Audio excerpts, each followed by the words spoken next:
Oh, hello, everyone. As you can see, I'm quite flustered, and I imagine so are you. So we had a tiny little accident. Hello, everyone. As you can see, I'm quite flustered. We had a tiny little accident with the platform. It's really let us down. Don't worry, we'll have very crosswords with everyone, but not today. So today we're here to celebrate International Women's Day with Women Techmakers, and it's for the whole Southern African region. We're very, very excited, and we're so glad that you're here with us today. Thanks, Maya. Next slide. So our theme for today is Courage to Create, and it's really about last year was such a difficult year for everyone. And it was, it was a pandemic. It was so many different activism groups and things that people were rightfully very upset about. And, despite all this, women were creating. They were creating apps. They were creating frameworks. They were working for equality. They were working for justice in the world. And that we had courage to create. So you might be wondering who are these random people that are bringing you this event?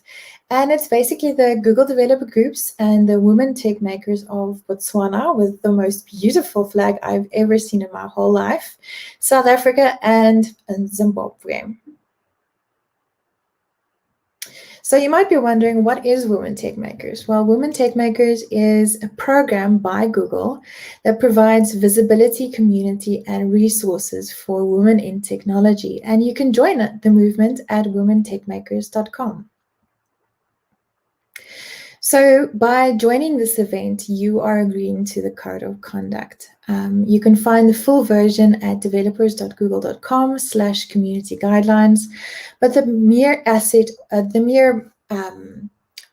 the essence of it really is be nice and assume positive intent. Now, what does that mean? It means if somebody says something to you and it sounds kind of dodgy, try and think, could this person have said this and meant this in a positive way? And then if you can think of it like that, then sure, great. But if they are harassing you or being mean or being just too much, please contact us on either any of the organizers or at our email address, gdgjohannesburg@gmail.com.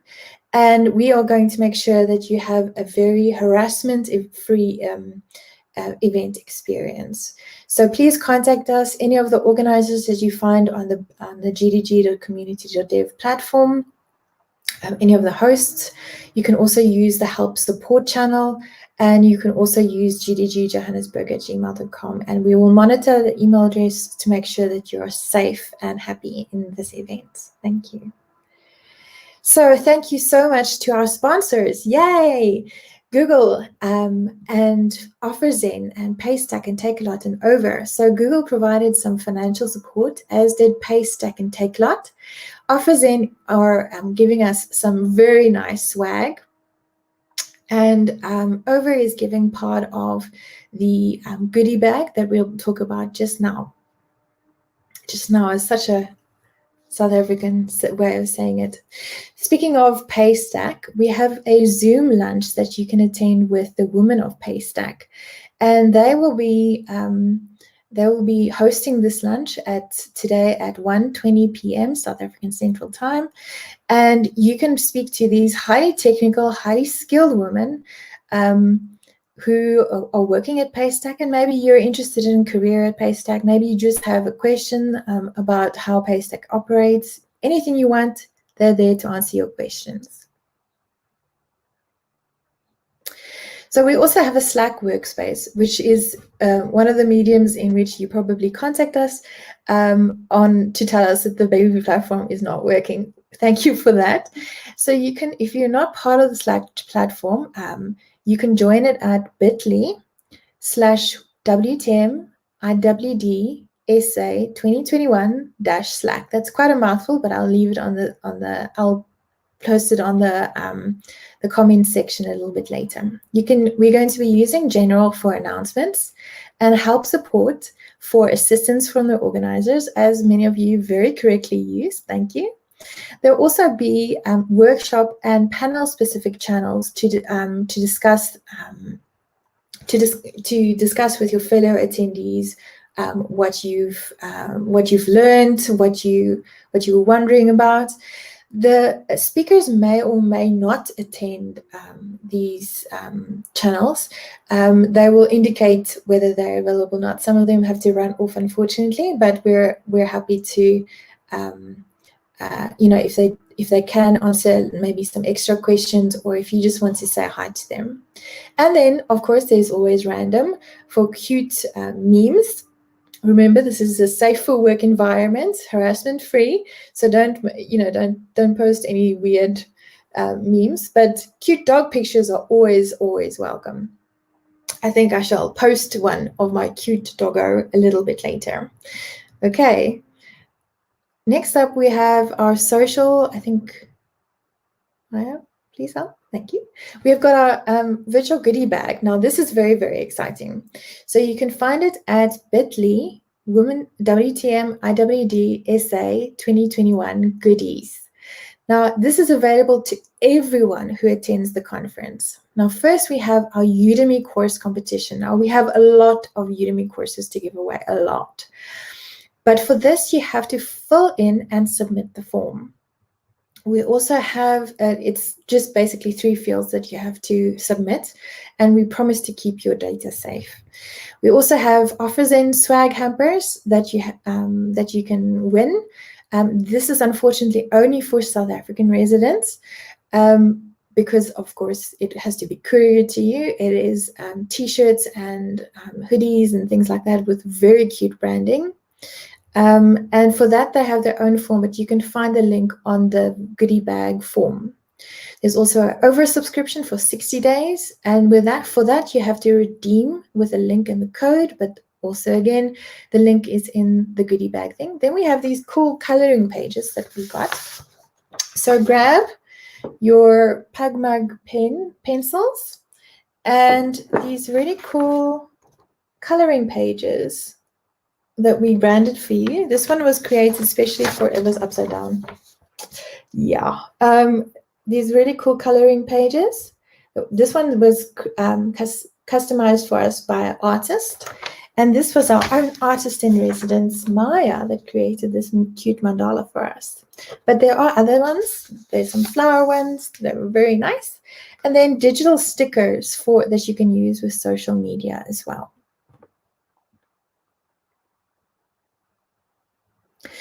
For social media, Maya, if you can just go one back. Thank you. Please use the handles at Women Techmakers and then the hashtag Courage to Create, and mention that you're attending hashtag IWD 2021 Southern Africa, or you can tag your local GDG. Now, why would you want to do this? Of course, there's prizes. Cool, a couple of ideas that you can do, but you're welcome to get creative with this because we have courage to create. Is to either create a selfie with your conference venue, or to show us what your coloring pages look like, or what your artwork from the painting with coffee and ink workshop with Lauren Nell looks like. And of course, remember, there will be a very, very cool prize. So let's have a look at the agenda next. So next we have Irina Schickman from Google, who will be giving the keynote on how to be productive while being stressed, which we clearly know a lot about today. Then up at 11:15 is a public speaking workshop by Debbie K. Dews called Own Your Space. At 11:50, we've got Getting Started with Jetpack Compose by Maya Grotepas. That's for all the Android people around there, but I think it will be useful for a lot of people. Then we have a panel discussion at 12:35. And at 1:20, we have our lunch break with the optional Women of Paystack also there. Then next we have on the agenda, we have a... Mine just needs slide. Yeah, thanks. No. Okay, sorry, I think I messed up the slides. So then we have our, what's after lunch? Then we have Laurenelle giving the painting with coffee and ink workshop. And then we have Tlamelo Makiti, who's going to be taking us through some very cool TensorFlow stuff. And lastly, we have Sarah Jane Scott, who will be talking to us about how everybody can be an entrepreneur. And this is really she's going to be showing us how to create a brand identity with the over packages and so on. But with that, I'm going to hand you over to Vuyo, who is much nicer than me, much friendlier than me, and much cuter than me. And she's going to be your MC for the day. With that, I'll see you again at the panel discussion, hopefully. And I want to thank you for being so flexible in hopping onto YouTube with us and not getting irritated with us. We're very grateful for everyone that's here. And with that, please enjoy the day. And we love having you here. Okay, cool. Bye. Hi, Vuyo. I'll leave you to it.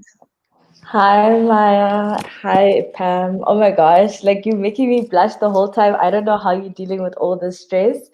Oh my goodness, like I was just like dying, but I think you handled it really well. Thank you. Yeah, so I just want to give everyone a massive, massive welcome. Like, thank you guys for joining us this Saturday morning. Like, y'all are up. I see you, Lindas. But yeah, so I just want to say thank you for spending the day with us, and I hope you guys will be learning.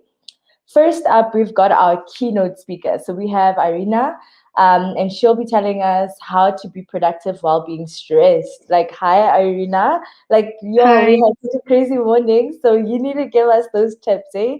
Because it's been insane. Oh my goodness. I know. I felt that too. So that's why I chose this topic for keynote, because I feel the courage to share. It's like you knew what was going to happen this morning. Yeah, I didn't. But yeah. No, it's okay. Please take it away for us. Okay. Yeah, let me try to share my screen.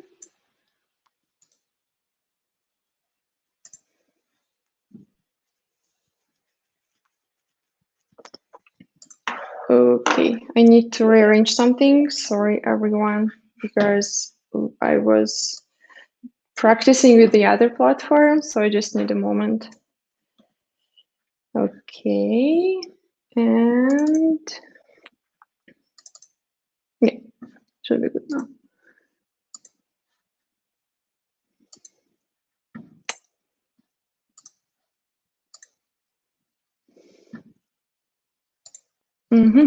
Nice. Perfect. I think now you should be able to see what I see. Yeah, so hello everyone. Thanks for being here this morning. I hope this small technical issue will not break your mood today. I'm Irina. I work at Google. I'm tech lead for one of the Stadia projects, and I'm based in Germany, in Munich. So I'm super excited to be here with you today, even though it's virtually. I still think it's super cool that online communities bring us the way to connect in this way. All right, let's get started. So how to be productive while being stressed? Everyone mentioned already that, you know, we had lots of stress throughout the last year. So let's find out what happens to our bodies and what can we do to help us be more productive than we are, or keep our usual productivity. So let's see. I would like to start with a story about discovery of stress. So this man that you see on the right, called Hans Lia, he was a young scientist somewhere in the beginning of 20th century. And by young, I mean really young. So he just finished his studies and started to think, okay, what should I do next? So like I have this laboratory and I'm very ambitious. I want to change the world, and I maybe want a Nobel Prize. Who knows? So what should I do? And then a friend reached out to him. A friend figured out a way to extract a specific substance from some animals. It doesn't really matter what substance in this case, a bit of spoiler. And young Hans Selye thought, okay, maybe I could try and figure out what this substance does to us. What can it do to, let's say, a laboratory rat or a mouse?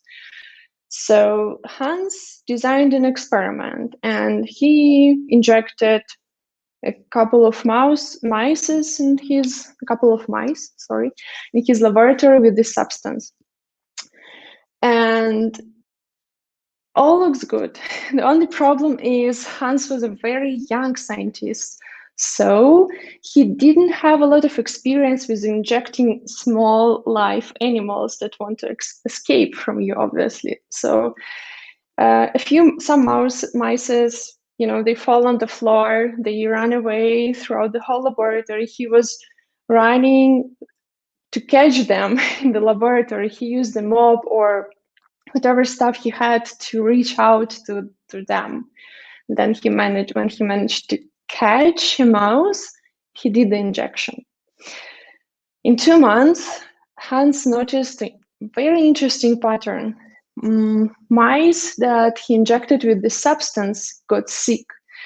So they had some fallen for their skin didn't look good. Their mood wasn't good. They didn't enjoy sex, so they were not even interested in that. They were not that interested in food either. He started to think, oh, but then I found out what the substance is doing to mice. Okay, but he's a scientist. Even though he was young, he was already a scientist. So he designed the experiment properly. He had a control group, a group of mice that he also injected, but not with this substance, but with something neutral, something that was known already as a safe substance, some water, whatever. And it turned out that the second group of mice had the very same symptoms. They had problems with fur, with appetite, with their skin. So they also were sick, and they had exactly same sick patterns. So at this moment, Hans Selye started to think. Like, he was a good scientist, so he didn't think, oh no, I failed. He thought, instead of that, he thought, okay, but what might have caused that? And it turned out that he treated the control group exactly the same way like he treated their, general group. No matter what he injected mice with, he might have thrown them on the floor, and then he had to catch them, and all this crazy stuff that happened before the injection. So he thought that apparently this process that happened before the injection and injection itself, the fact of injection, this is what caused this illness from mice. And he called this stress. So now we learned how scientists for the first time encountered stress in laboratory. Mice can have stress.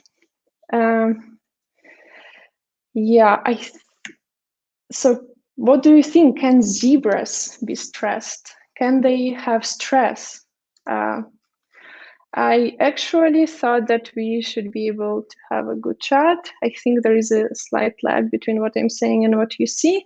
But still, if you can, please type in their YouTube chat, plus or minus, whether you think zebras could be stressed or not. I'll wait for a moment and see whether it works this way.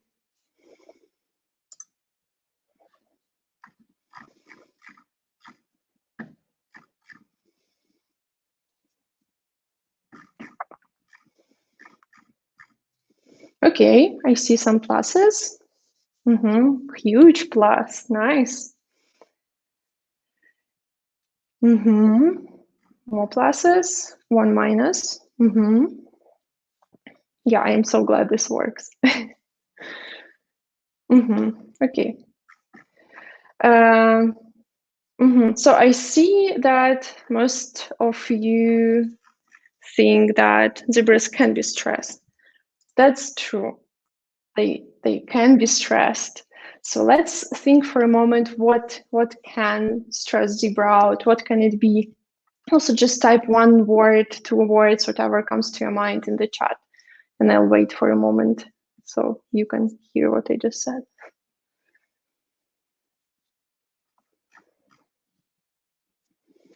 Oh, I see zebra emoji, very cute. Lions, I agree. When zebra encounters lion, it's certainly a stressful moment for zebra because she knows that it knows. I don't know how should I speak about zebra, but zebras know that they have to run for their lives, whether it's lion, predators, a hunter, a giraffe. Yeah, exactly. Yeah, so those are all external factors: lions, predators, hunters, giraffe, maybe also famine. Anything that can happen. They own their own stripes. Well, I don't know that. Possible. Yeah, those are all external factors. So they encounter something in their environment and they react. Well, and we know that zebras don't usually fight, so they mostly run away. Yeah, sudden movements and sounds, things like that. Okay, so now we know stuff about zebras. What might stress you out? What do you think can stress out people generally? Also, don't think too hard, just 1 or 2 words. Please type it in the chat. I don't know, technical problems at the beginning of a conference or event. One thing from me.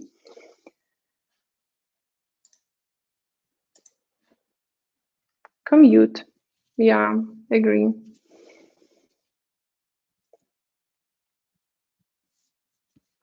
Especially when there are traffic jams and you can't control anything and just sitting in a car for half an hour. Lack of money, yeah, +1 to that. It might be stressful. Traffic.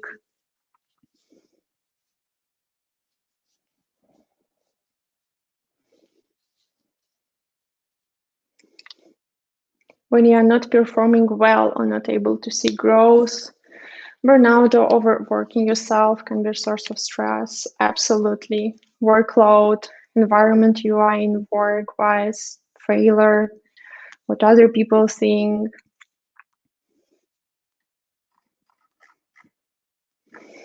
Yeah, exactly. Being late. Oh yeah, I hate being late. I'm so stressed out when I'm late. So totally relate to that. Relationships. Not being in control, very good one. Family matters. Yeah.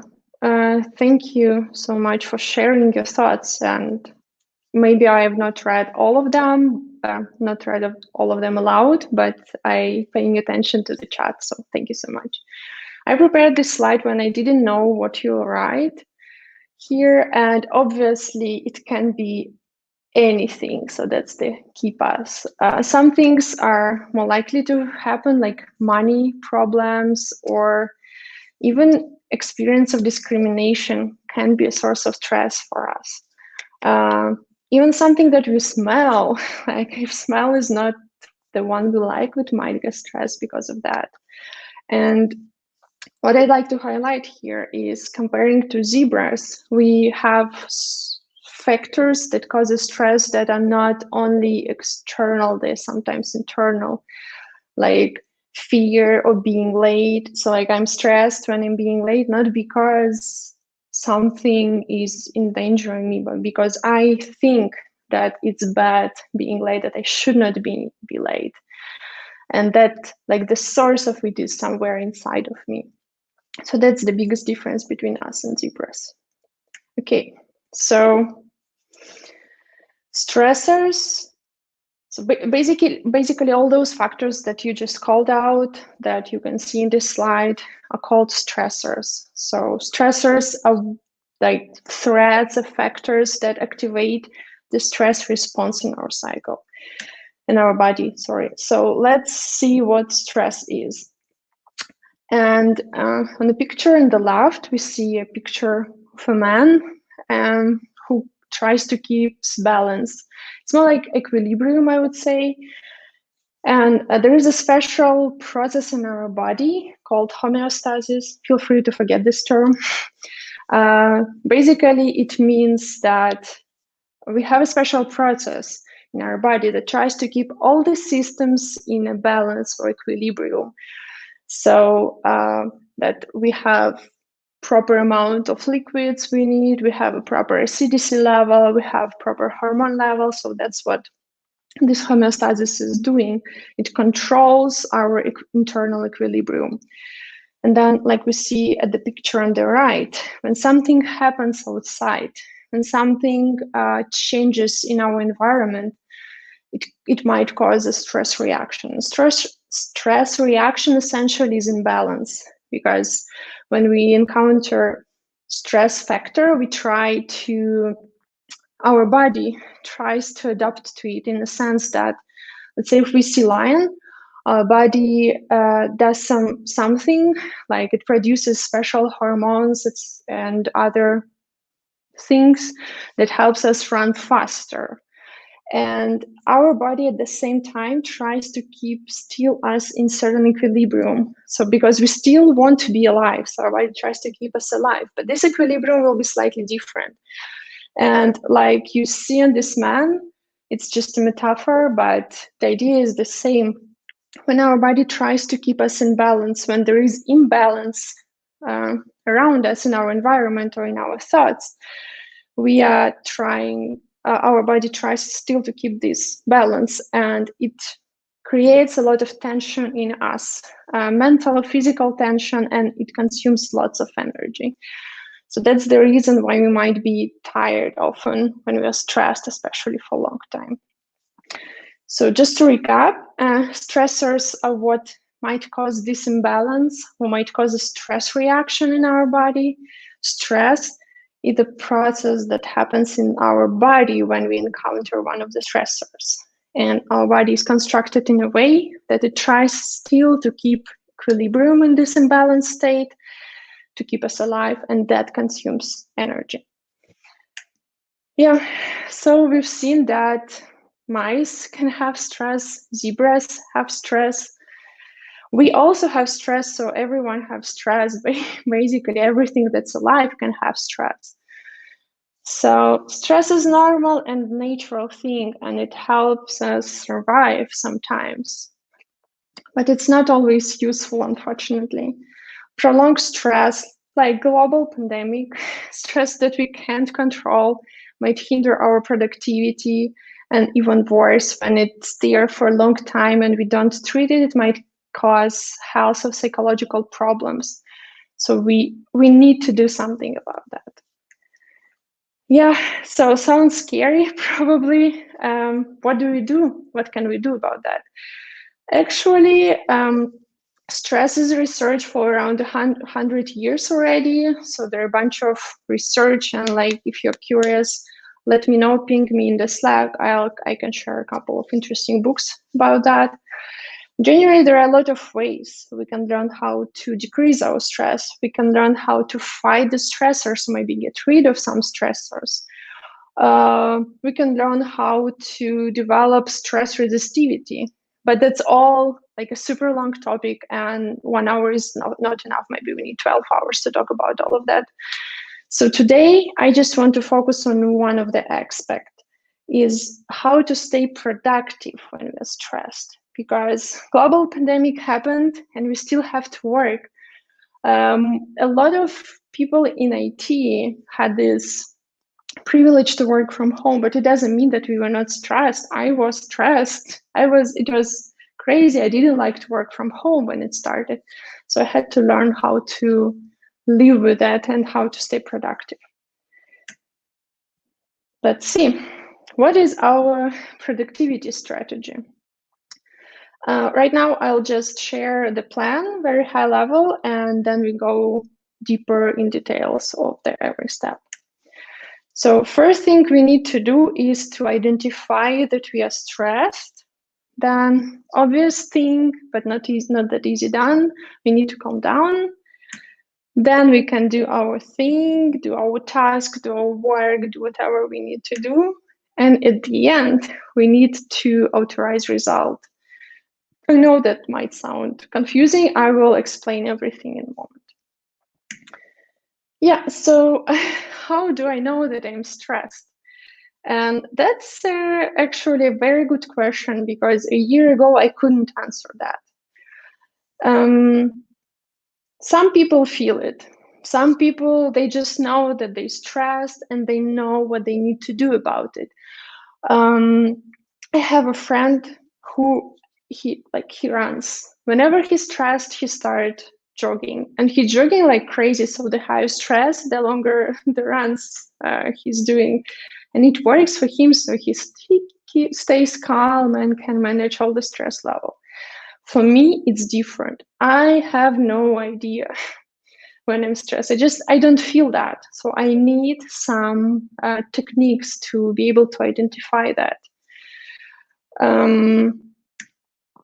One of the factors to pay attention to is strong emotions. So when you experience strong emotions, usually it means you are stressed and you need to calm down a little bit and do whatever things we will be talking about later today.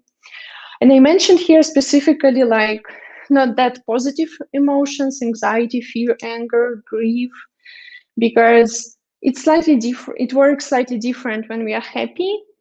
There are different hormones involved, so usually it's just safe for us.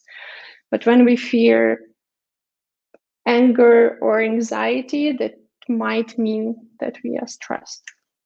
The other thing to watch out for is bodily reactions. So like any kind of tension, so like, I don't know, shoulders or back tension, or even mouth and tongue tension might be a sign of stress. Sleep problems, when you can't fall asleep, or we fall asleep, but then we wake up at night and thoughts are running around in our heads, you're probably stressed. Digestive problems. Oh, that's actually is interesting. Because when we are running, when a zebra running away from a tiger or from a lion, it doesn't care about the breakfast it just ate. It doesn't matter. Like, you need to run away from this predator right now, because if lion will eat zebra, who cares about breakfast zebra ate this morning? So that's a natural process, but when we are in stress for a long period of time, we might experience digestive problems. And any kind of pain might be a sign of stress. Yeah, one of the big factors of stress is unemployment. Yeah, I can imagine that. So it must be really hard. And I know that a lot of people actually face this throughout last year. Yeah. Coming back to our presentation, first way to identify the stress is to feel it, to pay attention to our emotions and reactions in our body. The other alternative is thinking, not actually thinking, but to catch the thought process we have. So I'll give you some time. Please read the sentences and type in the chat. If you ever experienced similar thoughts to this, please just type a number. Or if you want to, type the thoughts similar to that you had. Those usually thoughts like including sentences like always, never, fail, I must, I should, I can't, sentences like that. So my favorite one is, why can't they just do it? Why do they need me? So when I catch that, I know that I'm stressed.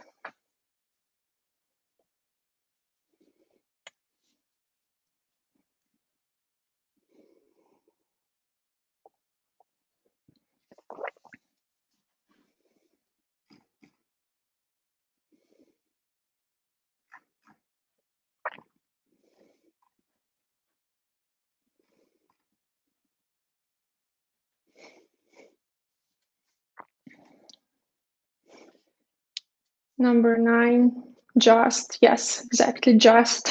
Also, the keyword, unfortunately, in this case is number 16. Something must be wrong with me. Why can't I relax? Stop thinking about stuff. I can't quit. Yeah, I know that. 1, 5, 9, 15, 13. Yeah, I don't waste time. I don't waste time. I know that. I must be strong. I'm the only one who could do it. Don't waste time. Yeah. Thank you so much for reading through that and sharing it.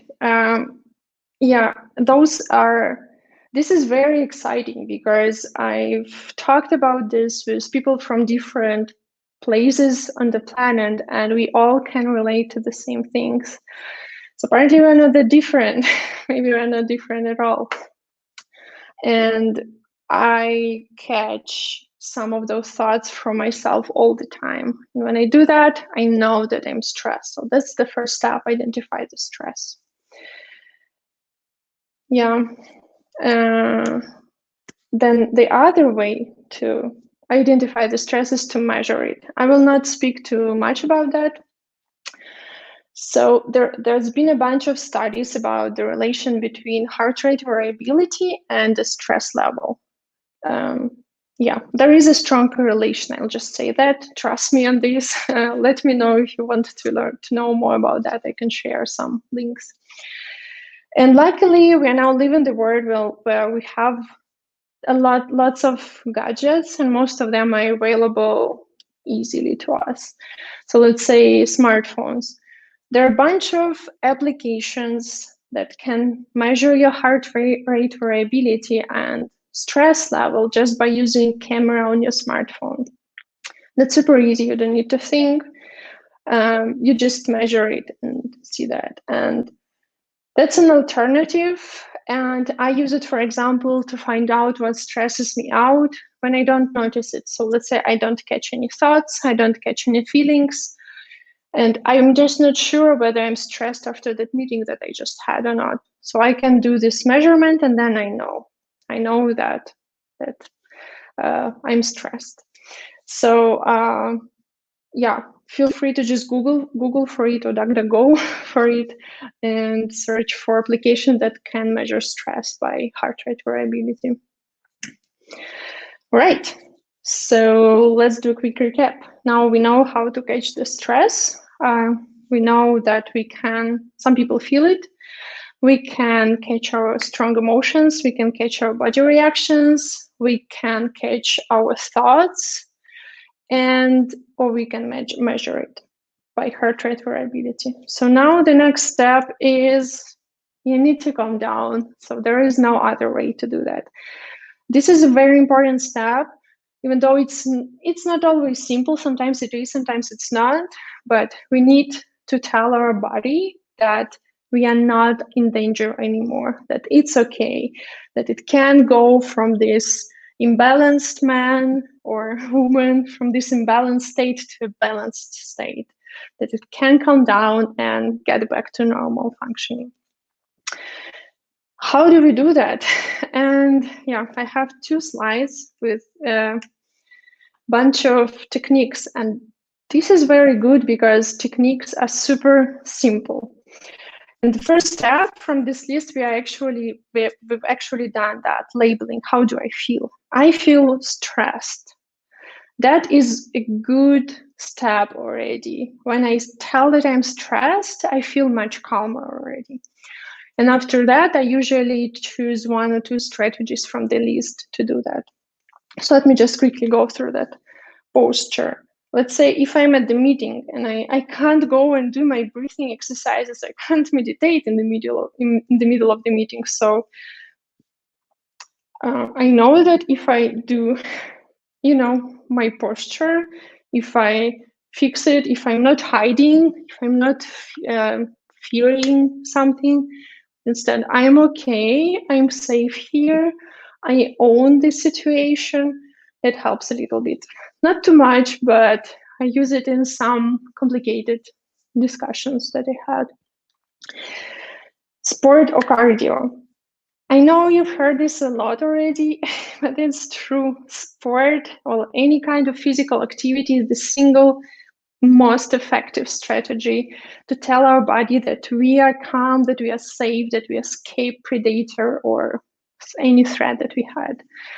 And the general idea is to have like 10, 15 minutes exercise that pumps up your heart rate. It can be dancing, jumping, whatever you do. Yeah, you don't have to do it every time you're stressed. You might do it once a day, for example, to just calm down after the whole day of work or stressful meetings or any other stressful stuff that's happening during the day. It helps me fall asleep, for example. Yeah. Then focus on concentration. So actually, these coloring pages that Pam just talked about is a good example. So you need to focus and do something small with your hands, ideally, or like play a game that requires focus and concentration. This is a good thing. You just do it for a few minutes and then your body understands that it's okay, you're relaxed now. You can relax now. Listen to your favorite music, go for a walk, do meditation, mindfulness practices, obviously there. Laugh, have a good laugh with someone you love, or just watch some funny videos on YouTube. That helps also take out this tension a little bit. Talk to a friend or a colleague you trust. You want to talk to someone. You can just go and have a good sleep even in the middle of the day. It's something crunchy, and that's the one I find really fascinating. So apparently, when we eat something crunchy like apple, for example, or something that we really need to chew hard on, tells our body that if we are eating, then we are probably safe. So our body is kind of smart. So that might be a fast and easy snack and also stress mitigation strategy. Make your environment safe. So one of you mentioned that when we don't have control over a situation, it's particularly hard for us. So like pandemic, for example, here in Germany, every week we have a new set of rules, and I cannot predict what new set of rules will be there next week. Will I be able to meet my friends next weekend? Will I be able to celebrate my birthday? Or will my colleague be able to celebrate the birthday of his child? We don't know that. We don't have any control of that. And sometimes it might be super stressful for us. So we can do a counteraction to that. We can tell ourselves that it's okay. We cannot control everything, but we can control something. For example, I can control how the things arranged on my desk, what I'm wearing, is it clean in my house? I can go and do some dishes, for example, and this helps me understand that, okay, I can control my immediate environment. I can control the place I'm in. I can control my desk. I can control my clothes. And that calms you down a little bit. Yeah, I like the crunchy food idea, so cool. Yeah, I love that too. Apples were my good to go. So yeah, let me know whether you notice it helped. Somewhere in the Slack, maybe. Yeah. Well, journaling is a well-known thing to calm down, and gratitude actually as well. So try and say at the end of your day, maybe to yourself, what you're grateful for today. Yeah. So we've identified the stress now. We've calmed down. We are calm, we are relaxed, all good. Now it's time to go back to work. Even if it were that easy, sometimes we just can't. Even though I know that I'm not stressed anymore, I just can't start the task that I was able to do a week ago or a month ago. I just can't. Yeah, like we discussed, when we are in this imbalance for a while, it eats our energy. And transition back also eats a little bit of our energy. So we might not have enough power to do the stuff that we actually done, that we actually were able to do a month ago. But it's okay. We can do something about that. It's not that scary, actually. So one of the techniques called AGROW, Action, Goal, Reality, Options Wheel. So it's a little bit long, but when we do it in action, it takes like 30 seconds or so. So just please bear with me. The first step is to tell, what do you plan to do? What's the task? For example, I have broken shoes. They're my favorite shoes, and there is a hole in it, and I want it to be repaired. So I don't want to throw away. Those are my favorite shoes. I want it to be repaired. That's my task. What bigger goal is this part of? I might have a date next week, and I want to wear my favorite shoes there, or it might be my winter shoes, for example, and I know that in a week it might be snowing. So the reason the goal might be very different. It's a very personal thing. There is usually something bigger behind every hour task. So this step is about thinking about this next bigger goal. Then we need to tell ourselves, how do I know that the goal is met? I know that the goal is met when my shoes don't have this hole when they are repaired. So this step is important for us to understand, to be able to understand later on when the task is done. So, sometimes you start doing something, and then it rolls and rolls and rolls, and you just don't stop because you didn't think about what is the end state that you're looking for. So here we are just telling ourselves the shoes must be repaired. And it sounds simple in this case. So where are you now? I'm procrastinating because I don't want to go outside. It's rainy and the weather is bad. I don't really want to go outside. So this step number 4 is about our state, our feelings, our emotions. So remember this labeling thing. When we tell about our emotions, when we identify them, it's usually easier to proceed after that. What's already done? So sometimes we are doing something that we've started already a while ago. So let's say if it's a report that I need to write, I might have written first page already, but I still have 5 pages to go. With my example with the shoes, I might have packed them already. So I packed them in a bag. What could be my next step? So this step of steps, this is important. So think about your task again, your goal. Where are you right now with this goal, and what could you potentially do as a single next step? With report, it can be I write a second page, send it for approval to my supervisor, or with the shoes, I might say that I can find a place where they repair shoes. The next is what will be your next step. In contrast with could be, here we already decide what we are going to do. So just pick one step and tell that this will be your next step. So with my shoes, my next step will be to Google for a place where someone can repair shoes. When I'm going to do that? I'm going to do it at 11 a.m. today. Summary. Summary is just a quick recap of our intention and when we are going to do that. So example with the shoes.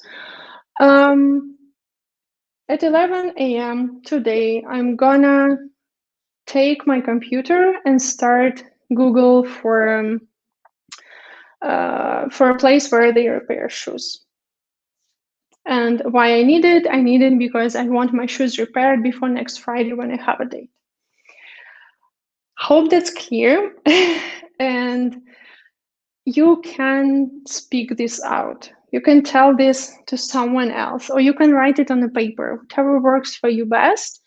I think I tried both ways and they both work. And it takes just 30 seconds. So now it took a little bit longer, but usually it takes just a minute, maybe 30 seconds to pronounce it. So try it with anything, literally with anything, even like doing dishes. We tried it with cleaning and it did magic. Yeah, so let's move forward. The other one is so-called OODA loop. It stands for Observe, Orient, Decide, and Act. It's also known as Boyd loop. So there is a bunch of literature about that. Probably won't stay here for too long. It's called Boyd loop because John Boyd, military strategist, invented this cycle, basically. And why it works and why it's important for us, especially when we're in stress. We might still need to work on complicated or big tasks, like, I don't know, projects, other stuff that we should do. And this cycle saves us a bit of energy. So those two actions on the left, observe and act, saves us energy. And orient and decide, a little bit more complex for us, but just look at that, think about that. Half of the time when we are working on the task, we don't need to think, we just need to execute.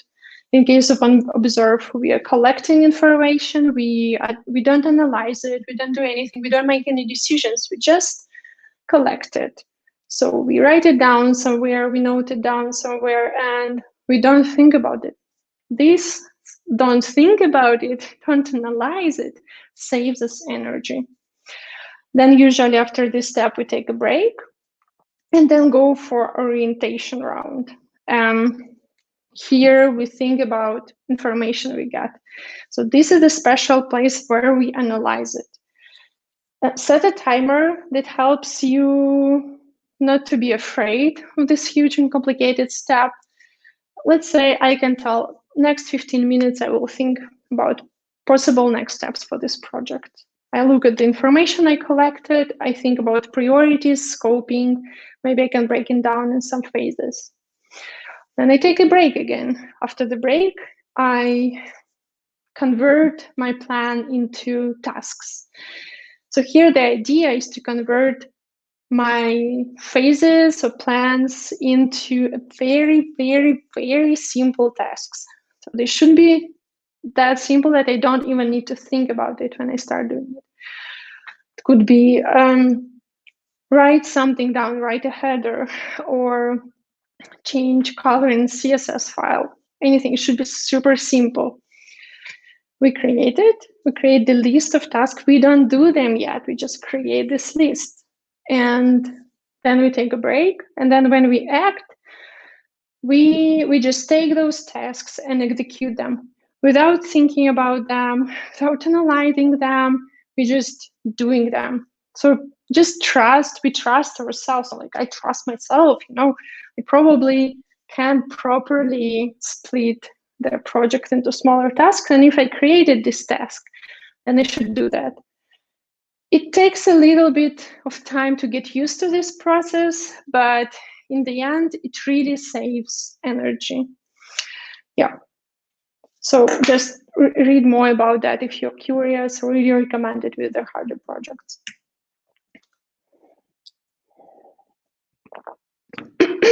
Well-known Pomodoro timer. Just to recap, the idea is that you split your work day into periods, 25 minutes focused work. You turn off all the notifications, you close the door, you put on headphones, whatever helps you focus and not to be distracted. Then you have a 5 minutes break, and then you do this cycle again. After 4 full cycles, you do a longer break. Why this works? Because when we tell ourselves that we need to focus just for 25 minutes, so we kind of make a deal with our body, with our brain, with our attention. Okay, for next 25 minutes, I will be focused only on this piece. And then you do that. Then when you get the rest, you can check notifications during this 5 minutes break, or maybe see what changed in the world. Maybe you need to focus on something else already. The trick is when we are stressed and tired, it might not be possible to get focused for 25 minutes. In this case, there is a trick I want to share with you. Don't force yourself into 25 minutes periods, and just set timer for 25 minutes and start working. The moment you catch the thought about something else, for example, I'm working on this presentation, but at some point after 10 minutes, I noticed that I'm thinking about a dog. Do I want a dog? Do I want a dog? Yeah, you know, I've seen this French bulldog yesterday. He's so cute. So I'm starting to thinking about something completely irrelevant. This means I'm tired. This moment, I stop my timer and go ahead and have a rest. Yeah, thank you. Yeah, someone wrote that you can adjust time to your liking. Yeah, exactly. That's what I'm talking about now. And it's okay if you need to take a longer break. It might be that you can focus for 10 minutes and then you need 30 minutes break. That's totally fine. When you're tired, when you're under stress, this is okay. And you are actually being productive this way. You're more productive when you get enough rest than when you are just trying to force yourself into work, and instead of doing proper work, you're procrastinating. So try that out. I had some period somewhere last year where I was able to focus for 7 minutes, I think, and then I needed 30 minutes break. After a few weeks, no, maybe not a few weeks, actually, several days with this technique, I was able to focus for longer periods of times. Yeah. So we've identified our stress. We are calm. We did our task. We used some techniques, so maybe we didn't need them. And yeah, magic. We did our work. And what else? Like, why do we need to do anything else? Like, we used some techniques. We were productive already. So what's this authorized result? Yeah, so do you know the feeling at the end of the day? Like, I get it sometimes. I was busy the whole day. I didn't procrastinate. I didn't talk to my friends in the chats. I just worked the whole day. I was in the meetings. I've done some other work. But still, at the end of the day, I don't feel satisfaction. I feel that I've done nothing. Or sometimes I can't even remember what I've done the whole day. I feel tired and not satisfied. When I feel it for a couple of days in a row, then I don't want to work, so I lose my motivation. So here's the trick with this practice. When we get the result, so let's say at the end of the day, when we focus on our result, then we get this feeling of satisfaction. We need to do some extra step sometimes to get this satisfaction. And this satisfaction gives us motivation and energy for the future work. Motivation is a whole huge another topic. Here I'm talking about motivation in the sense of I want to do something, I will do something, I want to continue what I'm doing. And this leads to productivity. Without this I want, I will, we cannot be productive. It's harder. It's harder to do whatever we don't want, we don't feel like doing. And this is actually a cycle. Result, can lead to satisfaction. We need to do something about that to get the satisfaction. Satisfaction helps us with motivation and productivity. Productivity leads to results, so it's the whole cycle. So let's see how to do that. So this is my favorite thing, actually, I've learned about stress and productivity in general, because it's so easy. It takes like maybe a minute a day. Sometimes I do it a few times a day. And I really feel satisfied. I have this feeling of accomplishment. We know that we've done something when we talked about it, when we showed it to ourselves.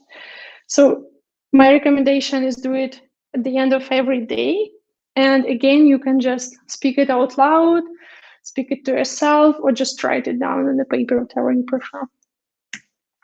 So the first step is describe your task or a starting point. So at the end of the day, it might be a few tasks, few starting points. Then we need to describe what we've done. Those should be simple actions, and we need to use active verbs. So like, I took this marker and I wrote something on the whiteboard, for example. So simple actions that are active that I've done. Describe the result. So here the trick, remember when we were talking about agro technique, I've mentioned that it's important to understand what is expected result for us. So here's where we're gonna need it again. So think about what was expected result. If this result is met, then the result is positive. If this result is not met, the result is negative. And if it's partially achieved, then it's a partial result. I'll talk about it in a moment. So here we are not talking about what we feel about the task. Here we are talking about what whether the result was positive, negative, or partial, just those three words. And then the last step, define how do you feel about this result. Not feel, sorry. Why do you need this result? How can you use it for yourself in the future? So let me give you an example. My favorite shoes are broken. So my task was to repair the shoes. And my starting point was that I started to think what I will wear on my date next week. And I found out that my favorite shoes are broken. So my task was to fix the shoes. Actions, what I've done. I've opened my computer. I went to Google Maps and I searched for a place that can repair shoes. I've checked their office hours. I've checked when they work. I planned when I will be free during the day between meetings to get my shoes to this place.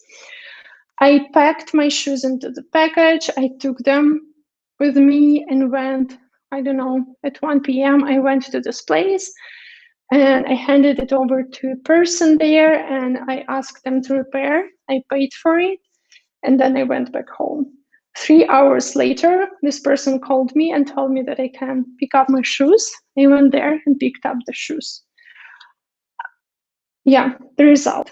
My shoes are perfectly fine, like new, without any problem. I can wear them on the date. Result is positive.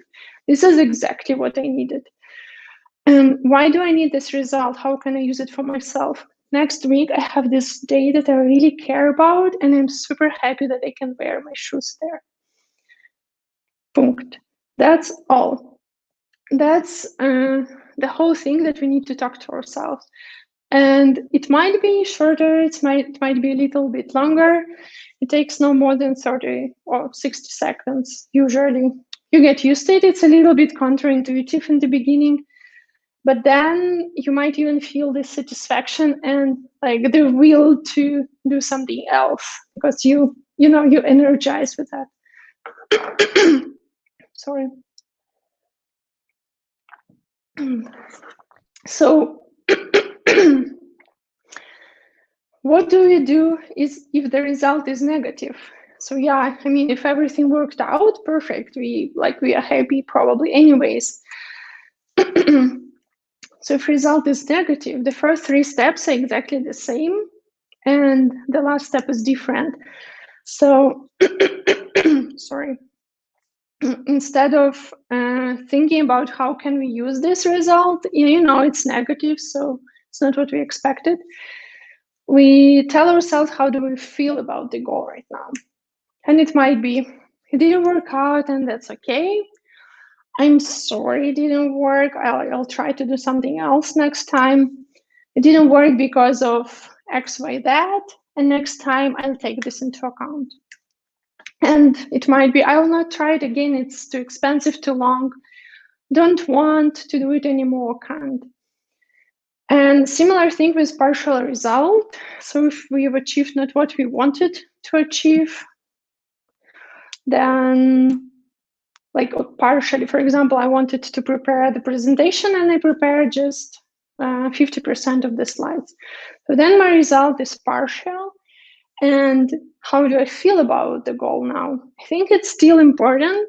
And I know that the result is partial.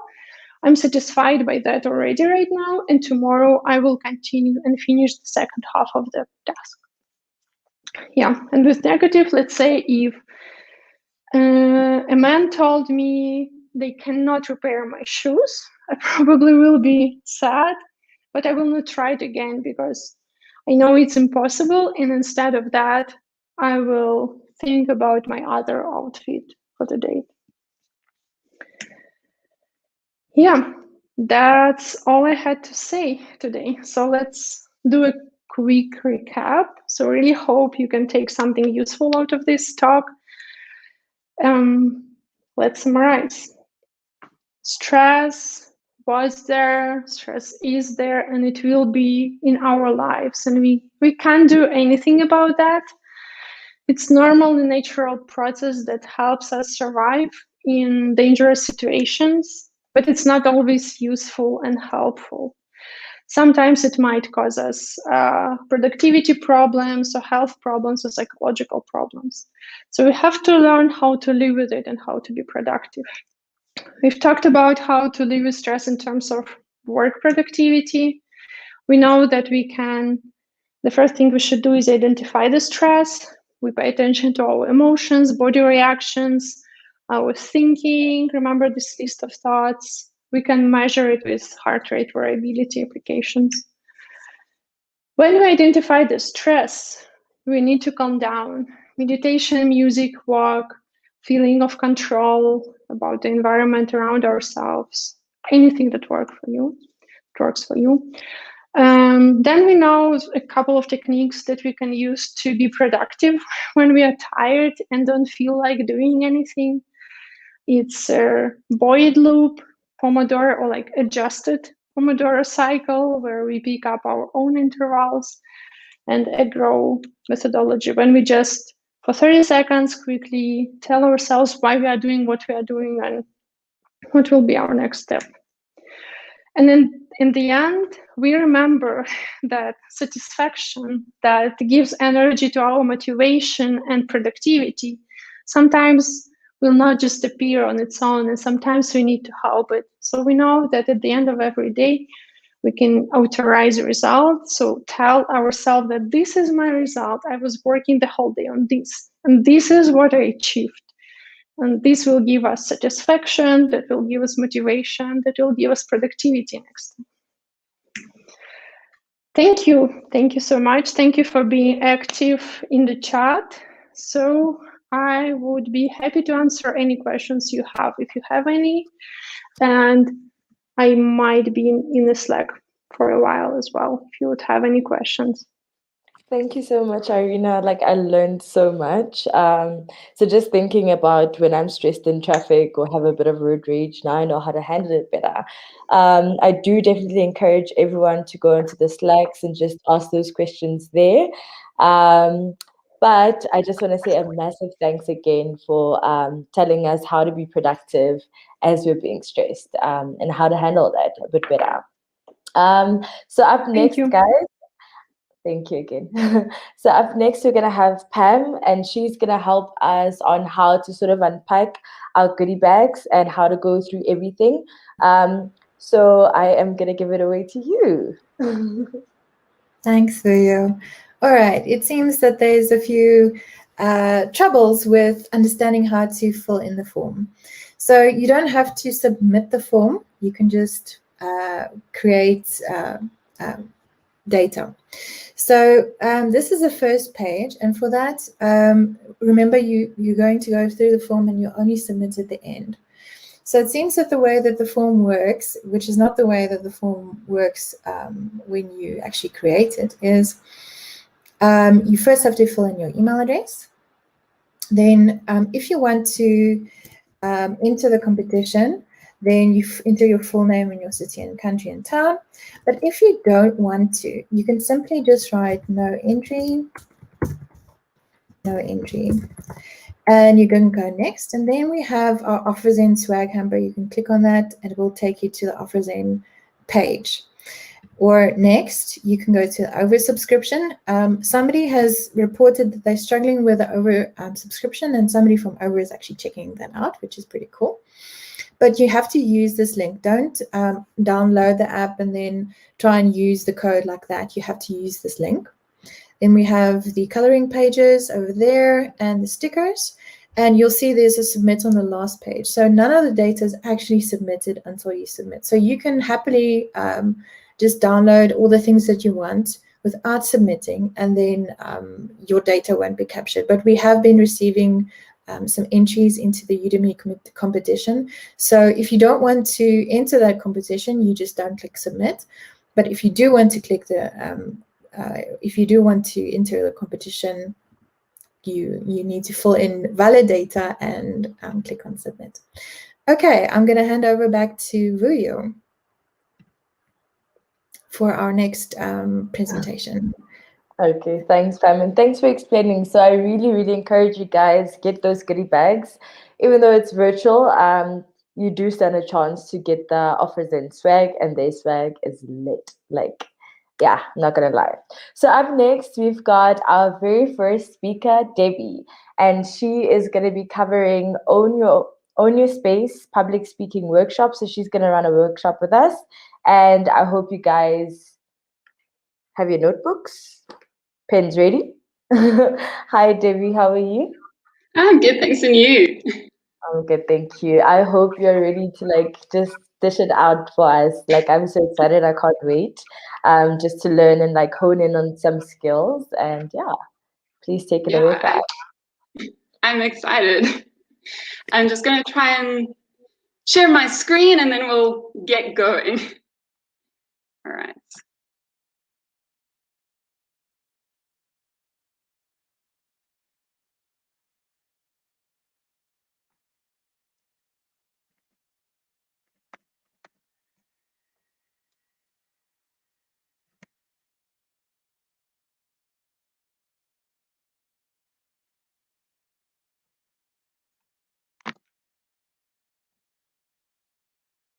Cool, can you guys see that?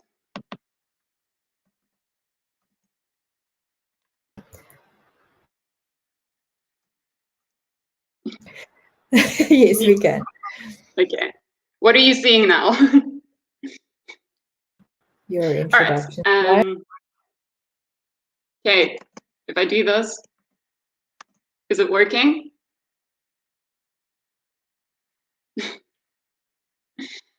Yeah, okay, I'm going to just get started. So, sorry, just technical things. Great. So yeah, my name is Debbie KGs, and I am very excited to be sharing some info with you guys today on just how to own your space and be more excited about public speaking.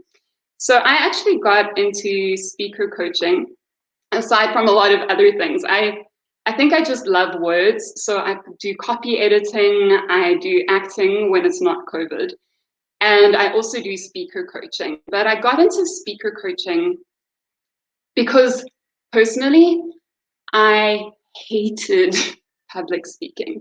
It terrified me, and I took the kind of approach of, if I, fake it till you make it. But it didn't really work for me. I could do it outwardly, I could do a decent speech, but on the inside, I was freaking out. And it was only when I actually I started studying drama, and I started to get techniques there for performance, that I was like, oh, I can do this for public speaking, and it makes my life a whole lot easier. So now I want to share this with other people so that they don't have to go through the trauma that I did with being really afraid of speaking in public and not really knowing how to deal with that kind of stress. And so that's what I do now. And there is Pam. We've seen her a few times today already, and she is one of my students, and she's all very happy. And there she was talking at the Kotlin Everywhere event, I think it was in 2018. And it was just really lovely to see her growth. And that's what I love to do, is to teach people. So hopefully by the end of this, you will also be smiling when you are presenting. And I am going to really just look at 3 points for you today, which have to do with things that you can trust, things that you can kind of use as a safety net for if you're starting to feel stressed or whatever, that you can trust these things to bring you through. And so the first thing that you can trust is your knowledge. So I'm going to paint a scene for you, and hopefully through the scene, you'll kind of catch my drift. But I was in my first year of drama studies, and we were putting on a show at the end of the year. And as a first year, we didn't act, we did all of the technical stuff, and I was doing the lighting for the show. And so I got to sit at the back and I got to see the stage. And a friend of mine was performing, and he was around, I think, 3rd year of drama school, so he was, you know, in it. And it's opening night, and the lights go down, and the theater's full of very excited audience members, and there's like this rush, and he walks onto the stage. And we had practices that he will walk on and then lean against the couch and then start his little speech. So he leans against the couch, and it breaks. I kid you not. So crisis on the stage. And at this point, he had one of 2 options. Live audience, there is a big problem, what to do? Well, he could panic. He could hope that his scene partner would come on quicker and save him. He could just freeze and, you know, stare at the audience like a deer in headlights, ask for a do-over, oh, sorry. Or he could choose to actually just rely on his training, rely on his knowledge, rely on the fact that he had 3 years worth of training. He had been rehearsing. He had done research. He had done all of these things that he could then just hope that his brain will remember and kind of bring it out of his mouth in a way that makes sense. And so that's what he did. He opted for option 2 because the show must go on. And sure, he didn't use any of the words in the script. He didn't do anything that they had planned in terms of how he was going to move on the stage. When his scene partner came in, she was just like, oh, okay, there's a broken couch on the stage. Let's just wing it, you know. But they knew what needed to happen. They knew the meaning that they wanted to bring across to the audience, and they knew enough to get from point A to point B so that we could continue with the show. And you, as a speaker, can trust the same thing. You can trust that your academic background, your work experience, your life experience, all the things that you know can and will come out of your brain through your mouth to your audience in a way that they can understand. So even if you find that you are forgetting something, or you've skipped over something, or you're just super stressed and you're not 100% sure what your next point was supposed to be, or if you have a really big crisis like your tech fails or something like that, you can know that you don't have to be stressed. You can just go, hang on, I know what I want to tell people, And even if I don't say it in exactly the same way as I practiced, that's okay, because the meaning will still come through. But you need to help your brain out a little bit, because when we get flustered, when we have some kind of crisis, it's very easy to just go into panic mode. So you help your brain by breathing, all right? So have a look at this awesome picture of our lungs, right? They're pretty cool, and they're really big. They take up like 2/3 of our torsos. So there is so much air space in your body, and yet when we are stressed, we tend to only breathe here in our chest, right? So I'm being very kind of dramatic. So we kind of do this, right? When we're stressed, and then our brain freaks out because it's like, I need oxygen. So now it's freaking out because it needs knowledge, and it needs to get that knowledge out of your mouth. And then it's freaking out because I can't breathe and stuff like that. So instead, you just take a moment and you remind yourself that your lungs are giants. You breathe out. You breathe in very deeply.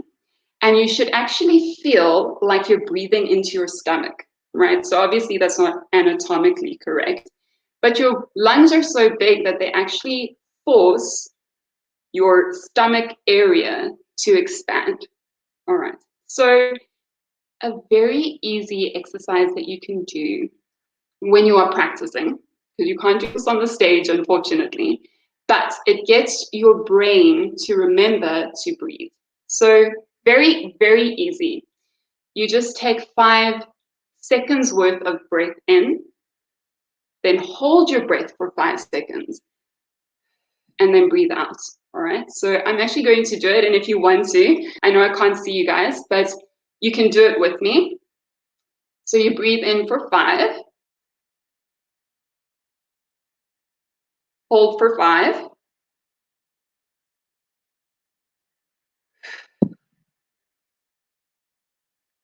and breathe out for 5, all right? And you do this as many times as it takes to calm you down.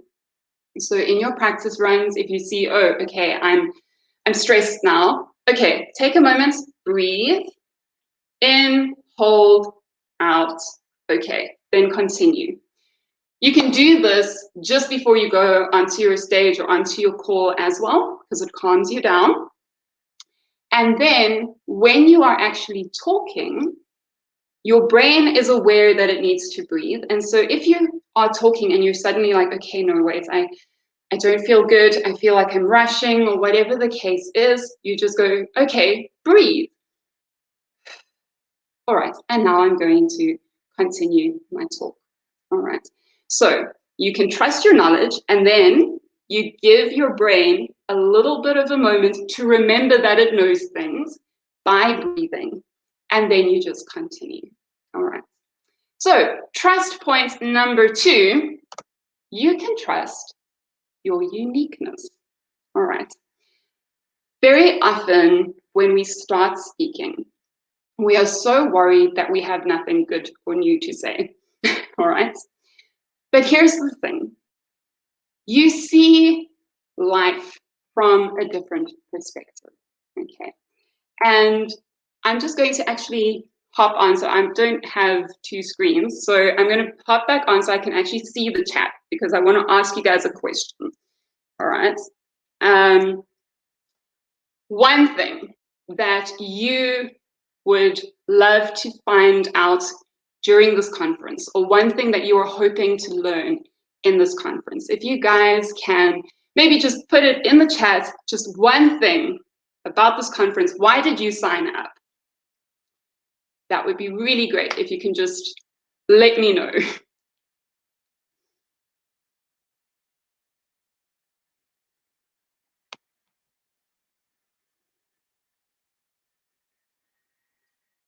Anybody?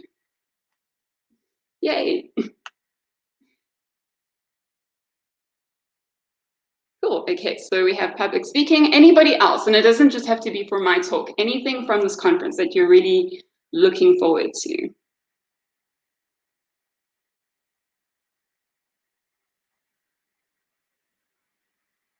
Okay, I don't actually know if I'm getting the comments to come up, which I guess kind of defeats my point, but I'm assuming then, okay, I'm just going to go back to, oh, there we go. Okay, so also public speaking, but also a different angle, all right? Exposure, yay, it's coming through now. Doing YouTube videos, all right? So all of these things, yay, they're coming through thick and fast now. Right, so you all have your own desire for this conference, right? And you all have your own reasons for joining my workshop today. And so you can trust that other people have different ideas, right? So if you are unique, just in your perspective, even though it's on the same topic, you have something new to give to your audience, all right? Very simple. You can trust that there is one thing that you know that your audience members don't, all right? You can trust that even if you're talking about something that has been done a million times over, that you, just because of who you are and how you've learned and your personal work experience and all of those things, right, will feed into your speech and give your audience members something that they can take home with you. That takes a lot of the pressure off because you don't need to know everything. You don't even need to be a full expert in your topic. You just have to present it from your unique perspective and people can find value from it. But that's not the only unique thing that you can rely on, right? You can rely on yourself, right? Your actual body, your words, the way you decide to speak. All of these things are really great for engaging your audience, all right? So if you think about it, when we start speaking, we're like, this is the way that a good speech should be presented. I need to stand in a certain way. I need to inflect my voice at a certain level. And if I don't do these things in the way that I have practiced, then I have failed in my speech, right? But what happens when we try to follow a formula or we try to emulate what we think a good speaker looks like, we lose our humanity. We lose the thing in us that makes us unique and that will draw people into what we are saying. And so you actually need to inject yourself into your speech. And a very easy way to kind of project more of yourself is to pay attention to your posture. All right, so when we are nervous or when we're not paying attention, if you have bad posture, then it's just because you're not paying attention. But when we're nervous, we try to kind of hide. And so hopefully you guys can see that I'm deliberately like scrunching my shoulders a little bit. And you can do it for yourselves now while you're listening.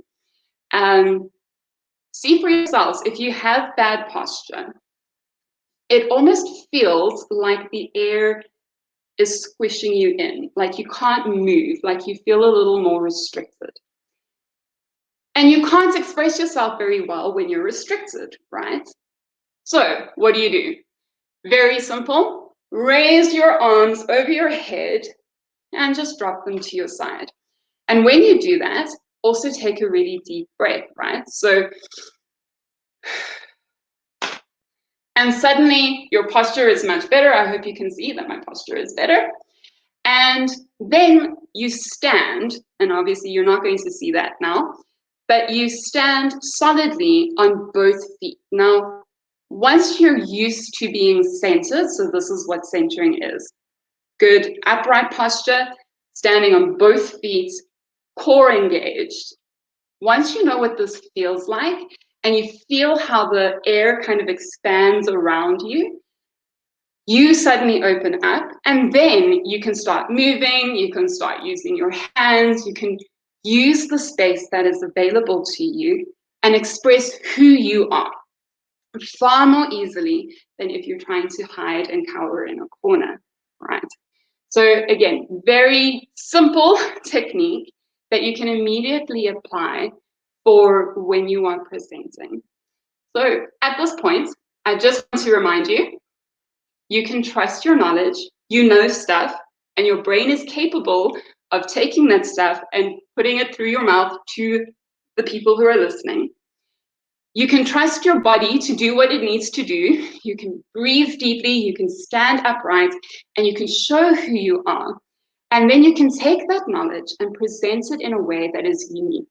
And this will add value to your audience, right? And this leads me to point number 3, which is you can trust your audience. You can trust the people that you are speaking to.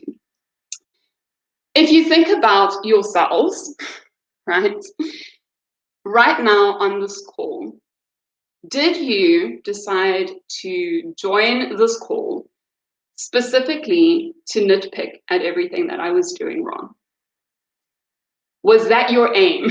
You woke up this morning and went, cool, let's sign in and hear what Debbie has to say because I want to see all of the things that she's done wrong. Oh, she's skipping words. Oh, she's using her hands too much. Oh, are you doing that now? If you are, please don't put that in the comments because I'm trusting that you're not. I'm trusting that you got onto this call because you wanted to learn something, all right? And so if you're here to learn and I'm here to teach you, that's the interaction. That's not scary. That's saying, I have something that I can give you, here it is, and you as the audience members are going, thank you, right?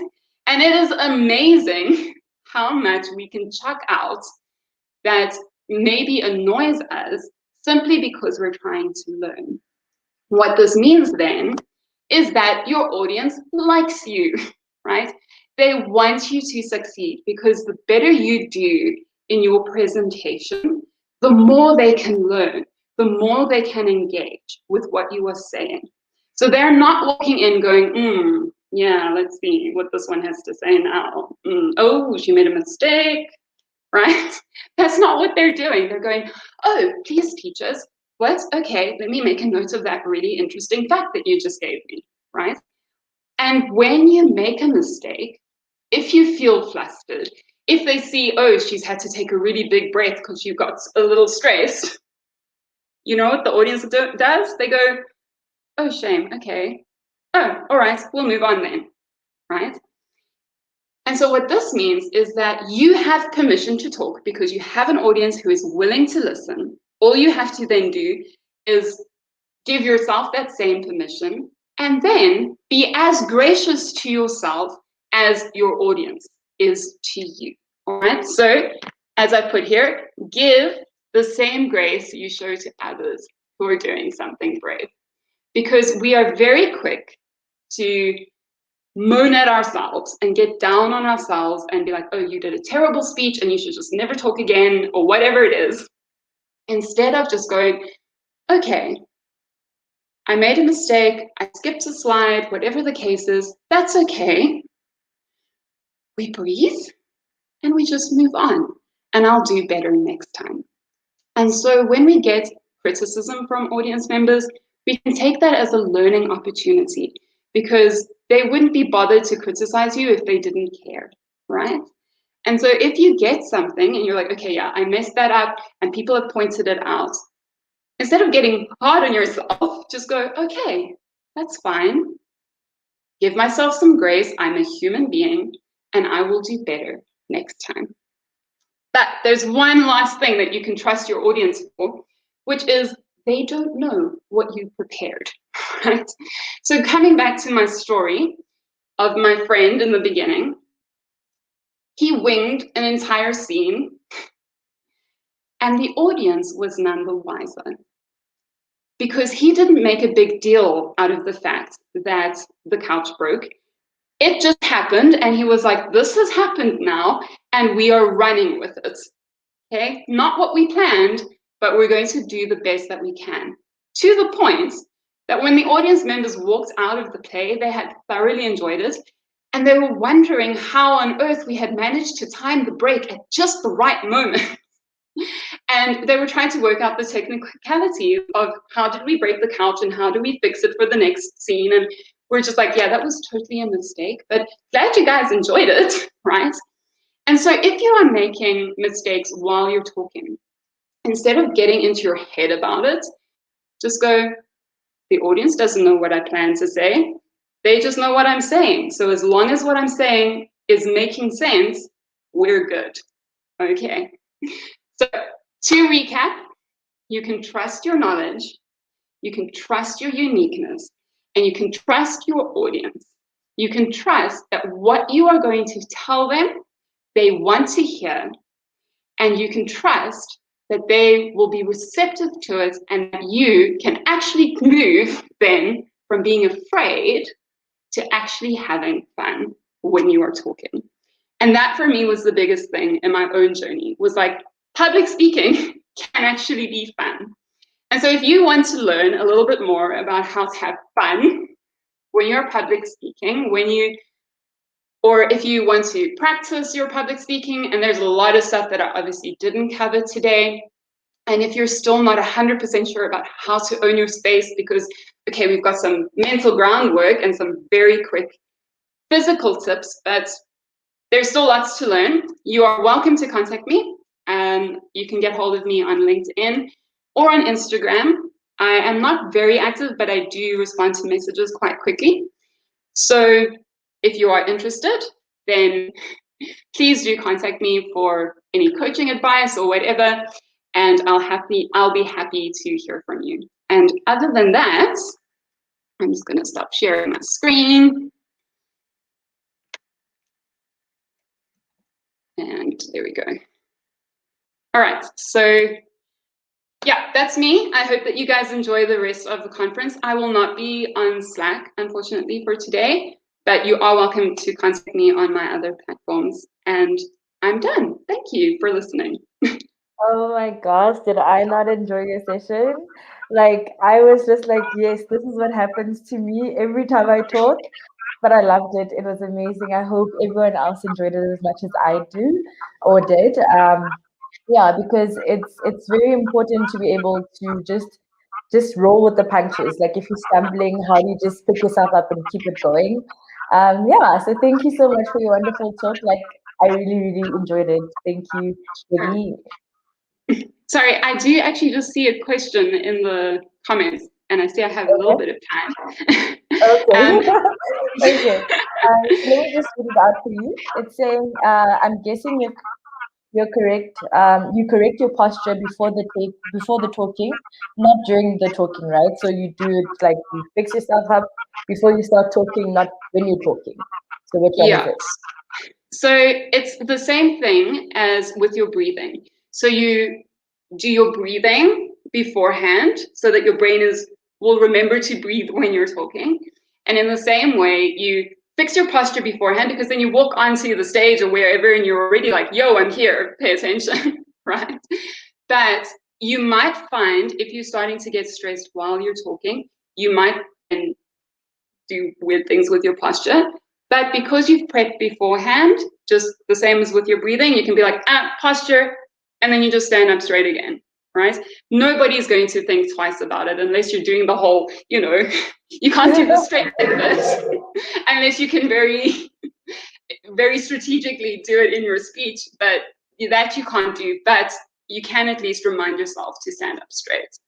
So, yeah.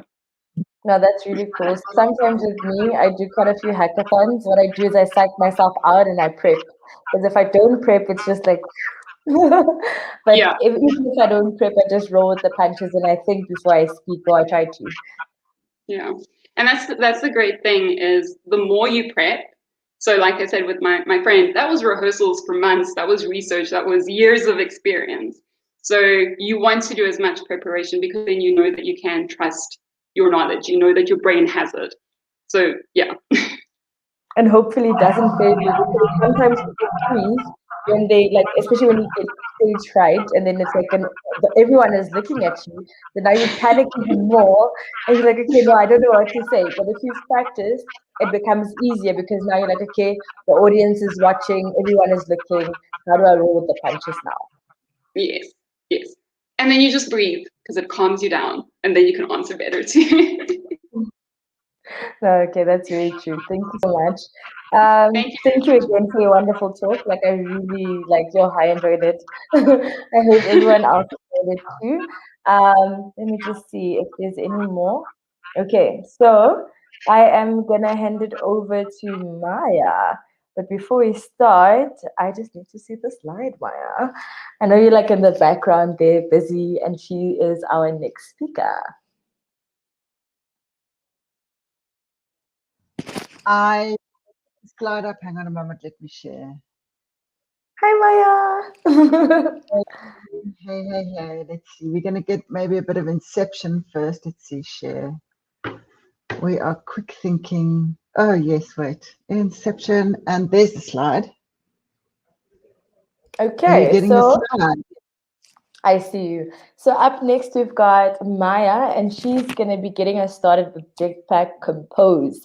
So this is going to be a little bit of a technical one, but I implore you guys to please don't run away just because it's a bit more technical. It's good to understand the environment that you're in, and she's going to make it really nice and hopefully easy for us to grasp. But yeah, so she's our next speaker.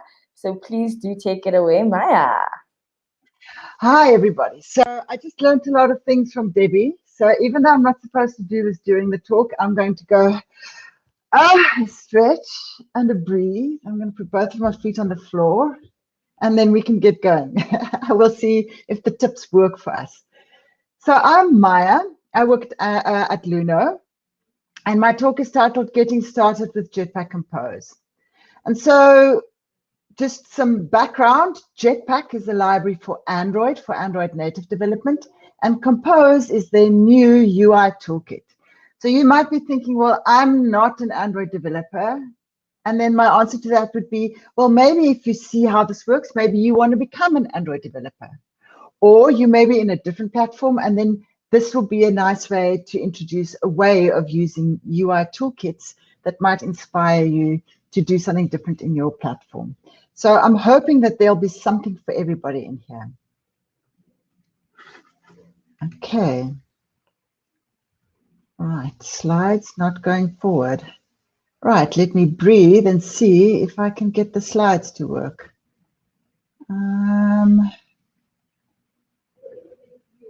View.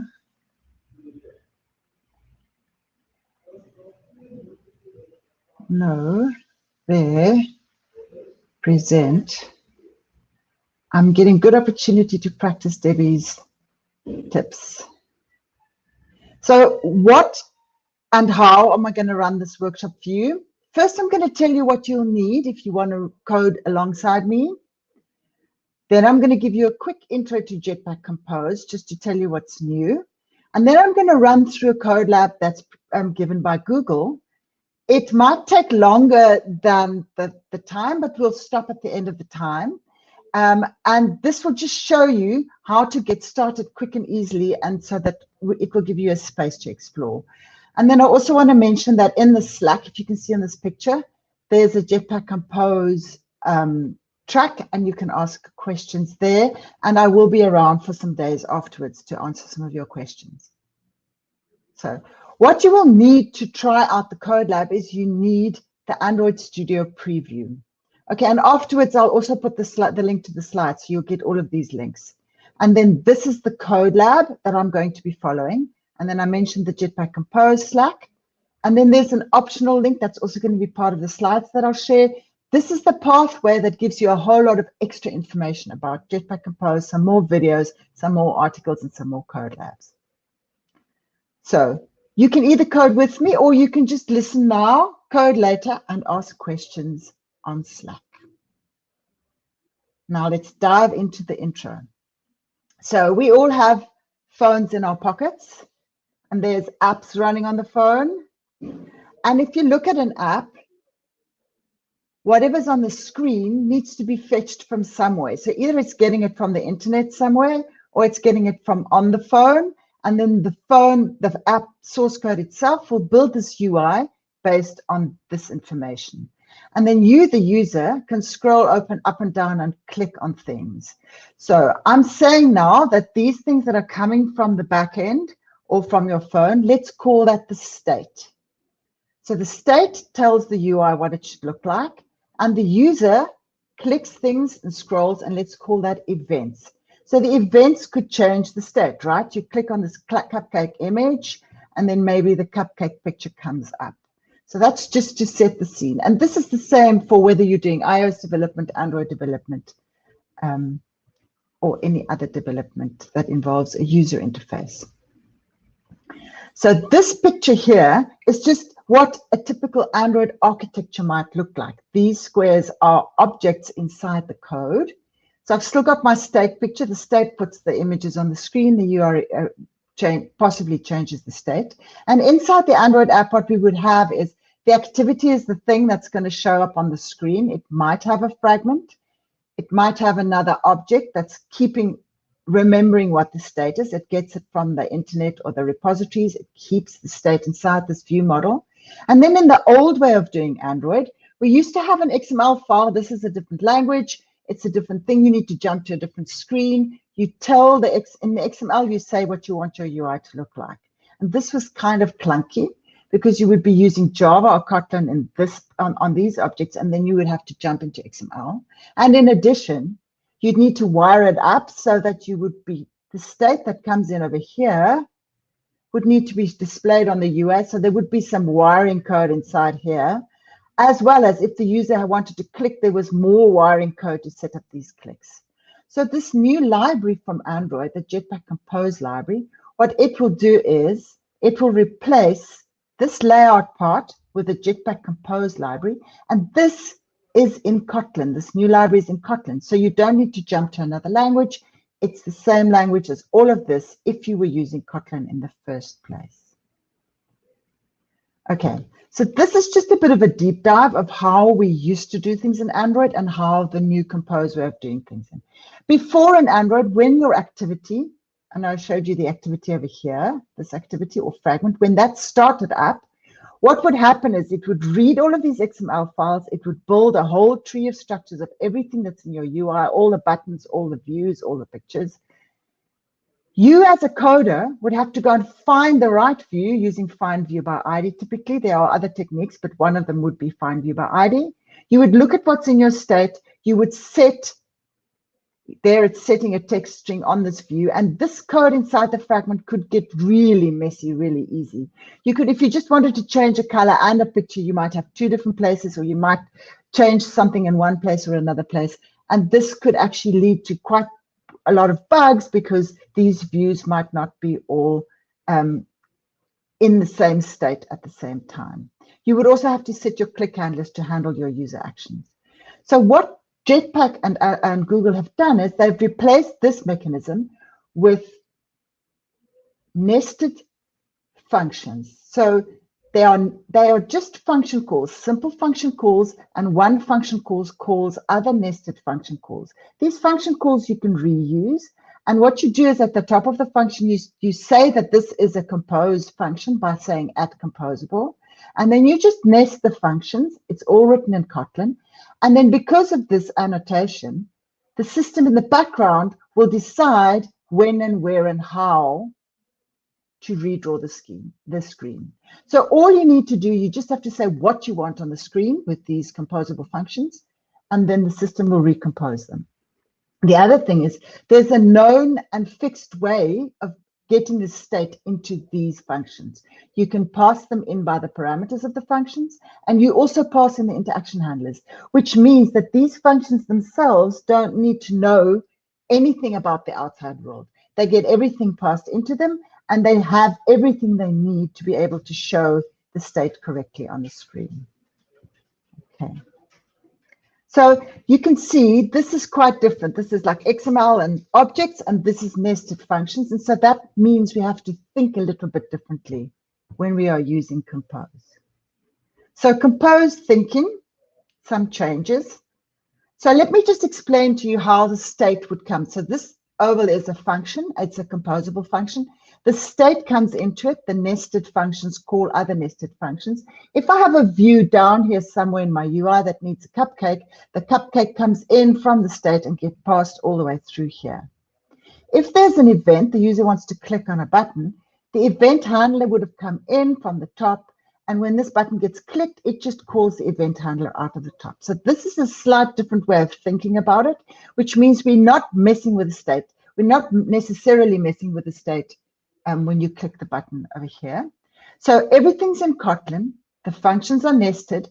They're declarative, which means you just say what you want, and then the recompose mechanism will decide how it's going to draw. And the other thing is we need to write these functions to have no side effects. What we want to do here is that every single time you call a function, it must behave the same way. It mustn't have something that was set inside here that makes this another color. If I pass in the cupcake's going to be shown over here. So we have no side effects on these functions. One of the reasons why this is important is it means that you can test a subunit properly by passing in the things that you need to make the little view or the composable function do the UI effectively. The other reason why you don't want side effects is because we've got this recomposition. And so underlying under the hood, the system is going to recompose your views by calling these functions again. And this recomposition is actually pretty optimized so that it's quick to show the UI. And this means that this recomposition process has the right to call these functions in possibly any order that it thinks is optimized. So that means you don't necessarily know if it's going to call these pieces or these pieces first. It might even call some of them in parallel. It might skip things that have already been set up and that there weren't any changes. It might decide to cancel things because the user left the screen.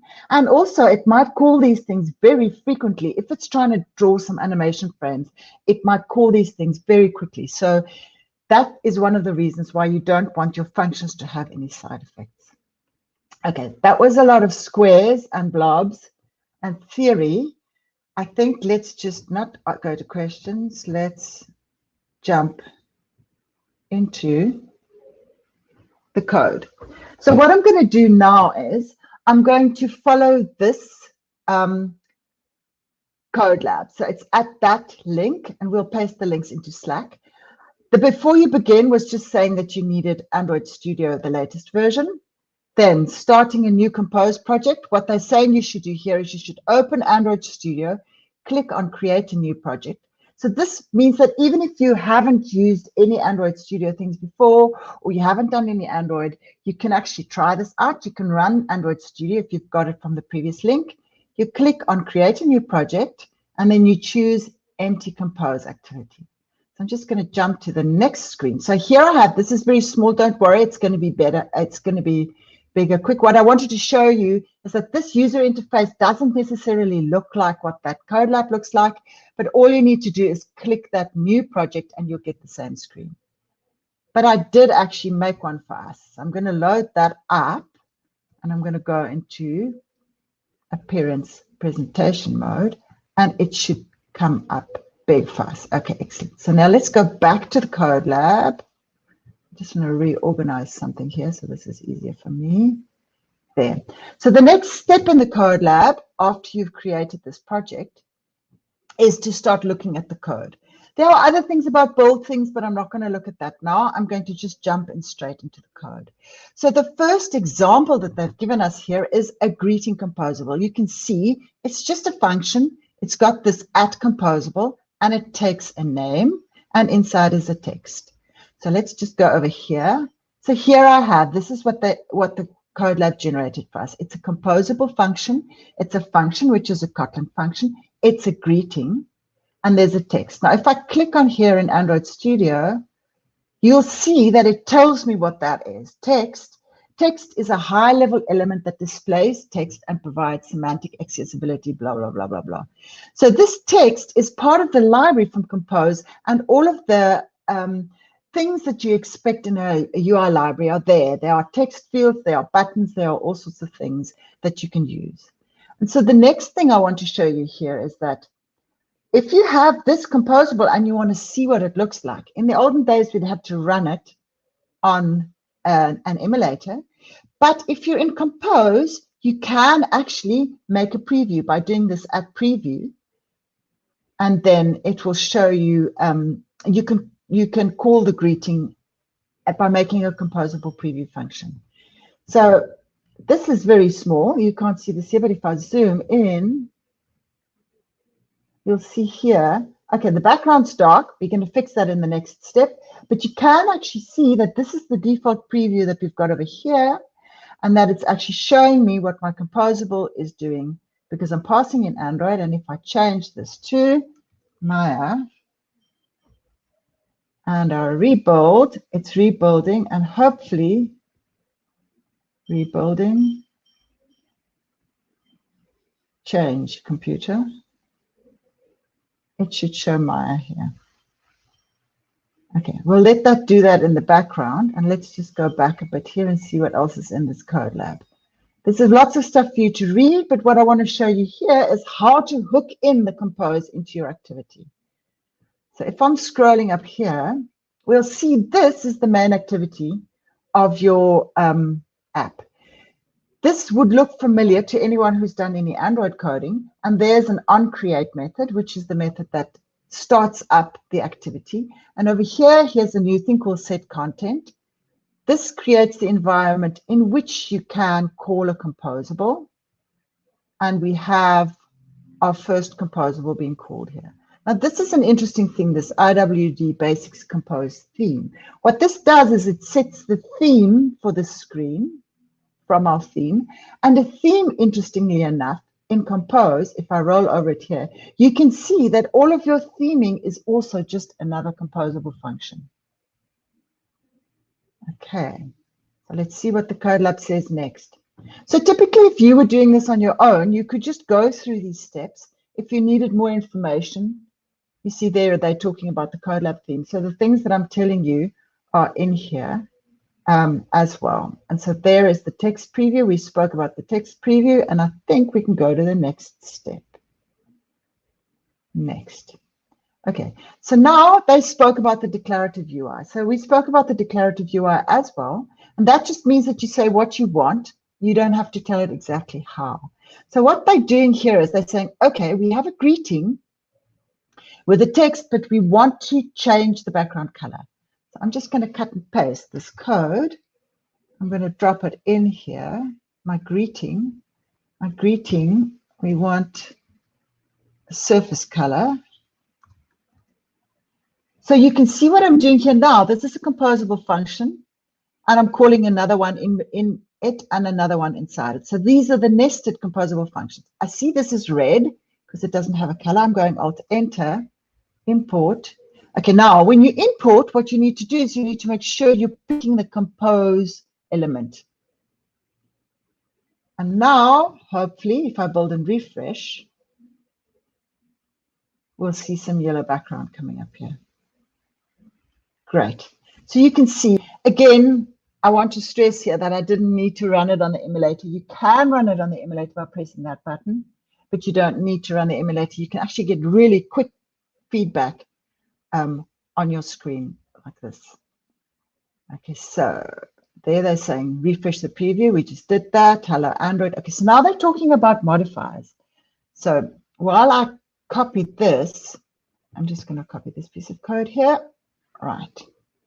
So a modifier is something that you pass into your composable that lets you modify how that UI is drawn. So what we've got here, we've got this text, but it's super cramped. We actually want a bit of padding here. So if I go into this text and I go Control P, we can see there's a lot of potential things that you can add as parameters, and one of them is a modifier. And a modifier has lots of things that you can set. You can set font size, you can set all sorts of things. But for now, we're just going to set, we need a comma, modifier. All right, we need to make another import. Again, checking for the compose import, padding, import. DP import. Right. Now, bold and refresh. And we should get some padding. Yes, we got some padding. Excellent. So bold and refresh, padding. Okay, so now they're talking about reusability. Okay, we can do that. So the idea with compose is that, yes, I've got this greeting, but maybe I want to call this greeting in another place. Or maybe I want to set it up so that my screen that this is my app screen, so that this app screen is just for this app screen, and that I can reuse these functions. So instead of having an XML with different XMLs that are being reused, I can recall these functions and use them in different places. So what they want me to do here is they want me to make a composable function called my app. Okay, I'm going to cut and paste that. Okay, so another thing that's interesting here is, look, this class is at the top level. And these functions that I'm adding, they are just top level Kotlin functions. Oops, no, that was awful. So that means you can put these functions in different files. You don't need to have them inside of your actual class that is the activity. Let's see, is that better? Yes. Okay. So this is wrong because I've got a different theme. Let's take that theme. Okay. Right, that's better. So this is a new composable function. So what we're saying here is that I want my app to look like this, and I want it to use that theme. And that's what I want over here. Let's see, and they're saying now the preview will be my app. I'll call my app in the preview, and we'll call my app in the content. So what we'll do is we'll replace this with my app, and we'll replace this with my preview. So I think what the good idea to be here is that you would have a preview for your activity so that you can see what's happening in your activity. You might have this greeting in a different place so that you can use it in other screens. And then you would have this composable that's just for your app. Bold and refresh. And it should still look the same. Okay, it is in fact looking the same. So there we are. Container functions. Okay, we can do container functions. So they're changing this my app composable, and what they're doing over here, you can see this piece over here. So what this parameter means, it means that my app can take another composable function. And this is the way that you build it such that you can do nested functions. So let's just cut that piece of code in there. I think I need the whole function like that. I'm just checking the time because I'm going to have to stop at the point. Right. This is a different one. IWD. Post in. There we are. Okay. So this my app will take that. And then we're changing it over here. The set content becomes my app greeting.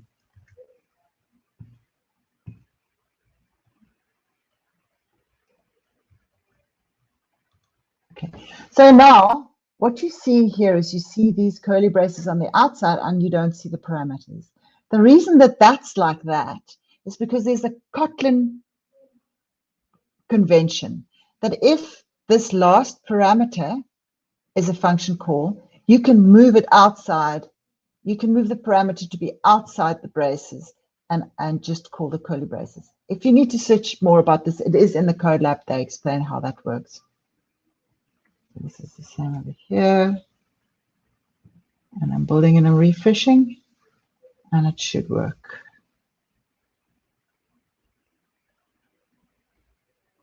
Okay. All right, so we've got this there. The other good thing you can do with these composable functions, you don't need to just call them once. So what we're doing over here now is we're nesting these greetings inside a column. Now, a column, is a composable function that will let us put these functions, these views, one below the other. And there's a divider in between. So I'm going to see, did they change? Maybe I got the code wrong a bit. Greeting. Okay, she's making a new screen content. We'll do that. We're making new screen content over here. Right, so let's have a look at this column. I need to import column. I need to import a divider. Again, checking to make sure I've got the compose one. Right, so if I hover over column, it should tell me things. Okay, I'm not getting the help. Never mind. So what a column will effectively do is it will draw this one and then this one and then this one below itself. So I'm going to change it to this. I'm going to call it, let's call it in the preview first. Let's see what they're doing here. Yes.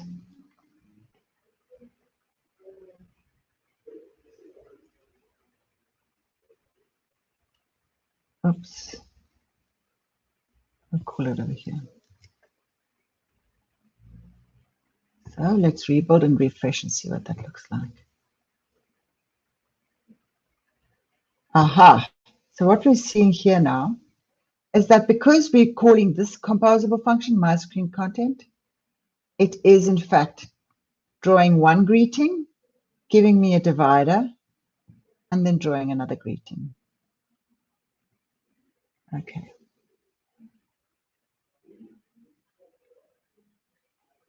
Okay, so that's that piece. Okay, you know what I need to do? I need to just make sure that I am actually getting the screen content and putting it in my app. Otherwise, if we ever run it on the phone, it's not going to work correctly.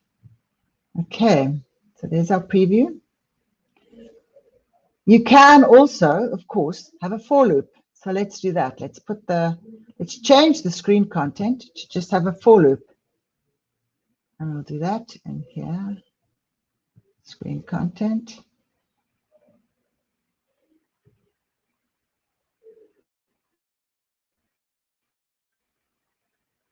Okay, it's not going to compile because these things need parameters here. Let's see. It's got a default parameter. Okay, the reason that this would work is because this has a default parameter. Let's build and refresh. And we should see hello Android, hello there. It's because we have two of these. I could add another one over here and say Maya, refresh. And it should give us 3 now. It does in fact give us 3. So you can see that you can make these composable functions very dynamic with whatever you add. And the great thing about this is all Kotlin code and you don't need to go into the XML. Okay, I think we can do one more step in the code lab. I'm just checking the time. We're not going to spend 42 minutes on this. I think I'll start the next step.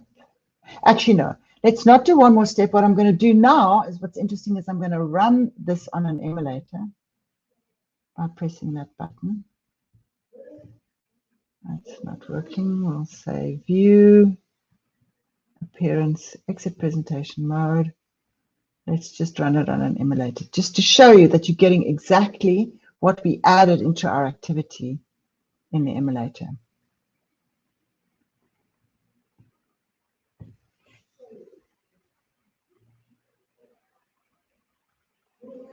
Okay, 0 errors.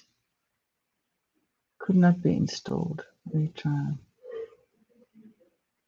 It was too quick, maybe. So this is a good thing to see, that starting up the emulator takes way, way longer than seeing what the compose looks like in a preview. And here you can see exactly what we have over here. We have inside our app. Okay. I just want to go back to the slides for a moment, because on my slides, this would have been the question section, and in Bevy that would have been easier. But what I do want to just tell you is that there are resources. The slides will have a link to the official docs. There's a whole GitHub repo of example apps, and there's a very good overview video by Nick, which I will also link in my slides, so that everybody can have a look at that, which goes into much more depth. Now, I still actually have a bit of time, so maybe let's see what the state looks like. So let's look at the state. So now, state and compose, we had a whole long discussion about the state. I'm just going to have a look here, and what they're doing over here. Okay, so they're going to make a composable function, which is a counter. So now I know I told you that the state is always passed in, but there is a way to make a state that's just local. And the reason you would want that is if you have something like this counter function. I'm going to put a counter function in here. I'll put the counter function in here.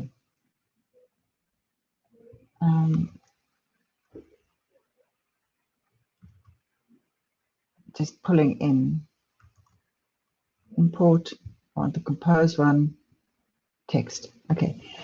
Sometimes you have something that's just like this counter function that remembers things locally, and it doesn't need to go outside of this composable. You don't want to share that outside of it, but you still need to tell the compose hierarchy that this is something that needs to be kept in state. The compose library has given us a way to remember that. That means that in that recomposition loop that I told you about, where it actually changes things and can decide when things get called, it will do it correctly for a state that's annotated like this. So we're telling the compose recompose function that it's remember, and there you can see remember the value produced by, and then there's a mutable state of a value. Now this button, there you can see the action is being passed into the button. So the button doesn't have any way to change the action. There you're setting the onClick handler. And what the onClick handler must do is it must increment the count value. And then the text on the button changes and says, I've been clicked so many times. So we have this new counter, which is this new composable function. So this would be like a special button. So this is a button that can also count. Let's just go over here and paste it into the code. Where did they put it in? They put it right at the bottom after the for loop. So I'm going to cut and paste that. And then go back here. So greeting divider for loop. So we want all of these, the for loop with all of these texts. And then we want the little counter to go in after that. And then build and refresh.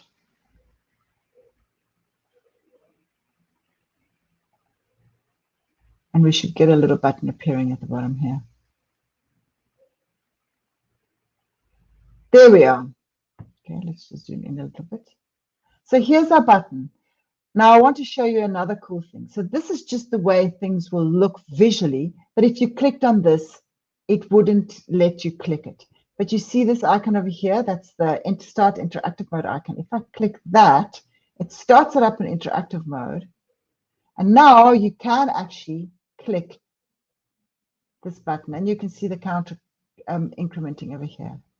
So this is really useful if you're building small composable things and you need to be able to interact with them and see how they work. And then if you want to go back to the other mode, just go stop interactive mode and then you're back into the other mode.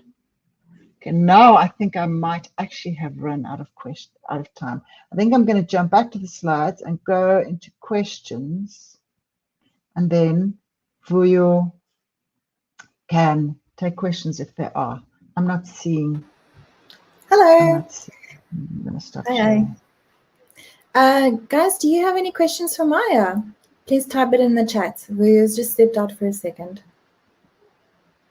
Thanks for that, Maya. That was really great. I am very fond of Jetpack Compose. It's an amazing technology, and I think I've just been seeing these amazing, like for me, one of the most amazing ones are the animations that are possible with Jetpack Compose. I've been seeing a lot of interesting clocks and just folding cards, doing things like that. Yes. Yes, amazing animations. So some of the comments that we've been having is sharp and saying very informative and giving you a lot of shout outs.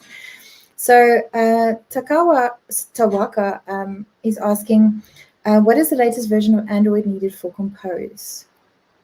I think 21, Pam. I don't know. Can you remember? So you actually, it's not bundled with the operating system. So you actually don't need to have a certain API that I know of. It's not bundled with the operating system. So there's no version of Android that you need. What you do need, though, is you need the latest Kotlin compiler, because that at composable annotation, what it actually does underneath, it secretly puts extra code into your function so that it will display on the UI. And only the latest version of the Compose compiler can actually do that.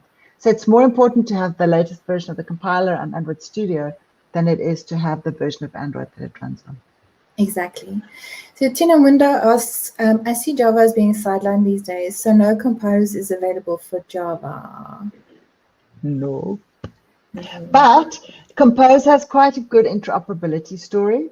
So what that means is you can have a Java app, and then you can just, because you can have Kotlin and Java in the same app, you can make a screen that's Kotlin, and you can have Compose in the Kotlin screen, or you can make, if you have a Kotlin screen, you can also have old XML and put a Compose view inside your old XML, or you can have a Compose screen and put your old XML custom views inside a Compose view if you need to. So there are all sorts of ways that you can, in small pieces, pull Compose and or Kotlin into your Java app.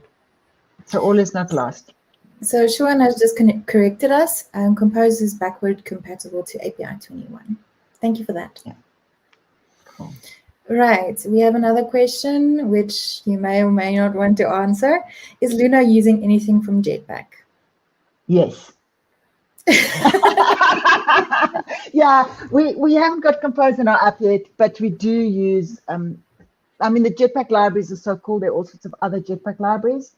And so, yes, we do use, we use architecture components, and we use some Jetpack libraries, yeah. But not Compose yet, no. Although, I mean, with Compose, you can very incrementally start using, you can start with one screen and, you know, just convert your XML layout, or maybe just new screens to Compose. Yeah. You don't have to do your whole app all at one, all in one go. You don't need to do your whole app, but you do need to make sure that your app builds with the latest versions of the plugins and the compilers.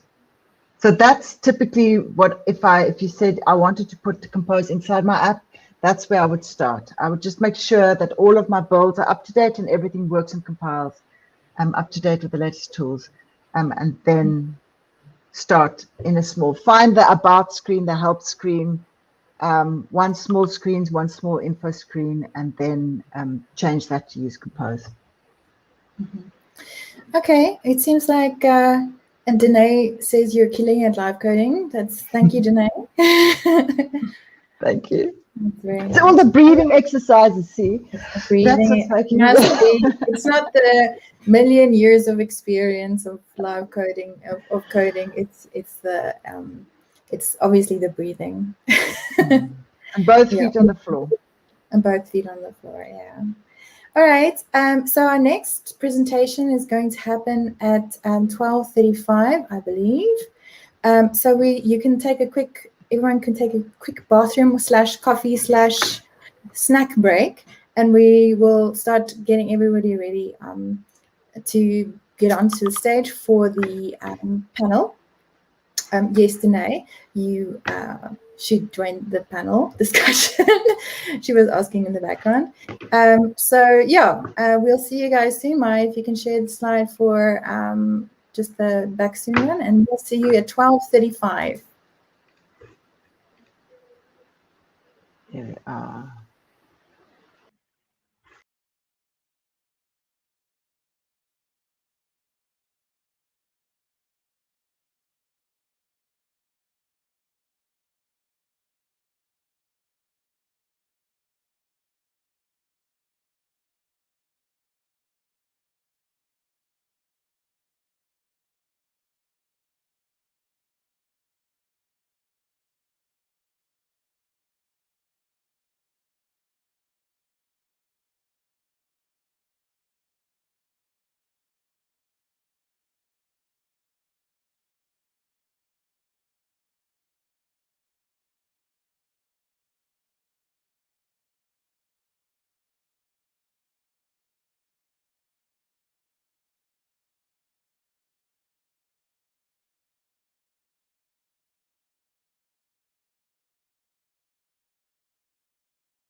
Right, let's get the show on the road.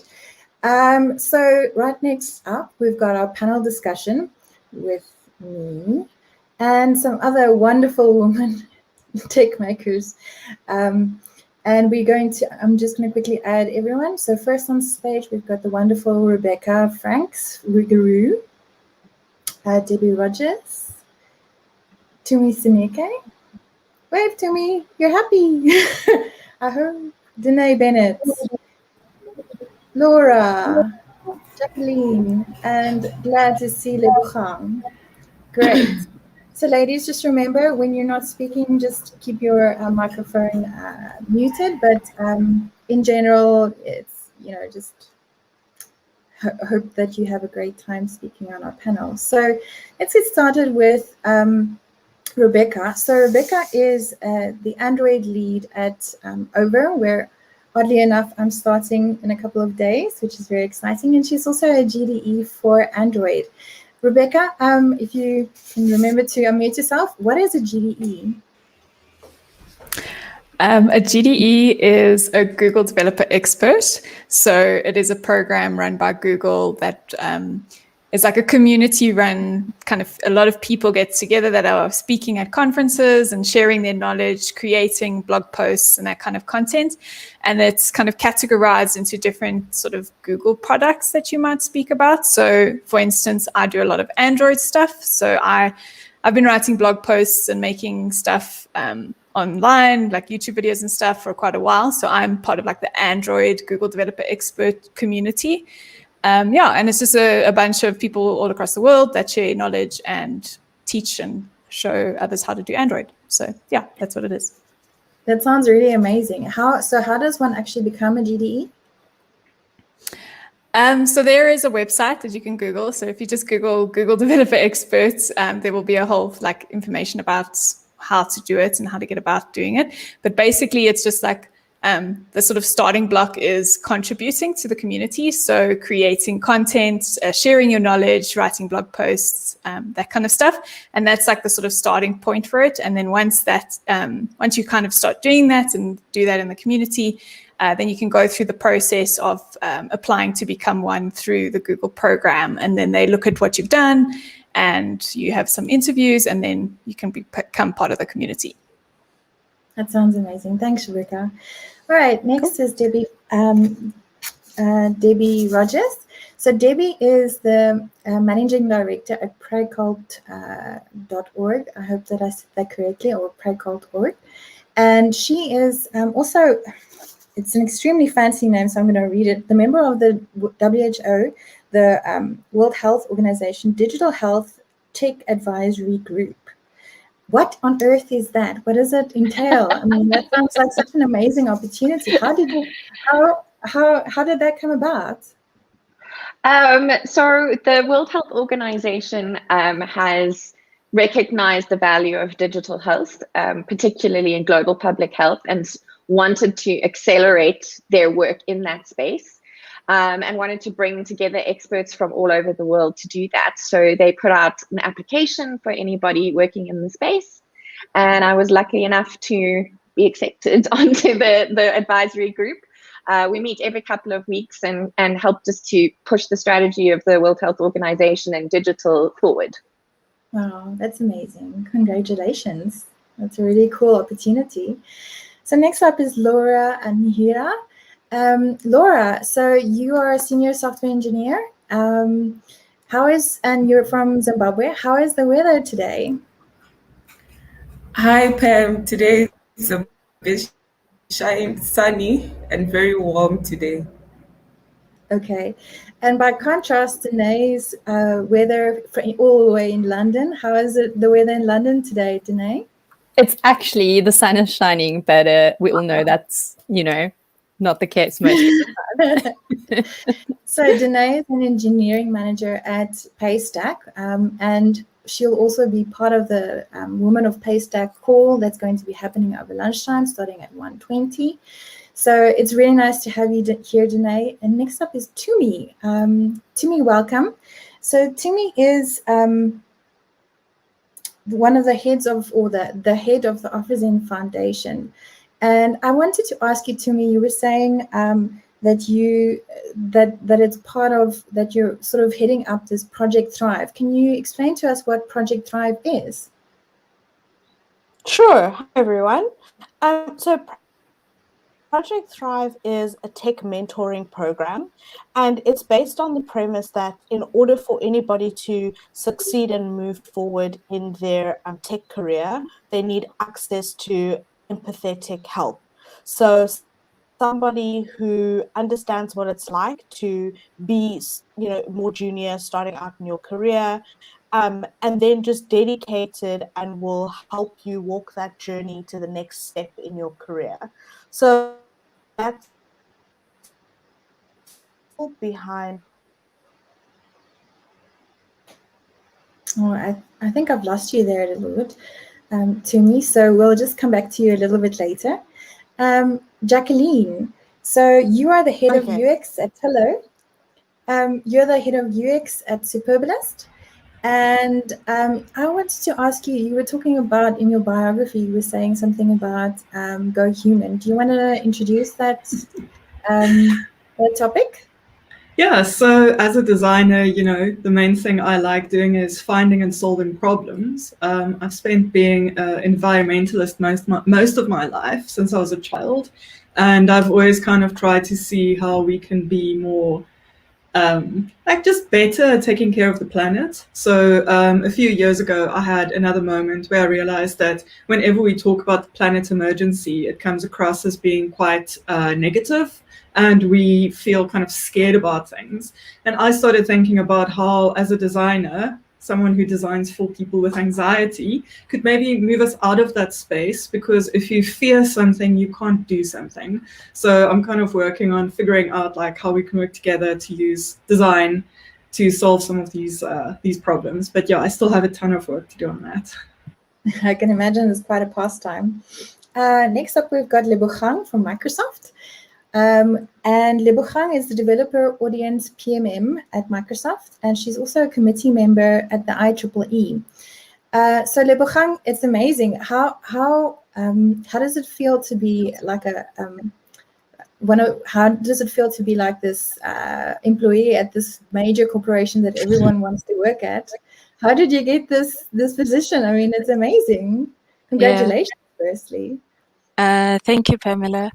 So I think my journey with Microsoft actually started in 2010 when I was a student at the University of Pretoria. So I used to be part of a group of students known as Microsoft Student Partners. I think today they call them Student Learn Ambassadors.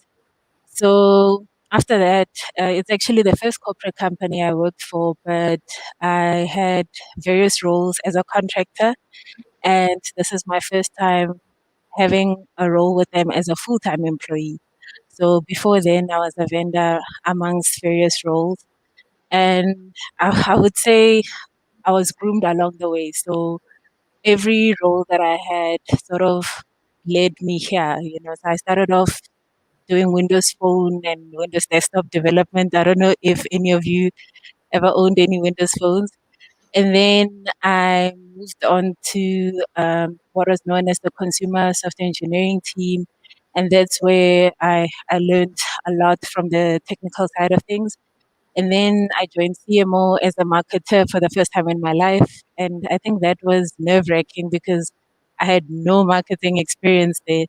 And it taught me a lot, from their brand guidelines and how they do business with other companies, what the difference is when they're doing work with their partners versus their customers.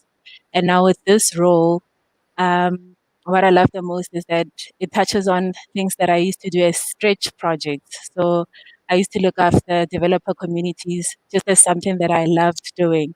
And when the role came through, I found it as being perfect. Like for the first time, I'm being paid to do what I love doing, so it's really incredible, but I'm also learning a lot, because at the end of the day, because it is a role, I'm being measured on a few things. So it's like, how do I balance doing what I love and also meeting what I'm being measured on.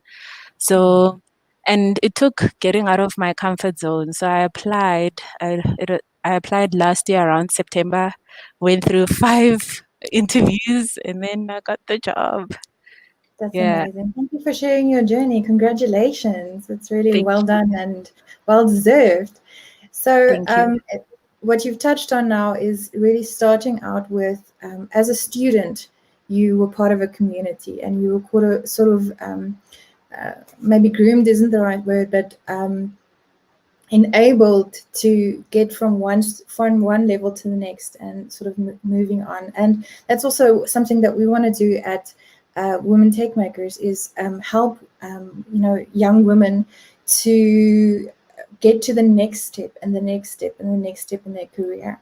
So for some that might be going over to like an engineering manager role, and for some it might go over to something like a staff engineering role. But I want to hear the stories of a few other ladies and how they got started in tech. Perhaps Rebecca, how did you get started in tech? So I didn't really do much tech in school, so they didn't allow computer science at my school. They were like, no, we're not going to offer it anymore because nobody wants to do it. So I was quite curious on what like IT and all of that was about, and I knew I could get a job on that because it was always known like IT, there's a lot of jobs. So yeah, and I really like solving mathematical problems. So I thought, well, this degree at University of Johannesburg has maths in it and has computers, but I don't really know how this works. So yeah, let me sign up and see how it goes. So yeah, that was basically just picking this degree and trying it and struggling for a while. Like the first 6 months were hard because they kind of assume they teach you everything. The 3 years that they do in high school, they teach it in the first 6 months. So yeah, it was really difficult the first 6 months of it. But after that, I kind of got into it and then really started enjoying it. So yeah, kind of my short story. Yeah, thank you for sharing. And I think what's interesting is, everyone struggles in the beginning. You can't get your code to compile. You don't know why it's not compiling. And you maybe copy and paste some code. You maybe make some dodgy mistakes. And, it's okay. There's no reason why you can't be a great developer if you have a rough start, because everybody has a rough start. I want to hear some other starting in tech stories, maybe from Laura.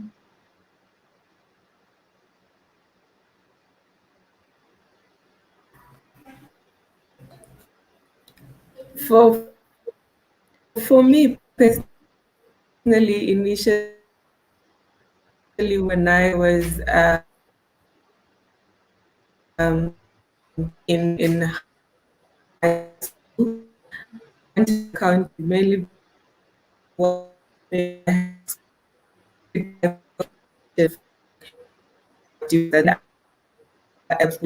Sorry to interrupt you, Laura. We really can't hear you. Can you maybe try and see if you can find another spot with a better Wi-Fi connection, please? Let's go on to Jacqueline in the meantime. I went to university and I didn't know what I wanted to study, but I always knew that I loved art. But I was one of those weird kids who also really loved science and logic and those kind of things. So at first I was very lost, not knowing what to do, because this is quite a long time ago that I started studying. And then I came across this degree called multimedia. And in that I had to major in computer science, and I really suck at computer science, but I did get through it. So I just smiled and nodded when you said it's hard to start out. That's how I felt the first 4 years of my technical career. But then at some point I also realized that it's okay if I can't code. The fact that I have varied experiences and that I have that background, I understand how stuff works. And it's in particularly been helping me the last few years when we start looking more at artificial intelligence and how to design for that. So, like that whole combo for design and technology, logic, art. That's how I ended up and fell in love, and I've been doing it for like a long time now. Okay, thank you, Jax. So I wanted to talk about career pivoting. So when I was talking to Debbie in just a little introduction meeting that we had, she mentioned that she actually had left tech and had come back. Debbie, can you tell us more about that? If it's not too personal. No, it's fine. I'm a sharer. So I think, I actually just loved tech at school. I was a science and maths and computer science nerd, and I just loved it. And I was very excited to go into my electrical engineering degree at WITS, and thought it would be great. I'm on my way with something that I love.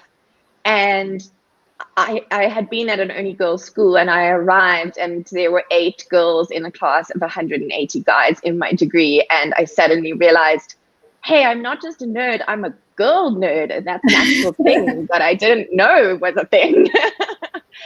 And I actually found it really hard. I didn't have the confidence, I think, in myself that I needed to stand up and be like, this is fine. I'm 8 of 180.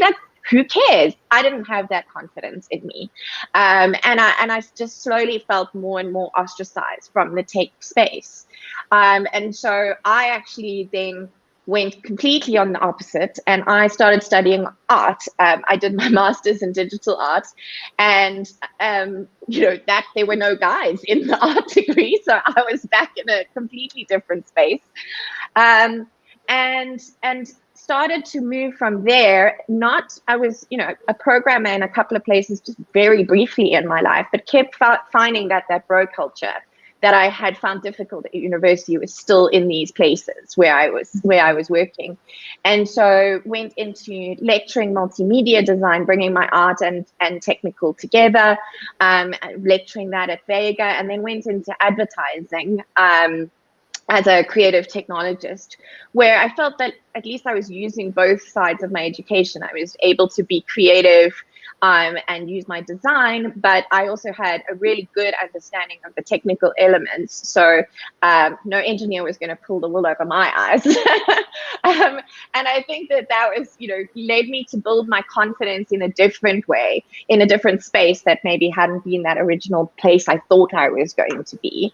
And then found that I could also use these skills for a nonprofit work, so in digital health. And I think that then started to combine all my passions. It built up my confidence. I was in a place that really valued diversity. I had really good male allies in my organization who were helping me to grow and build my confidence. And in some ways, I think I really landed with my bum in the butter in joining Break Help, because, it really celebrated this difference in my career and how I got there. And I had people who were supportive of difference and of diversity and of combining different skills and thinking in different ways. And now that I'm the managing director, I hope that I can make that even better. Like I can create more spaces and bigger spaces to celebrate all this difference that people can bring to the table. So it's been an interesting journey, but I'm glad that I am still in tech. I'm glad I can still use both of those sets of skills.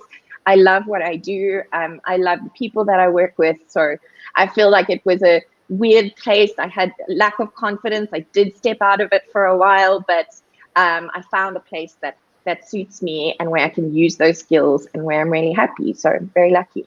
Yeah.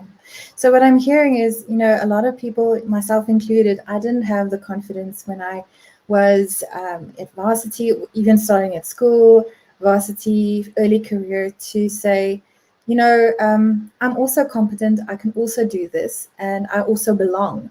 And that's why we're creating this platform for young women and even scholars. Anyone is welcome to know that they belong and that they can rise to great heights, like all of you have. And I think that's really your story is really amazing. Thank you, Debbie, for sharing. And I also think it's very interesting how a lot of the times we see that scientists also, or computer scientists and developers and engineers and so on, they also have a lot of passion for art, and be it like digital art or music or classical fine art. I've seen it over and over. Baking, Rebecca, I'm looking at you. That's also art. If you've seen Rebecca's baking, it's also art and it looks delicious. Please send me some. All right. Next, I wanted to ask about encouragement. Danae, who encourages you to stay in tech, despite difficulties and stuff that you might, maybe you had a bad day at work. How do you cope? How do you work through that? Yeah, so what encourages me is all of you guys. I think being connected to other women and other people who value diversity in tech. I think I relate so much to some of your story, Debbie, and just like the confidence knock that you can have when you realize you're a girl nerd, as you say. But I think, luckily, I think the industry is at a space where there are lots of places that value diversity. And so for me, it's helped to pick places where I know that my boss and my organization and my colleagues and the CEO and that those people really truly value that they're going to blow wind into my sails, they're going to encourage me, and that they're also going to empathize. I think it's important to maybe not everyone empathizes with some of the challenges we face, but if you can find those people, like find the manager, find the friend, find the mentor, find the community that empathizes, just stick close to those people and try and forget about the haters. True. So I talking about encouragement, I wanted to ask Jacqueline, so for young creators, what advice would you give them in finding their artistic voices and combining that with technology? I mean, I know it's difficult to sometimes work with developers. How do you encourage them to not be scared of the girl geeks? I don't think you can encourage someone to not be scared of someone. I think you can just try and be open and make jokes and, like, at some point find a human connection. So I think that's kind of the thing I try and do. And I just want to say what encourages me to go to the office is or work with people is when I know I can help other people, because I like to say, like some of the nonsense I've had to deal with, and not a lot of big stuff, but I like being able to go, it's okay, like this happens and don't worry about it, work through it. And you just do you, and eventually if you do the hard work, it will pay off. And I think from a design or a creative perspective, that's even more important. So I think anyone who knows me knows that I'm non-standard. My mum still introduces me as her weird daughter, which I don't always like, but some people think I'm strange. And my advice is usually that is what it means to be creative, is that you are a little bit different. Or some people might say that because it's not what they're used to. So it's not a judgmental thing. You shouldn't feel bad about it. Even if you do, don't try not to. And I think for me, it's like, don't let other people frame your reality. As I was listening to the different stories on how people got to where they are today, if we had to listen to all the people who told us that this is what the future is going to be and this is what you're supposed to do as a woman or whatever, then I don't think we would have been where we are today. So it's like, just take those happy mistakes along the way and just roll with it, man. Enjoy your life. Yeah, that's great. Quite a cool quote, hey? Don't let anybody frame your narrative. That's a good one. Thanks, Jacqueline. I don't know if I can. Oh, I was going to jump in there and just bouncing off of what Danae and Jacqueline have both shared is, I think there is something about empathy.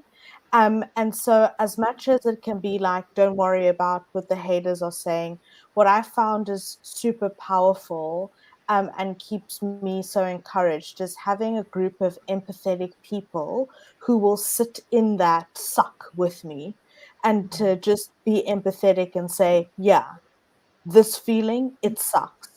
And for somebody who is a recovering people pleaser, that's really helpful, because so often I just, want to bottle it all up and say, it's fine, everything's fine, everybody else is okay, so it's fine. And so having empathetic people around me who go, it's not fine, and that's okay too, is really, really empowering. And so as much as possible, I also try to hold that space for others, because I think we all need that connection to say, this sucks, it's wrong, it's unfair, and yet we can continue. And so that empathy just for me it's my lifeblood at this point. Creating a safe space for people to be themselves and to realize that, we're living in a real world where there is sucky things, and we need to empathize with each other and carry each other forward. That's great. That's right. So Laura, I hope that your internet connection is slightly better now. What advice or encouragement would you give? Would you give to someone, she's maybe a young woman starting in tech, and she wants to advance to maybe your level of being the senior, this very fancy senior software engineer? What advice or encouragement would you give to someone like that? Okay, I think firstly, when you are in the tech space, regardless of software engineering or project management, the first thing is not being afraid of failure, because already engineering is a bit challenging. Apart from the environment being so much dynamic, things change every day, new updates come every day. Do not be afraid of failure, because from bugs you learn, you gain experience, and that's how you grow. And also, it's important to ask for a specific feedback on your task or your roles, your responsibility. Ask for specific feedback on areas that you can actually improve, things that you can do to get better at what you do, from your line manager, your fellow, your colleagues. It's important to ask for feedback.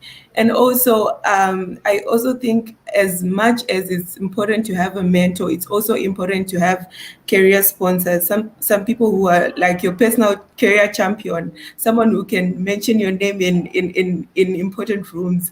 Because as much as you're experienced, you need someone who can actually put your name forward in rooms that can bring growth for you. I also think it's also important to never stop learning. New updates come every day. Like I think from the previous session that we were having with Maya, where she was taking us through the Jetpack Compose, so things change every time. You need to be up to speed with what's new in the tech stack that you develop using. That way you do not get irrelevant. Imagine you are so experienced in something that is no longer in use. So I think it's important to also to continuously learn.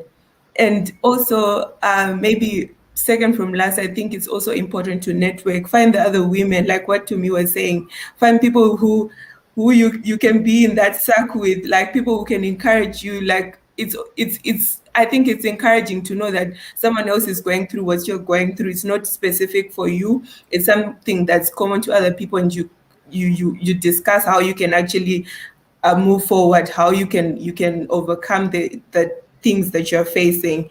And lastly, I think in as you grow in the career, it's important to know your worth. Like, do not just accept offers because you think that's your way in. Like, mark your space. If something does not align with you, just decline. I think that's it from me. That's very valuable advice. Thank you, Laura. That was really amazing. I wanted to move over to, so in tech, we often have, there's so many different paths that you can follow, but one other path is becoming a manager or an engineering manager. And I wanted to ask Debbie, what encouragement would you give someone who wanted to become, maybe they're a developer, or maybe they're, in some other part of tech, to become somebody in management? What advice would you give them to how to get started and how to become a good leader? Weirdly, the first thing I would say is you don't have to be a manager to grow. I think that's really important. You know, you can just love what you do and be really great at what you do, and hopefully your organization helps you grow in that direction. Not everyone, I think sometimes we think somebody's really good at their specialization, therefore now they should be a manager. I don't think that has to be the way. In fact, some of the best managers I know weren't the greatest at their specialization, including me, I would probably say. I have team members now who are way better than I was in those positions. But I think, you know, if you do feel a passion for management, you know, it will come across in, I think, probably already how you work with your peers. You know, look out for things about how you want to help other people grow, how you think about the problems that you're solving. Do you think about the problem you're solving in one specific area, like this problem is my problem, or do you start to see it more as a systematic change? And if you start thinking more systematically, if you're passionate about helping your peers grow, then I think it's an indication that management would probably be a good idea for you. One of the things that makes management hard is, sure, there are courses out there around management, but most people don't start thinking they're going to be a manager. Most people start being a developer, being a designer, those sorts of things, and grow into management. And I think the biggest thing that I've learned is that you need to learn how to reach out for help. You will learn this on the job, but there are so many other people out there who have learned this on the job. You don't have to stumble and fail at every little step. Question yourself at every little thing that you're doing just because you don't have some kind of perfect path towards becoming a manager. It is one of those things you learn as you go, but you can reach out for help. And there are so many supportive other managers out there who can say, I've been there, I've done that, I know that it sucks, but this is how I solved it.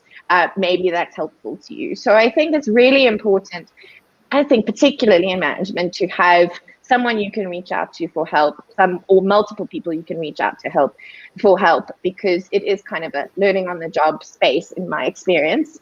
And it's important to know that you do have that support behind you and you don't have to do it all by yourself. So that would be my advice. True. I wanted to go over to guiding principles. Lebogang, what do you bring to work every day? What guiding principles do you bring to work every day? Please let me know if you can hear background noise. Oh my Okay. God. Oh, can you hear background noise? No, it's all good. Okay, cool.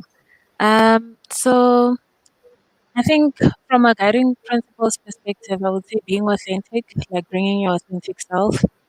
That for me has always been something that I measure the pulse with in terms of everything that I do, because at the end of the day, like the person that had the job before me is completely different from me. So they have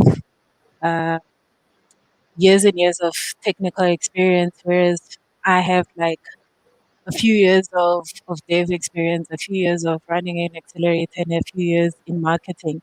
So I had to ask myself, okay, what will I do differently in the role? Um, and then and also think back to some of the interview questions that they asked me, because that also sort of tells you what's important for the company going forward, or in terms of who they're looking for.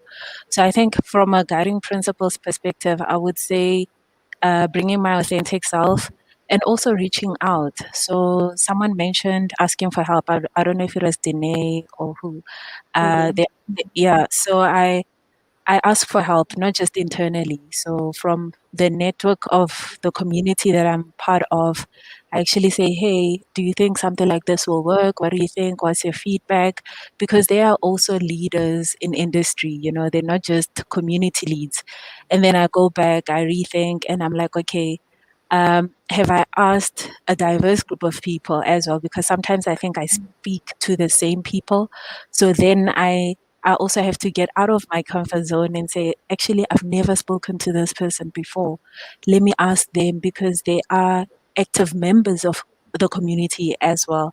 So I think right now, one of the things that I try and come to peace with is that South Africa, as diverse as it is, they're also looking for something that's fresh. So I've connected with some of my peers across Africa and also in the US to see, hey, what are you doing differently? You know, I see people are doing things organically, sometimes without even any corporate sponsorship. How does one ignite that form of involvement or passion? Yeah. And just rewinding back to student communities, I also tap back into the leaders of student societies, because at the end of the day, no one pays them to do what they're doing, you know. And because of the age gap, I try and see, okay, what's relevant to someone who's in varsity today, and what are their views of what industry is looking like, you know. So I read a lot as well, and I listen to podcasts.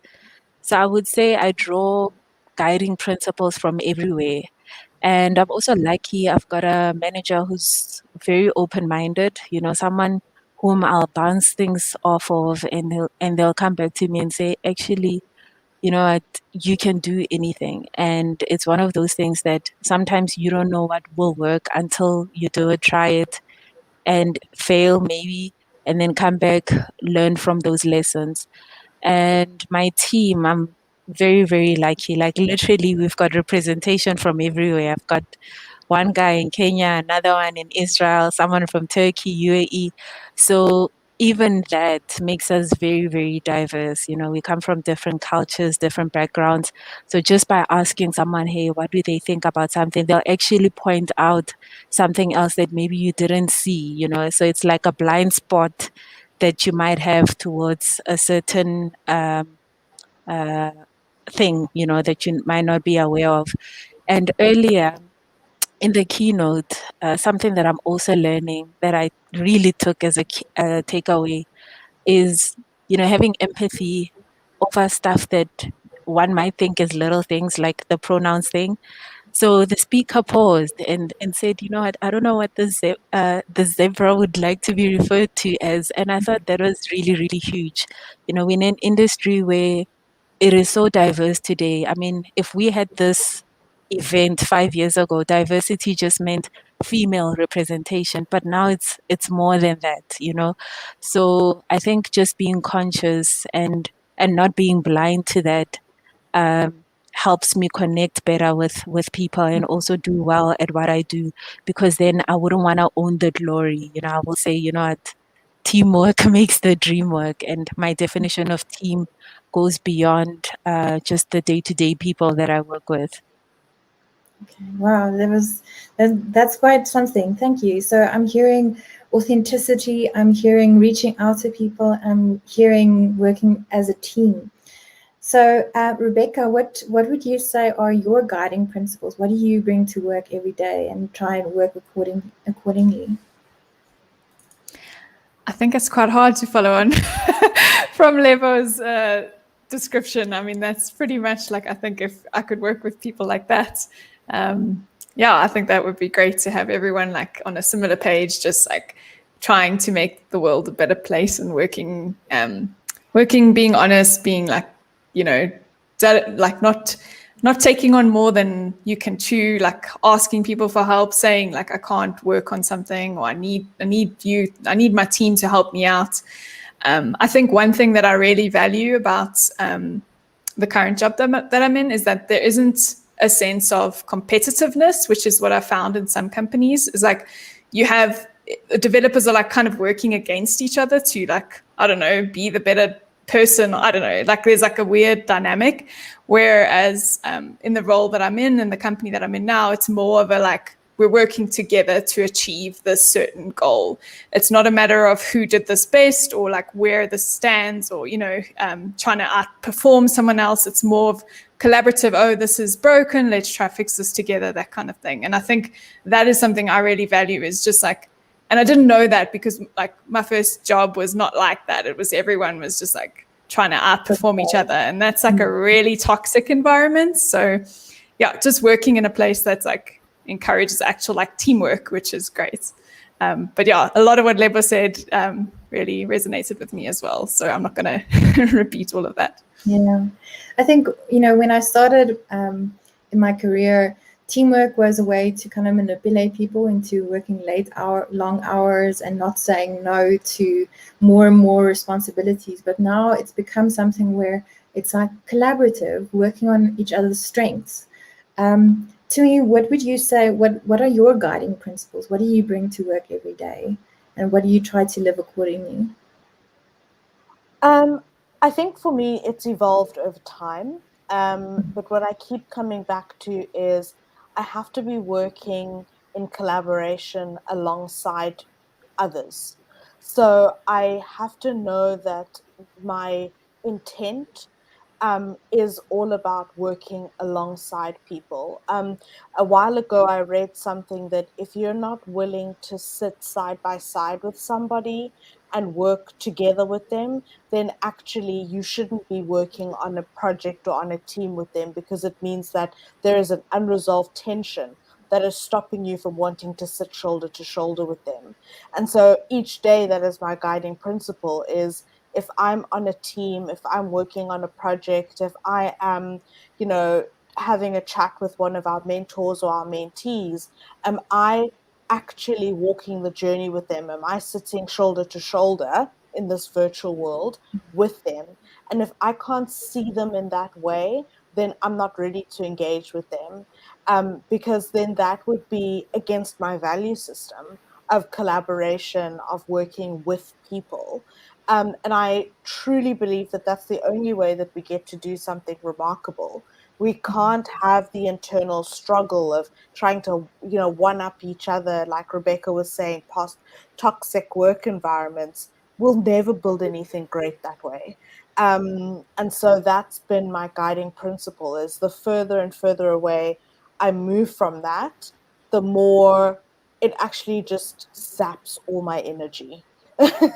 So I actually have got to the point now where I can't fake the funk. Is if I'm not working shoulder to shoulder with you, collaborating with you, and just owning the journey with you, then I'm not the right person for the project. And I'm probably also robbing the right person of the opportunity to walk alongside you.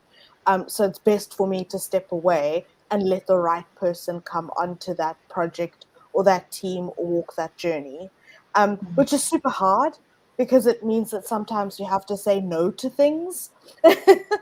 But, it's not like we have a finite pie where it's like you're taking from somebody else. We can just bake a bigger pie, and we can all just, collaborate and grow together. It's fine. So that's what I try to live by and use as my guiding principle every day, as much as I remember to, because sometimes I'm hungry and I'm tired, and that takes over instead. Yeah, like now, I'm also hungry and tired. All right, I wanted to ask about big tech predictions. Jacqueline, in the UX front, what is your big tech prediction for the next 5, 10, 3, 4, 5, 10 years? What do you think is going to happen? I'm always a bit of a traditionalist, so the big things in tech. So people love talking about the trends, and I feel like I've just been disappointed so often by like the things that people promise. And I'm a huge science fiction fan, so I'm like, I wanted to work like that science fiction book before like really engages it. So I just want to say that. But for me, I think it's the more invisible stuff that I'm interested in. So when we talk, like artificial intelligence and general artificial intelligence has been such a big thing for like the last 20 years. And now if we start looking at how ML and data science and like the technologies coming out, I love how it's starting to integrate like in life. I think it's William Gibson who says that the future is already here, it's just unevenly distributed. So that's kind of the things that I like looking at. It's like, what's the spikes that you see? And then what's more interesting for me is when it gets normalized in society. So how do more people get used to it and we start interacting with it in such a way that we don't really realize that we're living in the future? And you get this weird feeling, like you get this uncanny valley feeling every now and again. You're like, whoa, I'm actually living through this. And I find that super exciting. From a personal perspective, I would really love it if AR/VR integration would become more normalized. I think for me, that's something I find interesting. And with the spaces that I'm kind of working on at the moment, that's something I'd like to see more, like in the e-com and like operationally in the background and how we move stuff around. That's what I'd like. Cool. Thanks for sharing, Jacqueline. So Danae, you have a little girl. And I wanted to ask, so I've seen some pictures of her with JavaScript for dummies or JavaScript for babies and so on. Yes, correct. So what is your hope and dream for the next generation of women in tech? Yeah, so I mean, when I think of Zoe, my daughter, and of all the sort of young girls growing up, I really hope that they will not have to be in the minority in certain industries, the way we've been discussing. So I hope that she won't have to experience the stress of being the only, I think there's that concept of the stress of the anxiety of being the only. I hope that she won't have to experience that other young girls who are, or other young people who are currently the only where they're at, that they won't have to experience that of being harassed. I think we all are like, please, can that just stop now? So I think we've come a long way, but just that she would never have to deal with harassment. And then I think that she would never even think twice about, like Debbie mentioned, it would never even occur to her to think twice about like a female president, a female pilot, a female engineer, but that it would just kind of be an engineer or a pilot or a president. So that's my dream. Let's hope we might not quite get there, but let's hope we get closer. Cool. Thank you so much, ladies, for all the words of wisdom. It was really amazing. I am astounded at your wisdom, and I'm astounded at how cool this session was. I wish I could talk to you for like 5 hours extra, but unfortunately we have lunchtime now, and I guess we're all hungry, angry, and what is it? Hungry, angry, and sleepy. Anyway, it might be sleepy.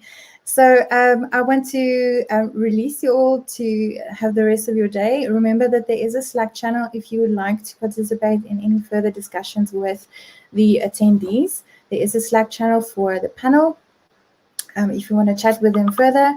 And also please say hi to the Paystack the women of Paystack Zoom session. They'd love to see you there. I know I'm heading over there in a couple of minutes, and they're going to be just chilling and telling you more about Paystack.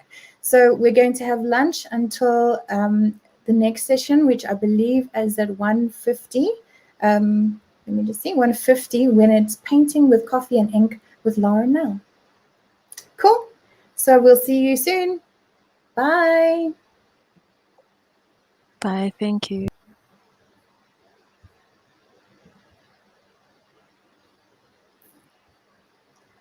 Cool. So it's lunchtime now.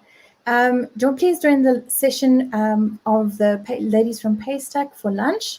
You can see the Zoom session there, and we'll see you back at 1:15. 1:50, not 15. Bye.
Okay.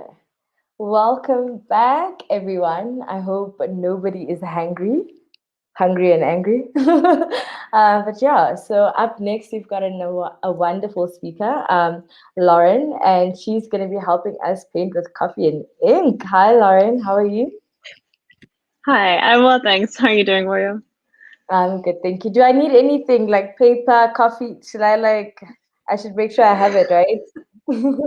Yeah, I'll switch over and share everyone what we need. Okay. Cool. Is the lighting all right? Can you see my screen? Yeah, I can see your screen perfectly. It's just a little bit, yeah, it's a little bit dark, but I can see it properly though. Okay. All right. I'm sorry about that. I have No. so many lights, but they're not helping much. No, it's okay. Cool. It looks perfectly fine. I'm gonna give the stage away to you, Lauren. Unless if you need me, just shout. Say Okay. then I'll know. Thank you. Awesome. Okay. If you could keep an eye on any questions, it would be great. No, definitely, But without a doubt. awesome. Thanks very much. Cool. Well, thank you everyone who's joining today. The purpose of this is just to take a bit of a breather after lunch and yeah, process everything that you've been listening to this morning and just to relax really. Yeah, so what you'll need is, I suppose you can see I've got some paper here. I think this is about 200 GSM, so it's quite a thick paper. Doesn't really matter that much, so don't stress if you don't have anything thicker than cartridge paper. It'll just warp the paper a little bit. Then you need some coffee granules. I just have some good old, it's some Jacobs, you can see. So nothing too special, but you can use anything that you have on hand. I have some dry ones here at the moment, and I have some water. Also have, yeah, just some smaller bowls of water and something to mix it in. So I'll be mixing as we go. You're welcome to, I've seen some people have like different bowls with different strength coffee, but I'm just gonna mix as we go. And then, so I have a lot of things here. You can see I've got my paintbrushes and an eraser, pencil. You do not need all of these things. That's also a very tiny eraser. Some of you may have seen these brush pens, which I love for watercolor. They're amazing. But yeah, you can also use normal paintbrushes. That's perfectly fine. Then I also have some ink pens. These are, yeah, some that I got as gifts. This one's just like a nice brush pen, which I'm very excited to use. I haven't really used it yet. And a tiny micron ink pen. You can see, okay, I'm not going to try and show that to the webcam. And then I have some of this Parker Quink ink. I really enjoy working with this. It has like a blue tinge to it when you paint with it. But you don't need that. Like literally all you need is coffee, and if you have like a normal ballpoint pen, that's also perfectly fine. I'd prefer to work with black because yeah, black goes really well with the coffee color, but it's really up to you. Then yeah, if you want to get adventurous, you're welcome to use something like a twig or a feather. I borrowed this from my cat. She brought it to me the other day, so maybe I won't be using that, but anything interesting you want to use, yeah, feel free to just play. Yeah, so I'm gonna get started. Oh, one last thing, it's good to have some just some blotting paper on hand.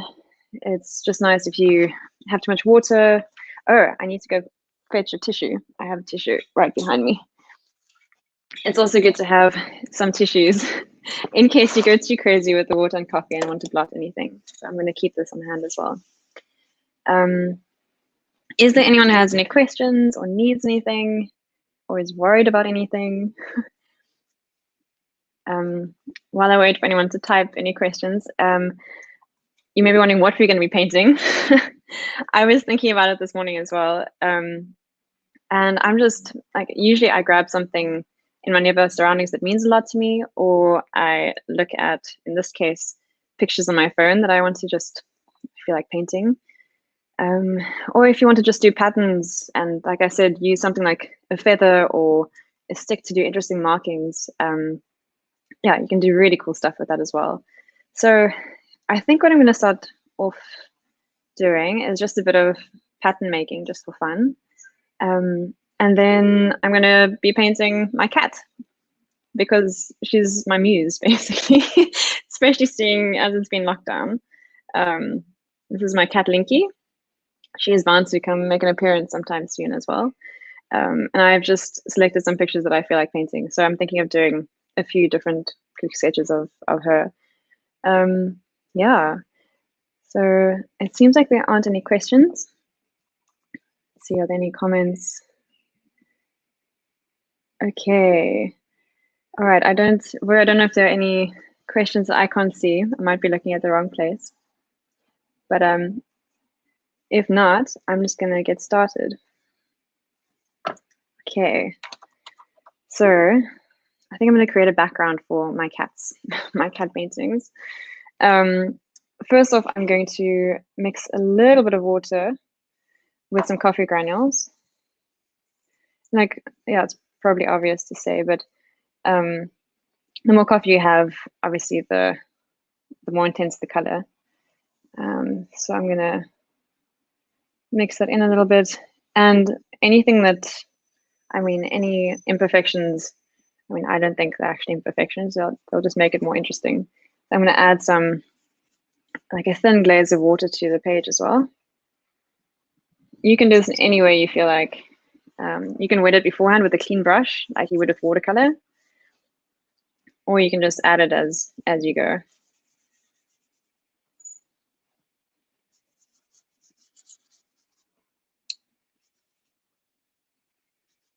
Let's see.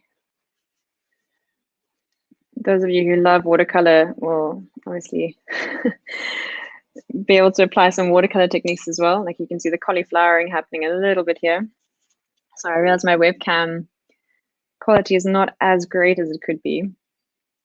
But if any of you have any questions, you're welcome to ask me. So in watercolor, you call this wet and wet, where you have a wet glaze on the page, and then you add wet to it. And you're welcome to wait for it to dry and then start stippling, or if you're just doing patterns, by all means, you can do it to the whole page and add different intensities as well. But I'm going to wait for this to dry a little bit, and then I'm going to start with my cat drawings because I'm going to be that person, that cat lady. Let's see. Okay, just checking the comments. I think I'm looking at the right place. Cool. All right. So it seems to be quite dry in this area, so I'm going to start with my first cat drawing. Let's see. All right, so there's Linky in her usual state. So I'm going to put this over here. It's often better drawing from life because especially if you're doing botanical drawings, then it's way better to actually see the plant up close and really understand how it works. Whereas if you see a flat picture of it, it's sometimes difficult to understand. Yeah, just the structure of the plant, for instance. So the same with live drawings. Live drawings are so much better, but my cat is upstairs right now, so I can't really draw her. I was hoping she'd be here next to me, but as she usually is. Yeah, so draw from life. It's sometimes a good idea to just go and sit at a coffee shop and draw people walking past. It's really good just to get your eye in and yeah, start to understand motion. Cool. Yeah, so I'm gonna skip ahead and just start. If you see your paint is not intense enough, then obviously just feel free to add some more coffee granules. Now, the idea of this is not to make it perfect, and definitely not to stress you out. So don't be too harsh on yourself. I'm just getting the general shape of things. A little.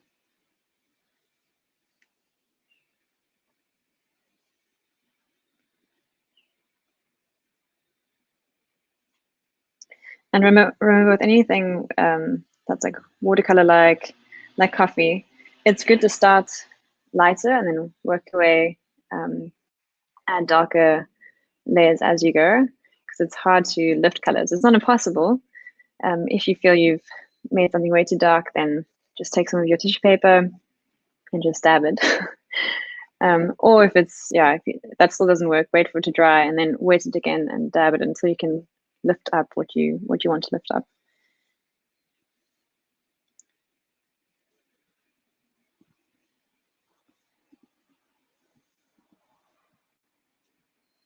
Let's see. I sometimes do this work with some of my colleagues, and it's really cool seeing like engineers and people, HR people,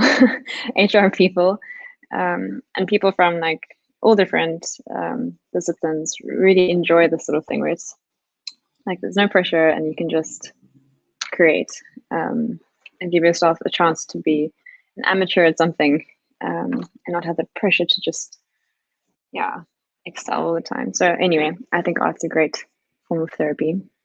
Okay, so that's as much definition as I want to give to this one. I'm going to let Leaky dry in that position. I'm going to find another one. Let's see. So I want to do 4 in total. Let's see. Okay, this one looks pretty good.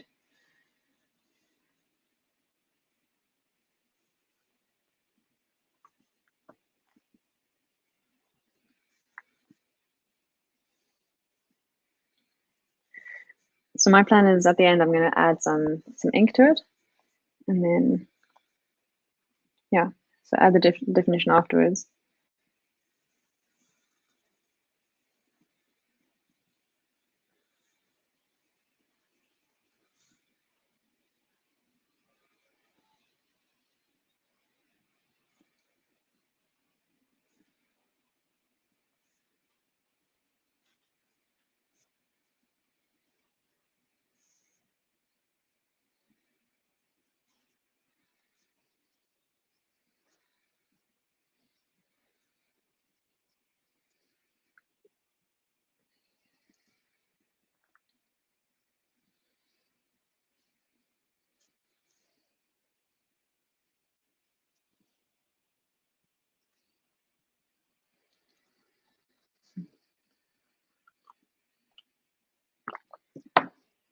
Once again, if anyone has any questions or wants to know anything, please just ask in the chat.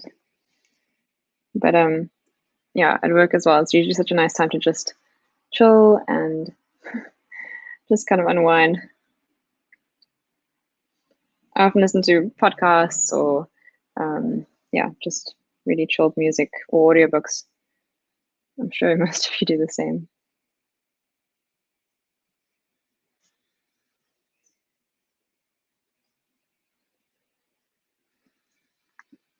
Okay.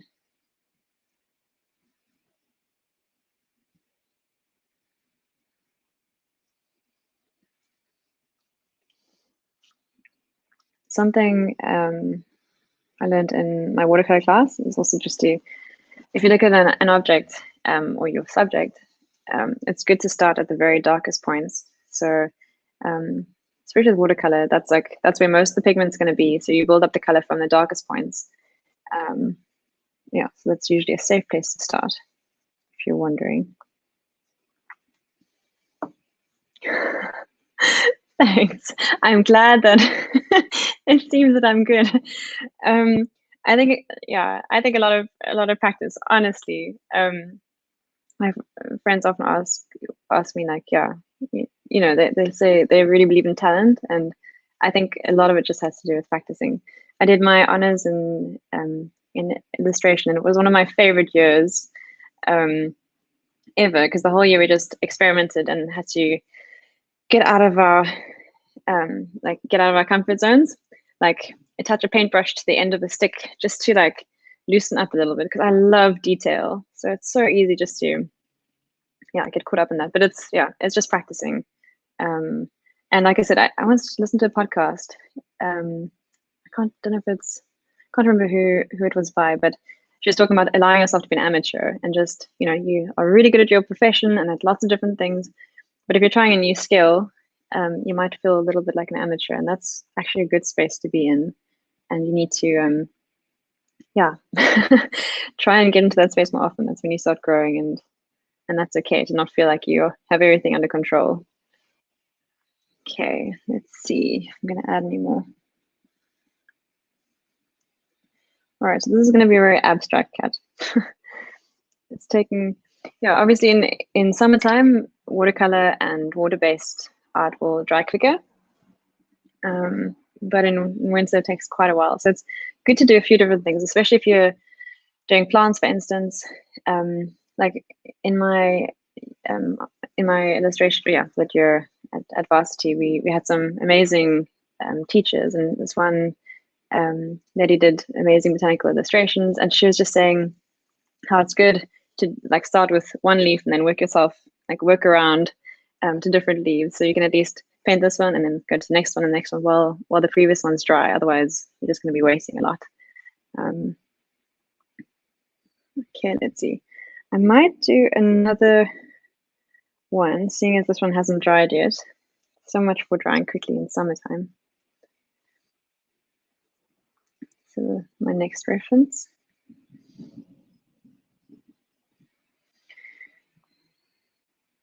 I see, I was Googling around to see like which artists paint in coffee. And I see there are quite a few who like kind of specialize in it. I think it's a really good idea, but I'm not sure how long coffee lasts as a pigment. I don't know if anyone in the audience knows. So feel free to share that with us if you do.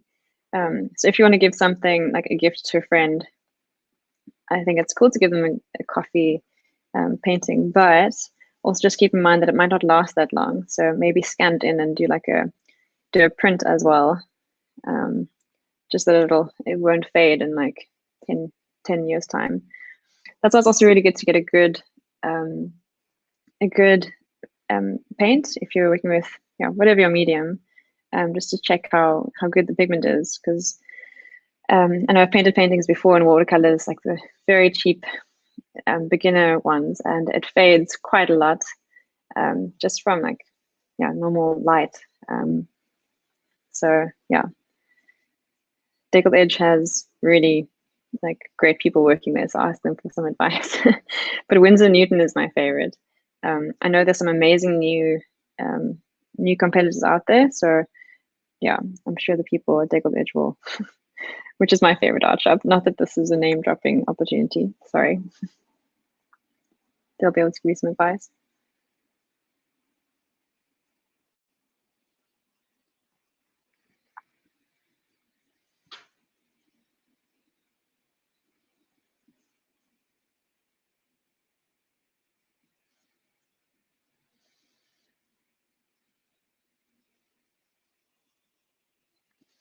Cool, that's my second one done for now.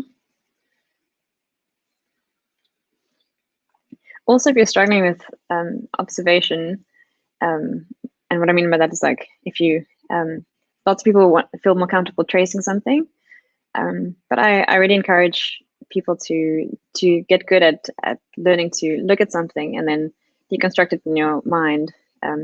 Basically just observe and then translate that to your page really well. And it really takes practice. I remember in art school, they drilled it into us, look at this object and then redraw it. And it's a whole thing of breaking things down into tiny shapes. Like if you were to look at this Quink bottle, you can see that's a circle there, and this is like a kind of that's not a triangle, but it's like a moon shape.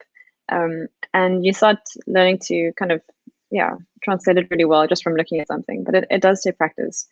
I remember getting back to art school after a long holiday, and I was just like, oh man, so out of it, because you need to get your eye in. So that's why I recommend drawing at coffee shops. It's just really good practice. Just make sure the person isn't sitting too closely to you, otherwise it could get a bit awkward if you keep staring at them. But people are generally quite open to that sort of thing. Like in Stellenbosch, we'd often have drawing days on Wednesdays, and I loved it. We'd go to the botanical gardens or sit in coffee shops, and people would often come and ask what we're up to, and it's quite a cool way of striking up conversation.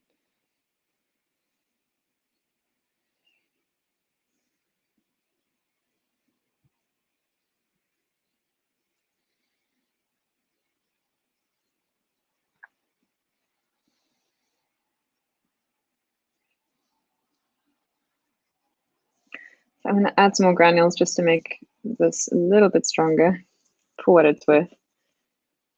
Let's see if I get a darker pigment.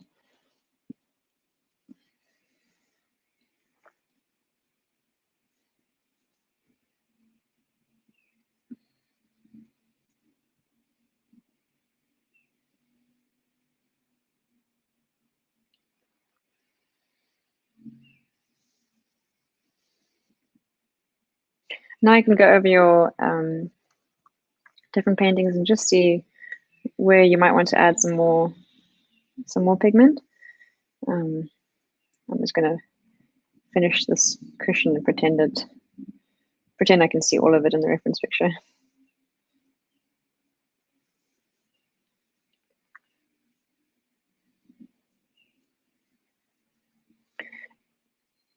Yeah, this might be obvious, but if you're doing like a print or something on a cushion, for instance, it could be nice to use something different, like the stick, the stick or feather or something to create an interesting print on it. Yeah.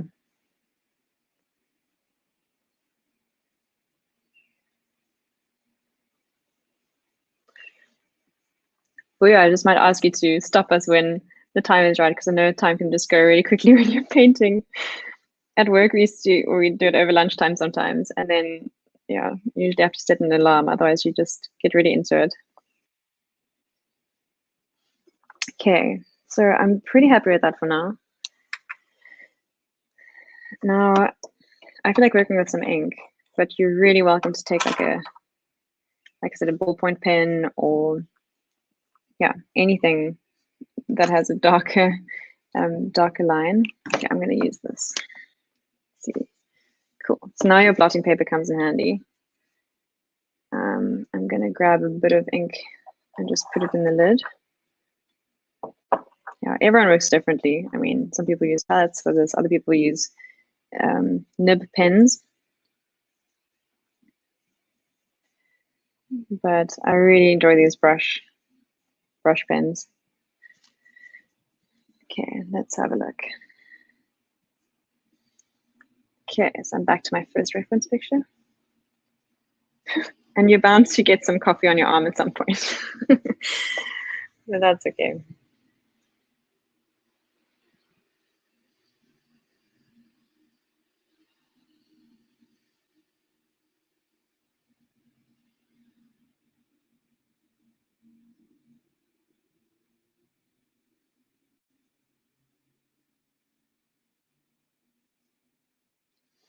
All right, see, so for me, the blotting paper, I either use just like normal cartridge paper or a tissue, just to absorb the extra moisture on the page. And sometimes a bit too much water comes out. I usually use an extra page like this just to test the strokes before I actually apply it to the final page. Yeah, so you can see like, okay, cool, that's the kind of line I want, and not like one that spreads that much. You can see this line here. Sorry, it might be obvious, but like this middle line here, you can see it's starting to cauliflower and like spread into the page. That's because there's so much water in there. So I'm rather I use that first stroke just to get rid of excess water, and now I can see, okay, cool, I've got a clean stroke. There isn't too much water or ink on that. So it's just to test your stroke. Okay, let's see if I can get one of these done. I'm not the fastest painter. Some people are incredibly fast. If you watch like people on Instagram and yeah, they're like super quick. I suppose it takes practice, and if that's like what you do every single day, it probably comes quicker and quicker.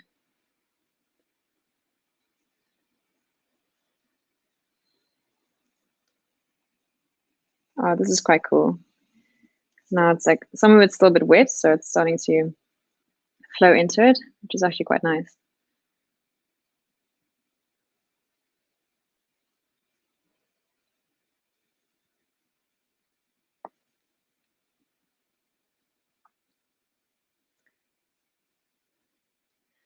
You know, if any of you want to show or share what you've done, I'm not quite sure how you can share it with us all.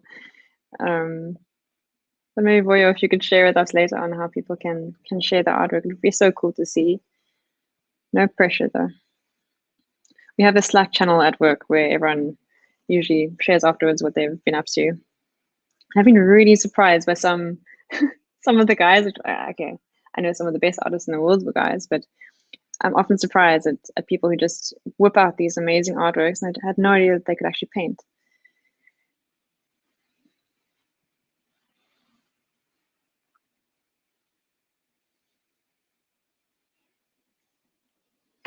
Oh, that is the wrong bowl. That's my coffee, not my ink. It's also a good thing is to, the reason why I'm using these little bowls is because my tea is right over here. Ironically, I'm having tea and not coffee, just for the nerves. But I've often dipped my paintbrush into tea. So it's good to have bowls that don't resemble a mug, just so you don't get ink or paint in your tea.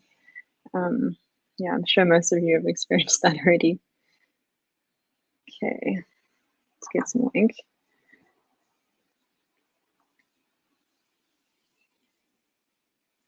Okay.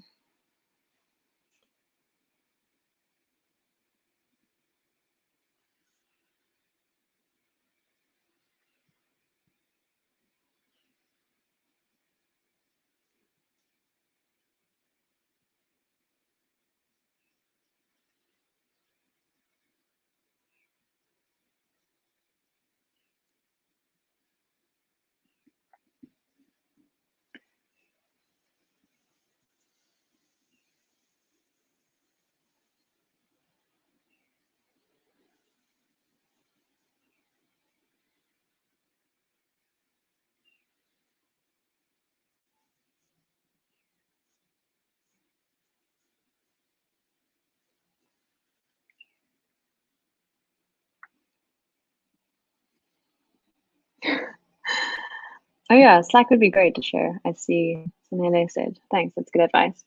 And yes, don't sip from your paint. Probably not too bad when you're working with coffee.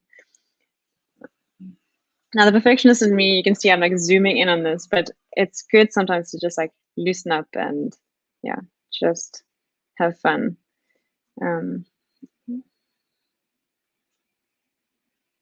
There's a tummy. Nikki has a bit of a Braveheart face, so I can't add that much definition in the darker side here.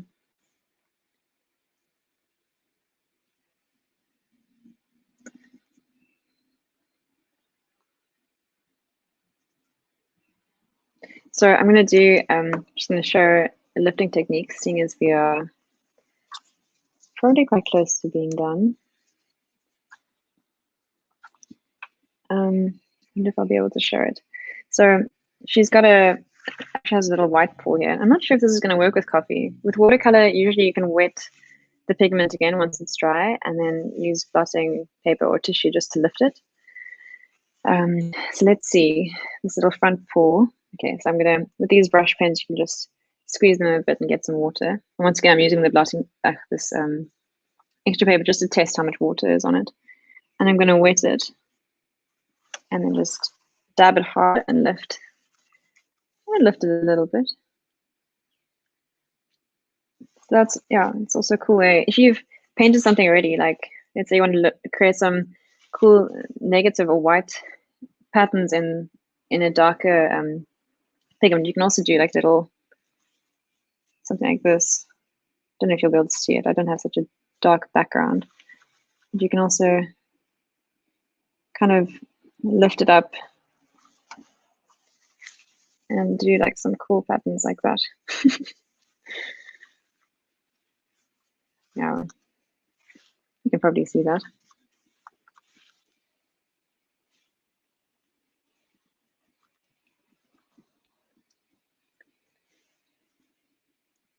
Let's see.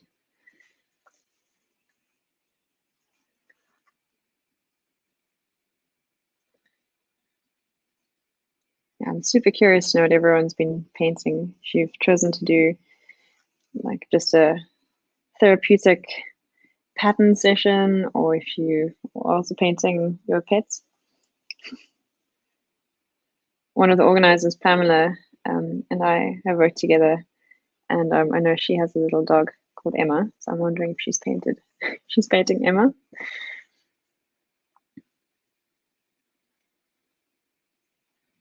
Cool. These brushes are really cool because you can just clean your brush and then go on painting, which is really nice. I'm trying to lift up some more paint here.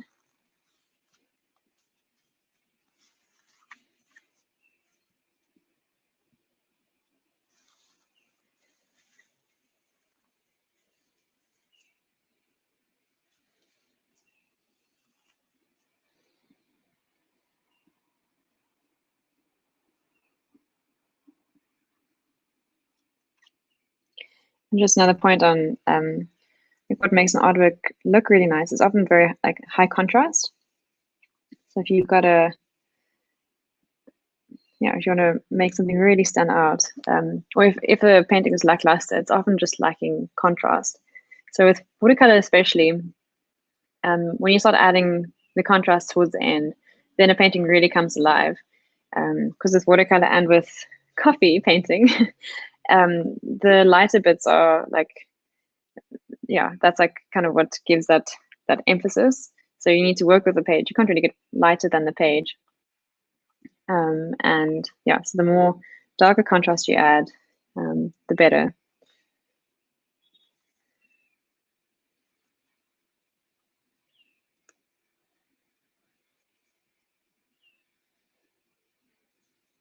Adding some toe beans.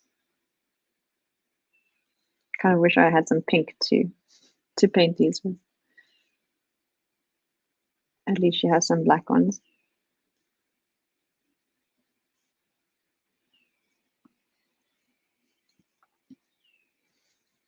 And now, just because I feel like it, I'm going to add some detail. But I'm sure some of you have been super brave and are doing cool patterns, and you can see I'm creating some nice palm presses here. But that's also just part of it.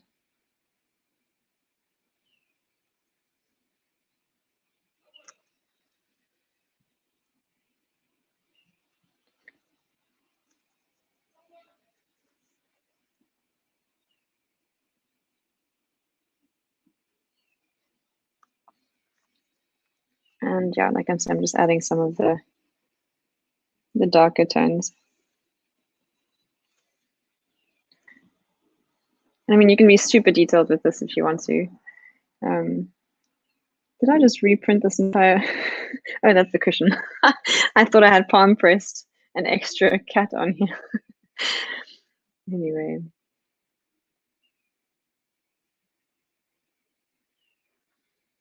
Yeah, but for someone like me who I love detail and really don't like making mistakes. So it's actually good practice for me to just kind of, not worry too much and just do something like this every now and again.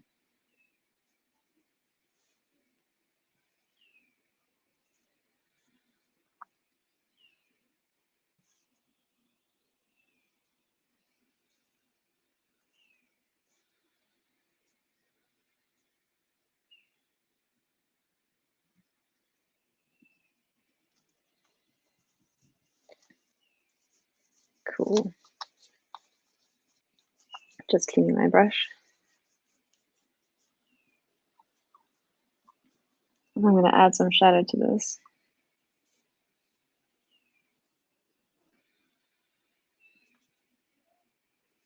And some of this ink might run, but I'm not going to let this worry me too much. Another thing with painting something that looks realistic and 3D is just choosing a light source. Sometimes it helps, like if like when I'm doing vector animations, vector illustrations, I mean, it's just good to like draw a little sun, for instance. I don't know if you can see that.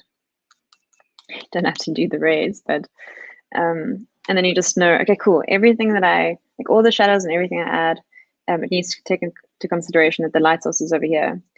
And yeah, that's been super helpful in the past. Okay, that is my ink, not my coffee.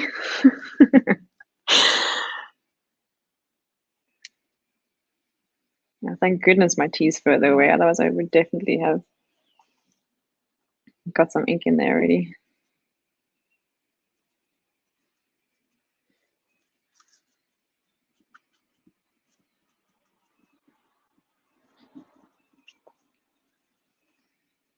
And with shadows as well, most of you probably know this, but it's good to not like, don't use black straight away. It's good to use like a mixture of like blues and reds and like dark brown tones, because black is a bit like in a shadow. It's can be a bit intense unless you water it down. But yeah, there's some great tutorials on things like that. There are incredible tutorials on Skillshare and on YouTube.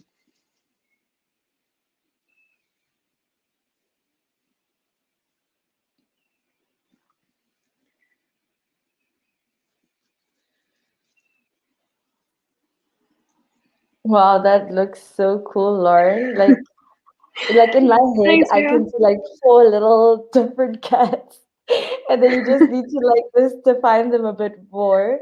Yeah, so I was actually following along as well, and Cool. mine looks terrible, but this is what I came up with. No, that's so cool. Until I like messed it up so that I can't show you. But yeah, no, I actually see someone do something on TikTok, and you have so many questions or like little comments. But then I Cool. can see, yeah. So I could see that somebody saying don't sip from the paint, definitely not.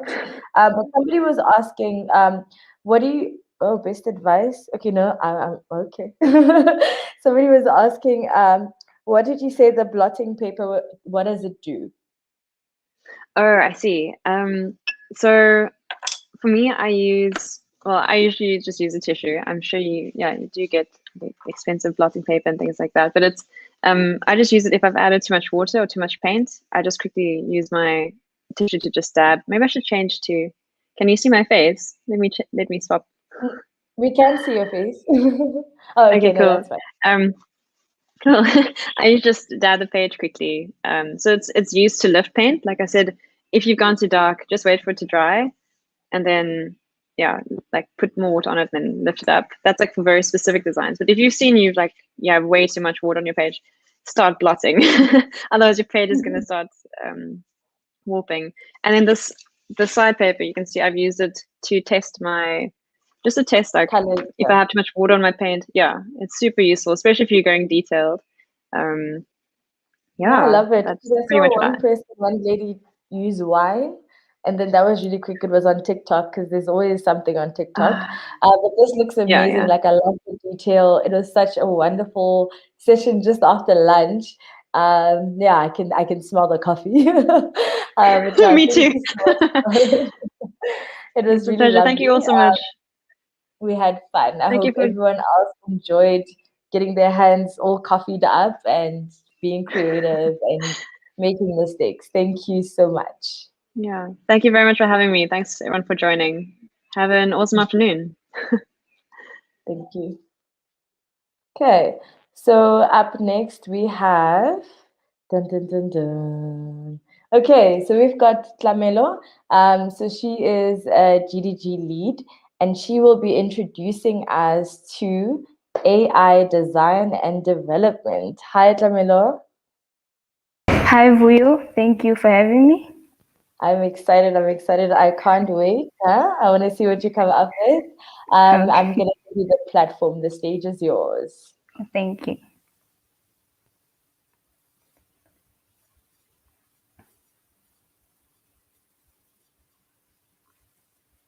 Hi everyone. I hope we had a very awesome session with Lauren, and I hope everybody is relaxed. So every year, what we at Women Techmakers do is collaborate with other companies to make technological workshop like these ones. And this year we've collaborated with Pair and TensorFlow. So I'll get right into the presentation. So my name is Tamelo. As Via has mentioned, I'm a GDG lead at Gaborone, and I'm an aspiring ML engineer. So this topic is also for me like really interesting, especially the development part, because I want to venture into the design part. So I hope we learn together. So what should we expect from this workshop? We should expect to train with your own neural networks using TensorFlow, and also explore how to help your users calibrate trust using the training models that you have created using TensorFlow. It is important to know both what and why we are doing this. Why do we create the models, and how do you present it to your user? So as we learn how to write neural networks, we'll think about from the start the application we build and how users will interact with them. This is just one way of many reasons why it is important that developers and UX work together to ensure that we are designing and building AI systems responsibly. We're going to talk about the how. Hi, Camilo, honey. Can I ask you to just share your screen with us, please? We can't see your slide. Thank you. Sorry. So it's at the bottom of the screen. There's a share button, and you click on share screen, and then you share your screen. Thank you. Okay, sorry about that. No problem.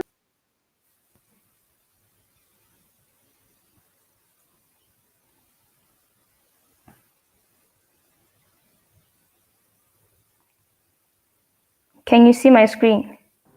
We can see your screen. Thank you, honey.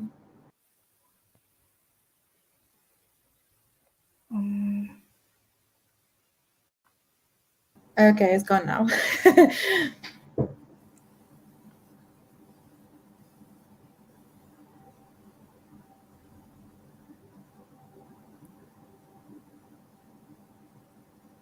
Okay. Okay, all right. Is this fine? Perfect, perfect. Thank you. All right, good. Yes. Okay, as I was saying, sorry about that.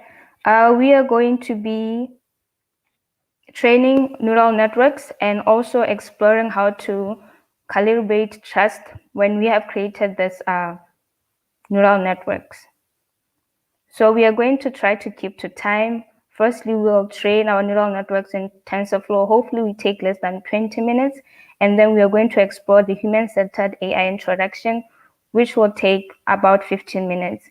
And then for questions, I would advise that we use the Slack channel. There's a TensorFlow channel topic there. Please join the channel so that we discuss there even after the presentation.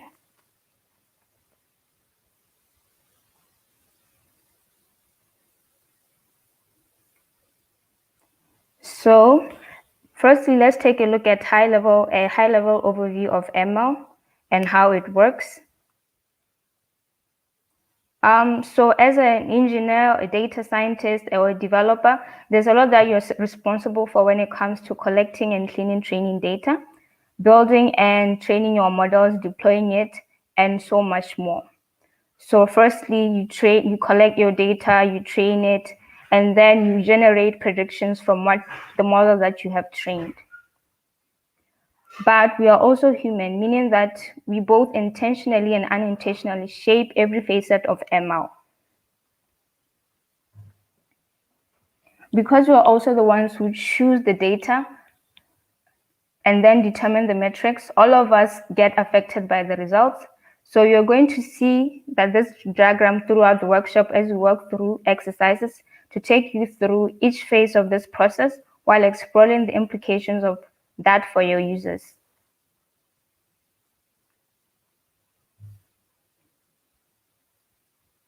So let's get started. Before we dive into the coding, Let's just understand what deep learning is. So deep learning is like a subset of machine learning, and machine learning, as everybody knows, is a branch of AI.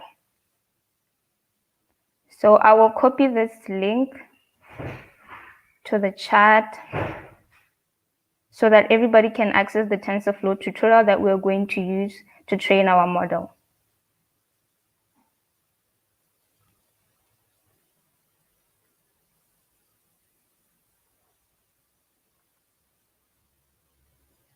Pam, can I post it at Slack and then you post it in the comments? I can post it, yes, for you. You can just share your slides again if you want to, and then I can get it. Thanks.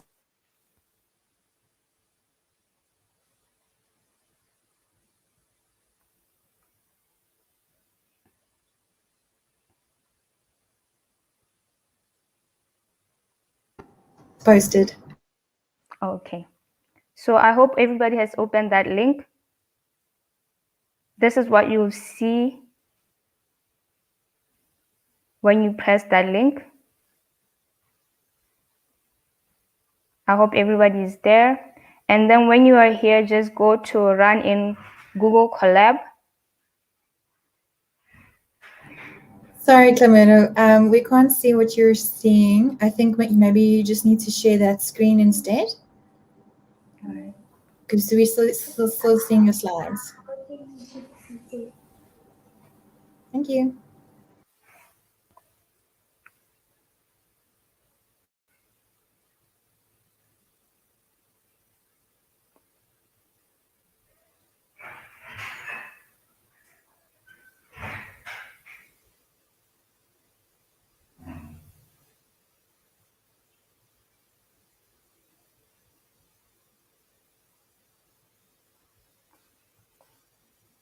Can you see it now? I can, thanks. Hello? Yes, we can see it. Thank you. All right.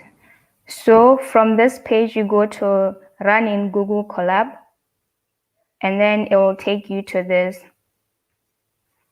page.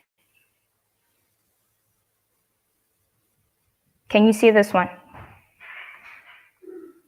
Yes.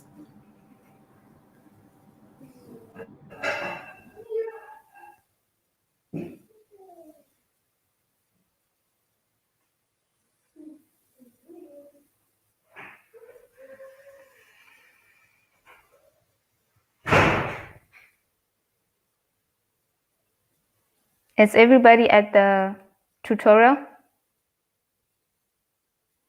I think you can just carry on. Thank you. Okay. So we'll just go over a view of how to use Colab. I know most of us have used Colab, but just for those who haven't used Colab, the most important things are just enabling your GPU and how to edit and run cells. And then if you have issues and you want to restore to the original page. So if you want to enable your GPU, go to edit, notebook settings, and then GPU, and then you save. And then if you've run into problems and you want to restart, just go to runtime and factory reset runtime.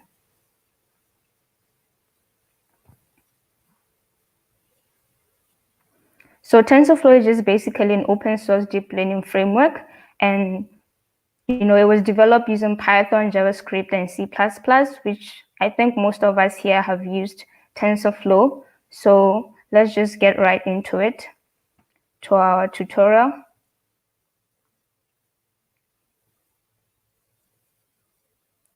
So we are going to use the fashion MNIST tutorial. Usually we start with the MNIST one, but because we wanted it to make it a little bit more advanced, we are going to use the fashion one. The MNIST is like the hello world of computer vision. So what we'll do is just run this tutorial cell by cell, and if you run into any problems or you have any questions, please post them in the chat or at Slack.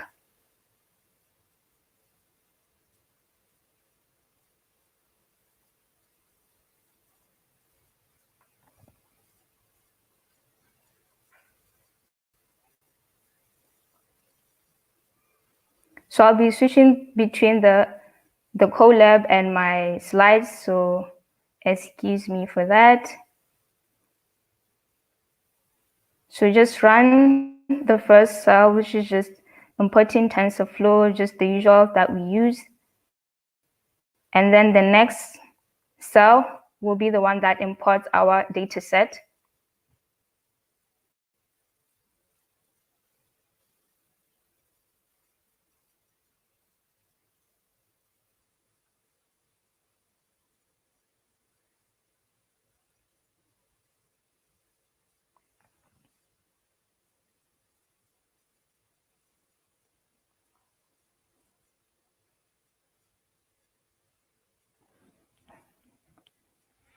If everybody has run the importing cell, so after you've just imported the data set, but usually what we do is we have to be able to collect the data ourselves, clean it, process it ourselves.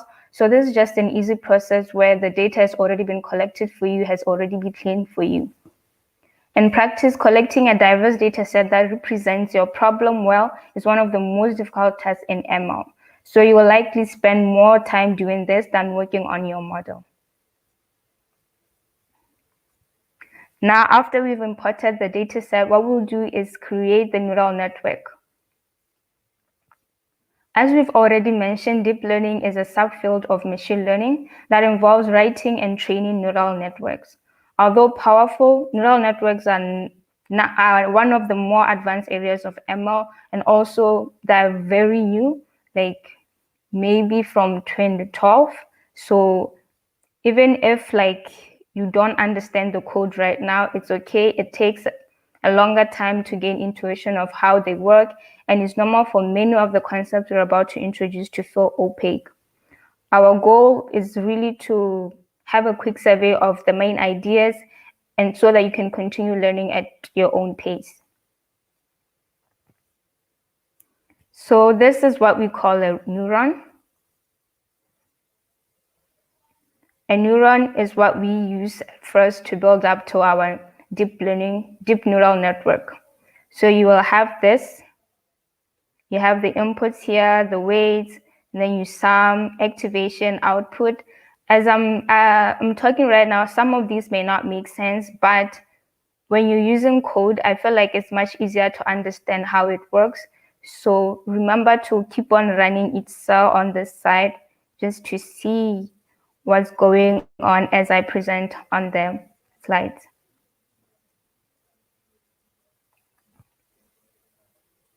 So I'll skip through this maths for now.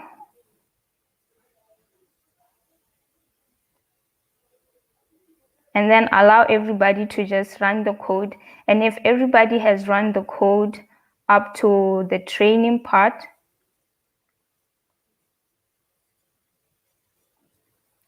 where we train the model. The previous slides are just explaining loss, gradient descent, and how to optimize.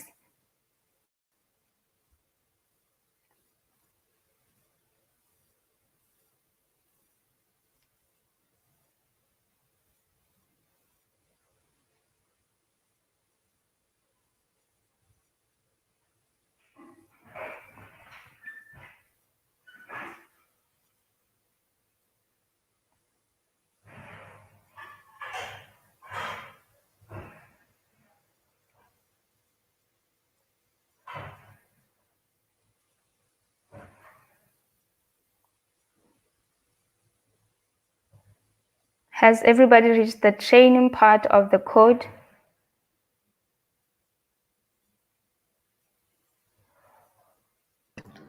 You can continue. Thank you, Camilo. Okay. So usually one thing that researchers do not take into consideration or just push aside is the metrics, evaluation metrics, which are equally important when training your model. The evaluation metrics, they help us communicate how well your model works to users. For example, our fashion MNIST example, we might be interested in metrics like how accurate the model is overall, how accurate is the model on certain clothes, and how confident is the model in a certain prediction.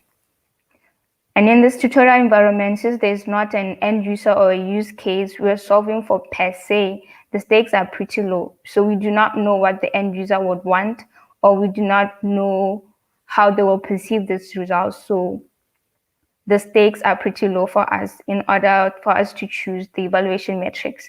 Usually people go for accuracy, there's F1 score. So these ones are also important in determining how accurate your model will be overall.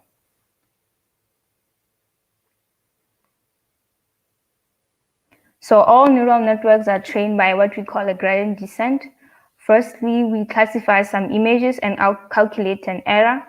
Then we figure out which way to adjust the weights in the network to make the error smaller. And then TensorFlow handles this for you using an algorithm called backpropagation to calculate the gradient of loss and respect to the weights. Then we adjust each weight a little and repeat until we get the steep that we want, because gradient is like you compare it to maybe climbing a mountain. Which steep would you prefer to use when climbing a mountain is similar to this one?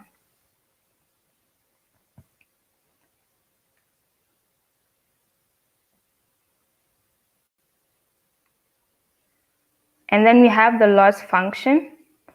All neural networks are trained by gradient descent, but first we need to do something to optimize.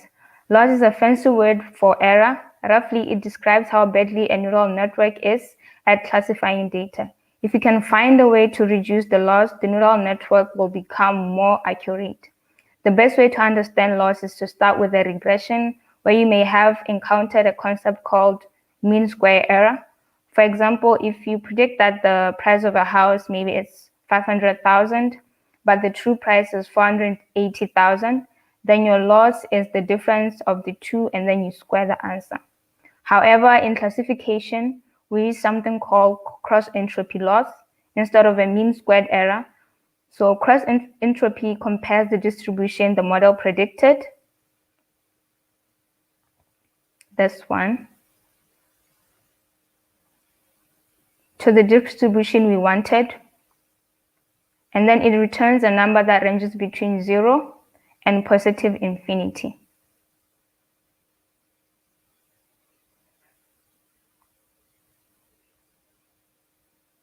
So if you successfully run the code here and you have trained the model,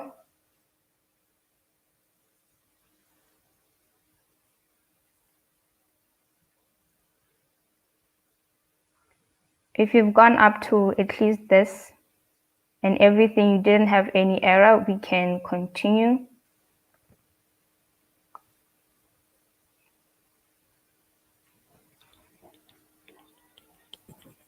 Now that we have trained a neural network, there are a lot of concepts, but it was only about 20 lines of code. So relatively, it's easy to build neural networks if you practice and practice more, and with adding more layers, which leads to you having a deep neural network. So let's move into thinking about the implication for users. Now that you have this trained model, then what? If your user, maybe you have an app that suggests which clothes will fit the user best, how will your trained model be compatible with your user, or how will your user perceive your model? And this is what we call human-centered AI. So let's unpack what this really means. By now, you all have understand how ML works, and you even tried your hand at training your own ML models. But what about does it mean for users if they're using your feature or product which is driven by ML?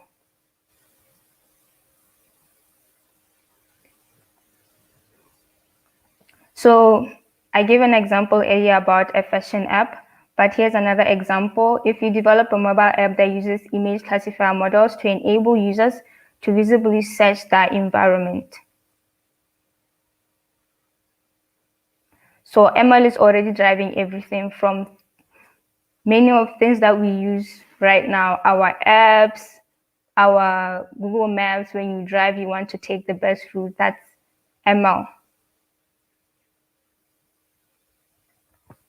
So it's critical that we as product creators, designers, and developers understand the role we play in making users feel in control of technology and not the other way around.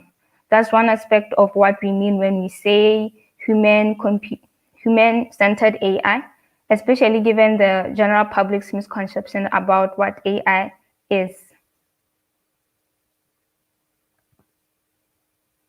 So this is why the people at PAIR, which is People and AI Research, work to advance the research and design of people-centric AI systems. They're interested in the full spectrum of human interacting with AI, from supporting the product teams, building AI to understanding people's everyday experiences, because it's not just about the technology, but about the impact it has on us as humans. That's why we're here now talking about human-centered AI. The PAIR group has a book, a guidebook actually, into this developing AI for human interaction. This book is the concept of human-centered AI is relatively new. So I would advise you guys to visit that page and maybe get this book. There'll be resources at the end that I will present. The guidebook is an open source framework that can help you make AI product decisions that are human-centered. It helps you ensure that the time and resources you invest in building AI makes a big impact while putting the user first time the entire time.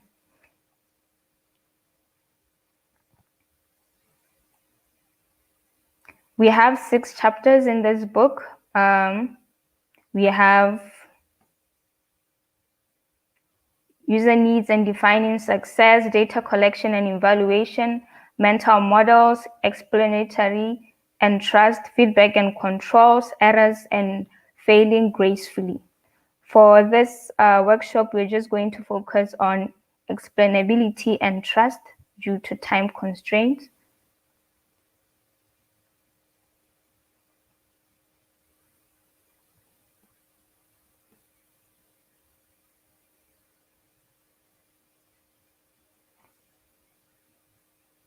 So for this chapter, we focus on how your users need to make decisions based on the prediction of a model, which boils down to how much should your user trust the AI system, and what are the ways to show the user the confidence associated with an AI prediction.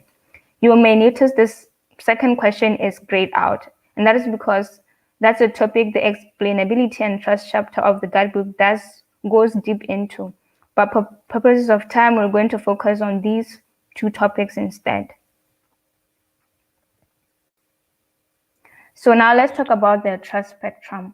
On one end, you risk your user having no trust in your system. Say if they don't know where this prediction or recommendation is coming from, they just ignore it. On the other hand, if the user assumes that the system always knows what's best and they don't question it, then you risk your user having too much trust. Because AI products are based on statistics and probability, the user actually shouldn't trust the system completely. So we need to help our users calibrate that trust. Based on the system explanation, the user should know when to trust the system's prediction and when to apply their own judgment.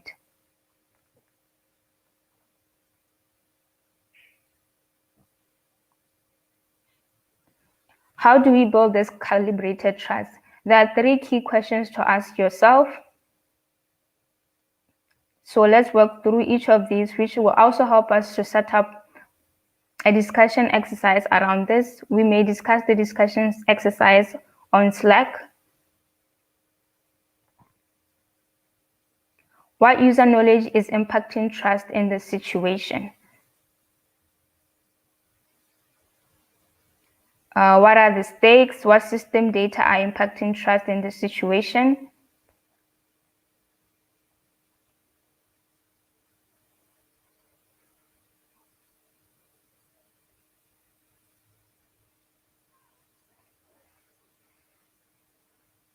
So we can maybe take, like, I think I still have time, 5 minutes, where you think about a time you've used an app that provided predictions and recommendations.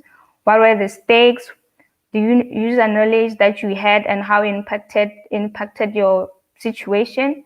And then you can just type out the answers in the chat.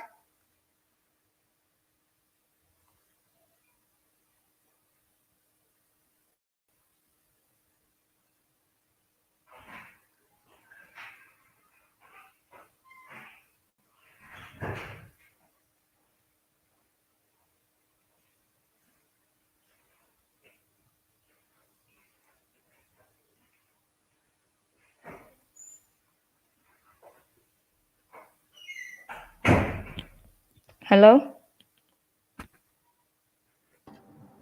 Hi, Tlamelo. I think let's just give folks a chance to type into the YouTube chat. Okay.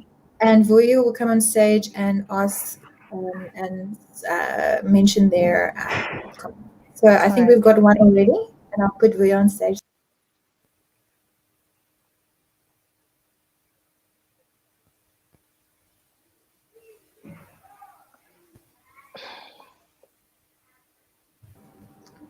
Vuyo on stage. Hi. Thank you. So it's actually one that I commented. So I find that it helps my son a lot. So he takes my phone and then he just uses the Google Assist.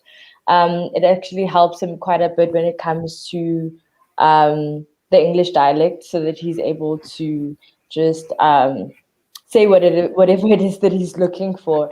So it already knows what his habits are. The recommendation engine just works a bit nicely for him. Yeah, so I don't know if there's anyone else. Let me just check the comments. Any other ideas? Okay. Yeah, so I'll just wait a few more seconds for any questions. But other than that, thank you so much. It was so informative. Like the only thing I saw was I just saw Sigma and then it was like, phew. Yeah, but it was really interesting. I think AI-centered design is very important, especially as we're moving into this new, they love calling the fourth industrial revolution, but into this new phase and understanding how it impacts people overall. So I just want to give a massive thank you for that. And also just enlightening us. Yeah. So I see there aren't any questions at the moment, but I know they'll definitely ask them on Slack. But Tlamelo, thank you so much. This is so informative. Like it was a lot, but I like it. So thank you so much. Yes, Camilla, thank you. Thank you. Yeah, it's a lot. And also personally for me, as somebody who's aspiring to be an ML engineer, I actually didn't know the part of the development and how I should take my coding, my training while thinking about the users. So this is really informative.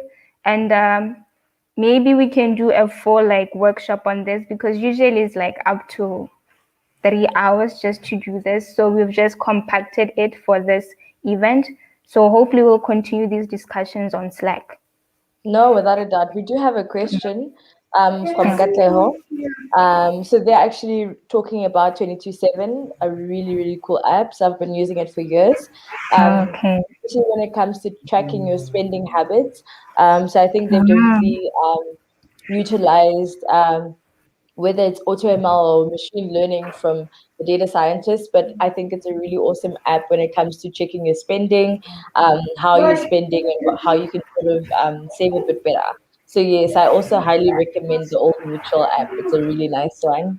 Cool. But other than that, thank you so much, Tlamelo. It's been amazing, and we look forward to chatting to you on Slack and asking those questions and the workshops that you'll have. I can't wait to attend, so definitely post. All right, thank you. Okay. Right. So now that we have seen how everyday apps that use ML affect our everyday life, this brings us to if, when, and how we should display model confidence for our users as designers and as developers.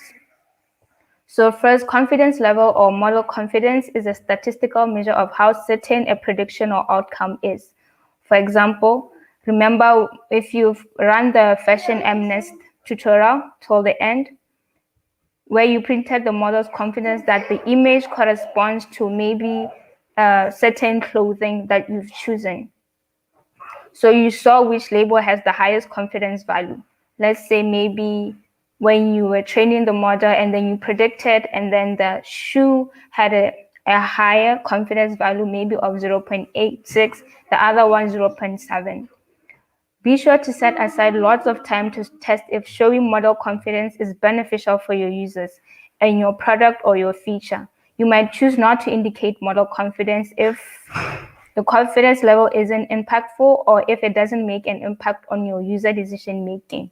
So let's say Google Maps, for example, and then it predicted that the shortest route you should take to a certain place is this, and then it displays that this matching was maybe 95%. Is it important for your user to know that this matching was 95%? The confidence of your training was important. And if it's not important, don't display it. But if it is important for the user to say, okay, maybe next time when I use this, I need to take this into consideration.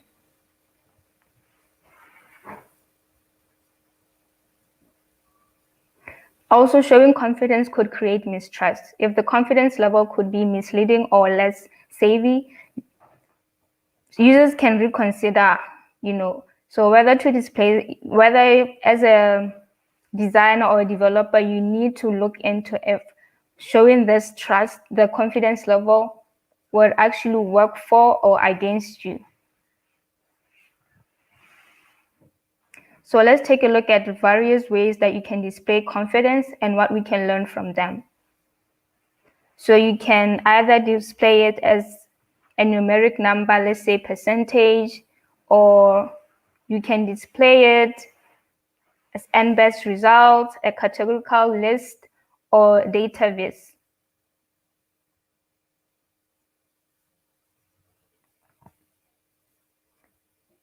So categorical visualization categorizes confidence values into buckets such as high, medium, or low, and show the category rather than the numerical value. This example is from Gboard, which offers swipe typing and predictive text. This is a slightly modified version of categorical, where the best match is featured in the center and good matches are on either side. Like here, cheating, chatting, chatting. So the best match is in the middle here, and then the good ones are on this side. Hi, are you up for chatting? So this, like we use usually for our chats in WhatsApp or Facebook or whichever chatting app you use. Another option for confidence display is n-best, n here representing a certain number like the top 1 or 5 matches. In n-best example, Google Translate, where it suggests the most confident translation followed by other options. This approach can be especially useful in low confidence situations. Showing multiple options prompts the user to rely on their own judgment. It also helps people build a mental model of how the system relays different options.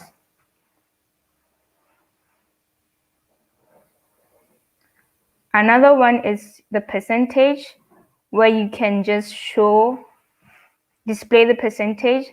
Numeric confidence indicators are risky because they presume your users have a good baseline understanding of probability. Additional consideration, make sure to give enough context for users to understand what the percentage means.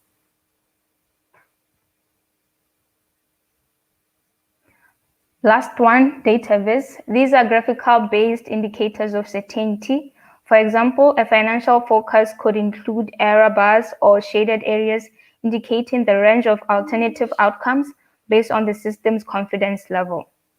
Here we have a visualization of prediction of whether or not a kind of diabetic sorry for that, I can't pronounce that, retinopathy is present in the image.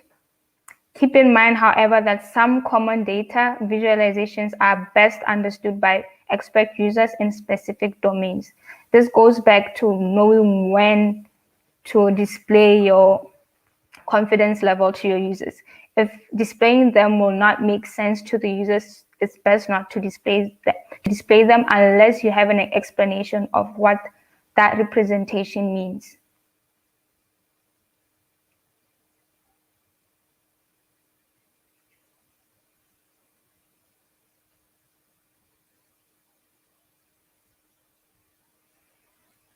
So imagine you are building an image classifier to help your users identify the breed of a dog. Which confident display patterns might you use or might be useful for your users? Remember, you're talking from a point of a developer and not the user. So if you were to display a confidence display pattern, which one would you use when your users are trying to identify a breed of a dog? We can discuss. I think I still have 4 minutes left. So with that 4 minutes, we'll just discuss that.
Lamelo, I'm not seeing any comments in the Slack channels or anywhere else. So I think you can just give us the answer, please. We want to know.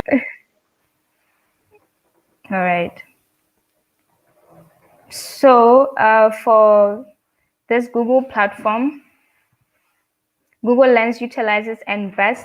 When a user pans their phone's camera across something, say a dog, Google Lens will show the top mesh, say maybe a poodle or chihuahua. And if the user swipes up as well, a lower confident meshes, say, what are the breeds of dogs? A German Shepherd will show. So they suggested that we use the Embed confidence level display.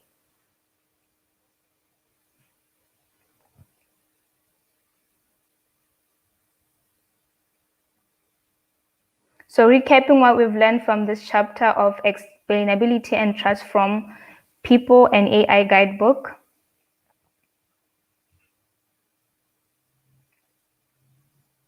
Consider how the stakes, system, and data and user knowledge calibrate trust, and be sure to set aside lots of time to test if, when, and how showing model confidence is beneficial for your users.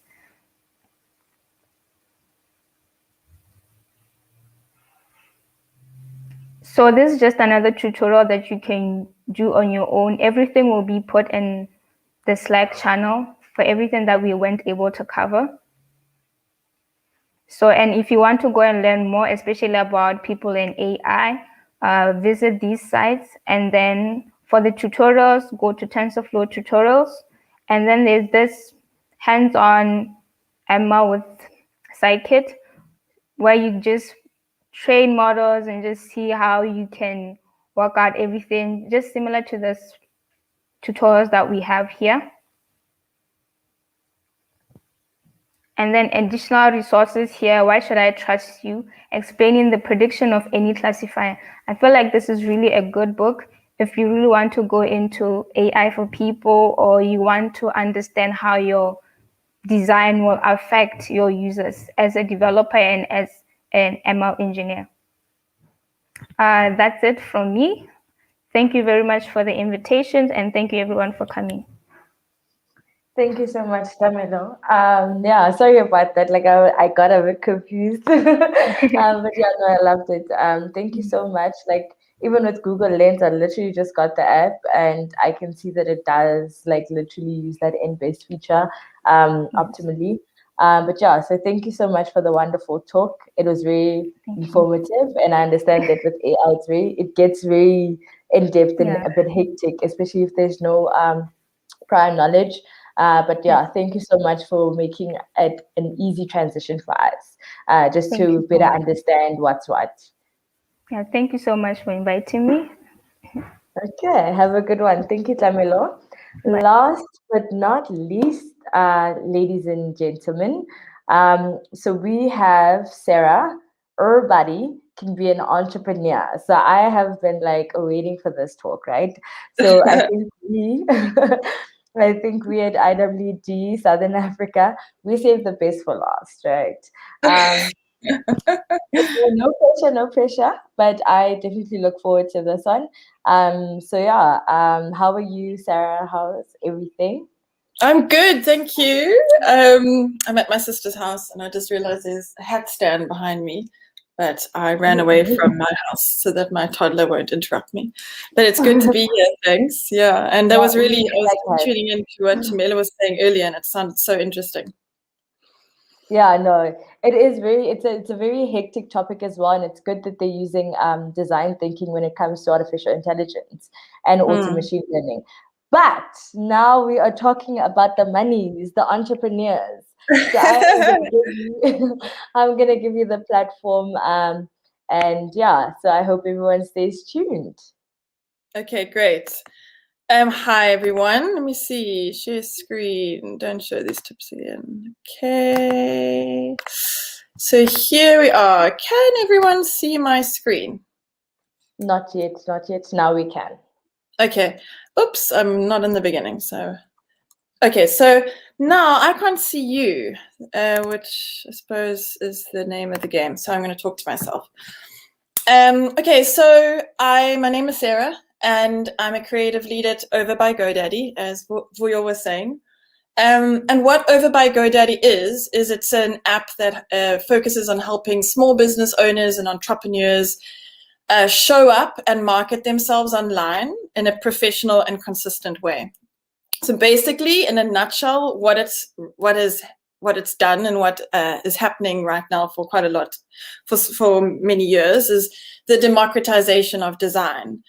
And this has obviously come out of a need for speedy content creation that all of us feel every day, as even just people expressing our life online on social platforms, people wanting to share education, people wanting to share personal images, and then specifically what we look at is how the democratization of design is needed and and what the doors of opportunity that it opens up for the everyday entrepreneur.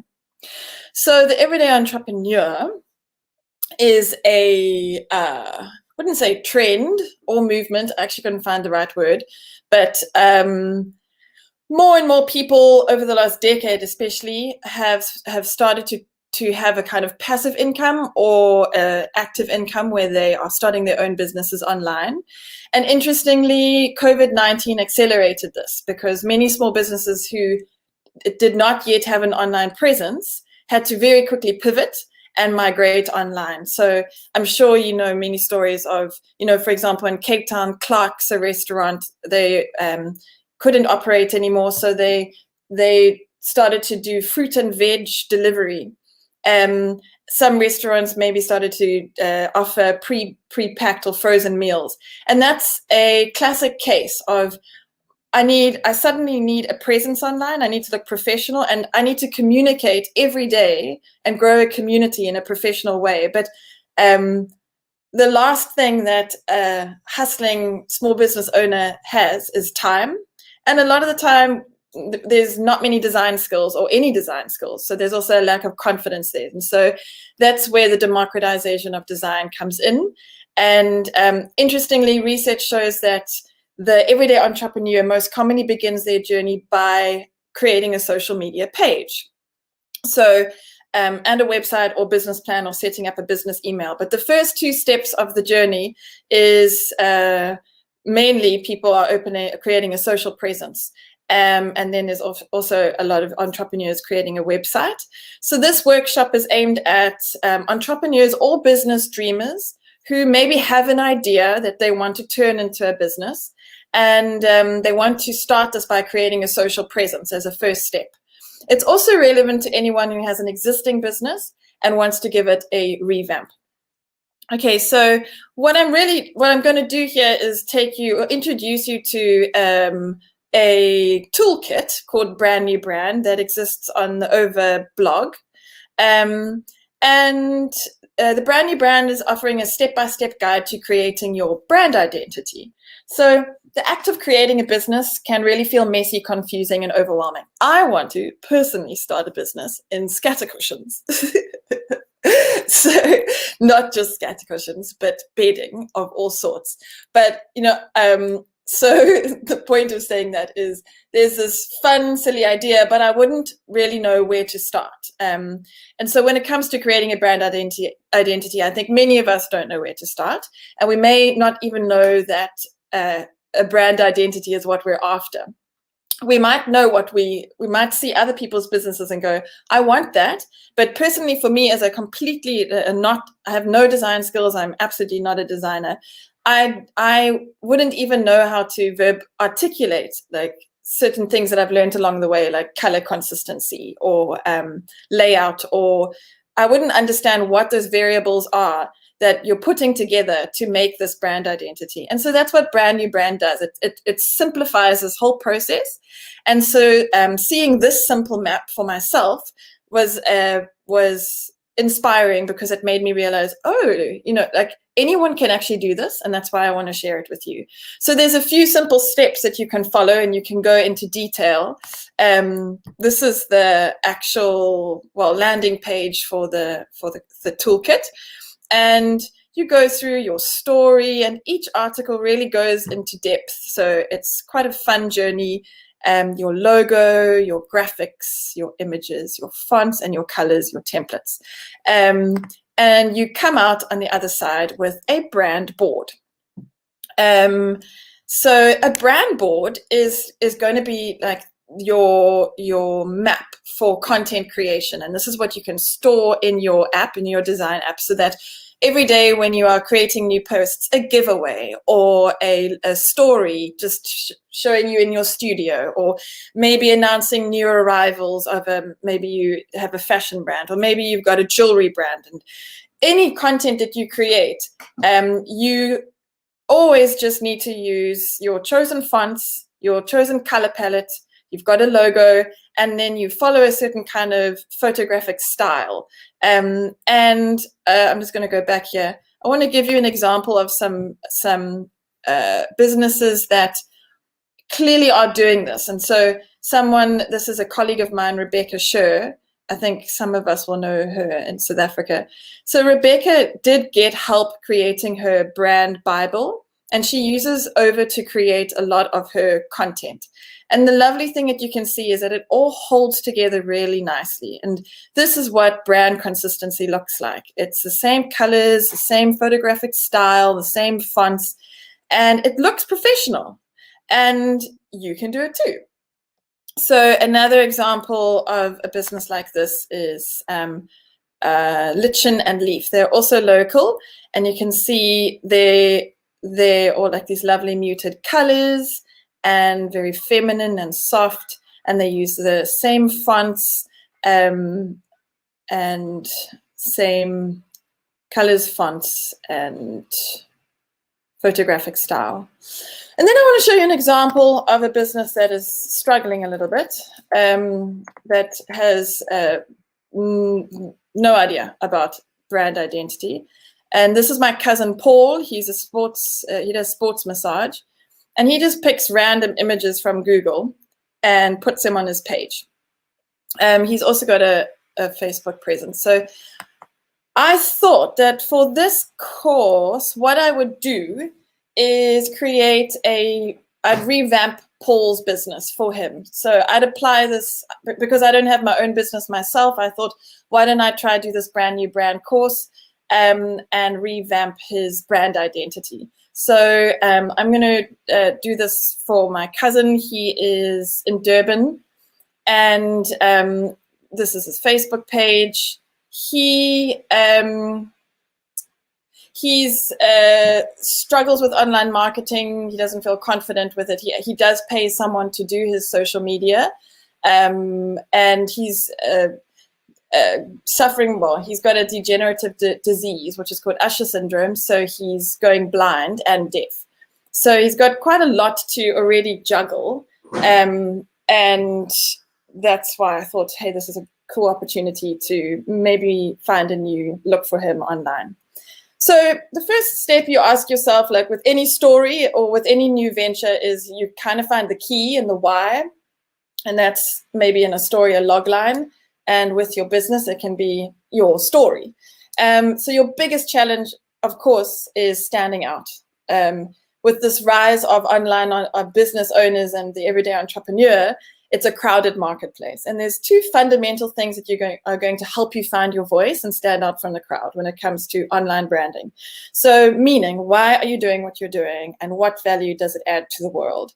And difference, how are you unique and why should we choose you from all the options we have? And so this is a really good place to start just for yourself to work out what this is. The brand identity is going to come as a product of this. And when I spoke to Paul about, let me just introduce you to Paul. I was speaking to him about meaning and difference.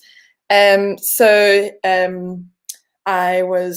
just actually answered it really beautifully and I started to record too late. But here's a little introduction to Paul.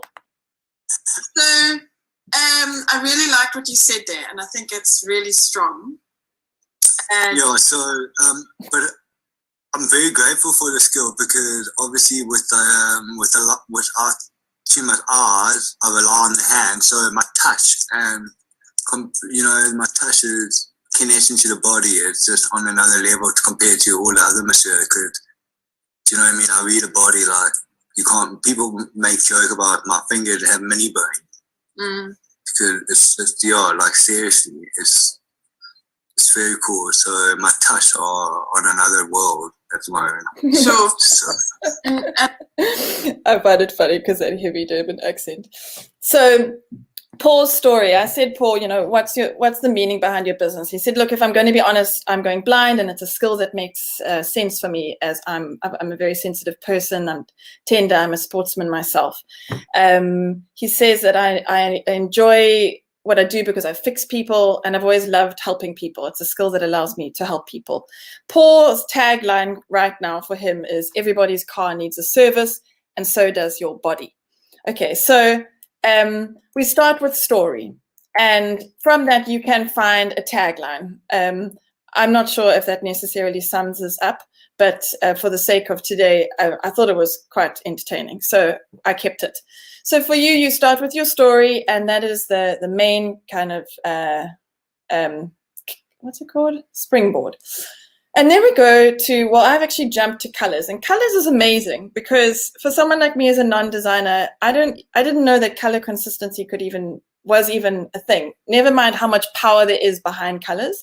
If there's any reason to believe in magic in this world, we'd argue that the existence of color might be it. So being as deeply ingrained as it is in human consciousness, we rarely pause to consider its immense power or its secret language, a non-verbal dialect we all speak fluently. So your choice of colors has a huge part to play in the personality of your business. And there's been a lot of research into how colors can drive engagement, build your brand, and even drive sales. And I think that this is a nice post to kind of bring that represents the understanding the psychology of color. So yellow is all about like optimistic, clear and warm. And then we get to pink, which is more feminine or nurturing, romantic. Orange is more fun and cheerful, vibrant and confident. And blue is trustworthy, secure, and reliable. And so think about Sanlam and a lot of financial institutions and how they use blue, because blue doesn't necessarily create panic, whereas red does. Red's all about passion and immediate action. That's why often call to actions will be in a red button. So it's like, buy now. But blue is like, doesn't want to make you feel pressured. And so Sanlam a lot of financial institutions will use blue as a color so that you feel like you're safe with them. So let's look at Paul's colors. They look incredibly corporate, a little bit personality-less, very generic. So from I just went into the Over app and I thought I searched for a sports template, and I chose these 3 because I just think they look nice. And I thought, well, I'm going to use them I'm going to basically customize them, and I'm going to pull the fonts and the colors from them to create Paul's new brand identity.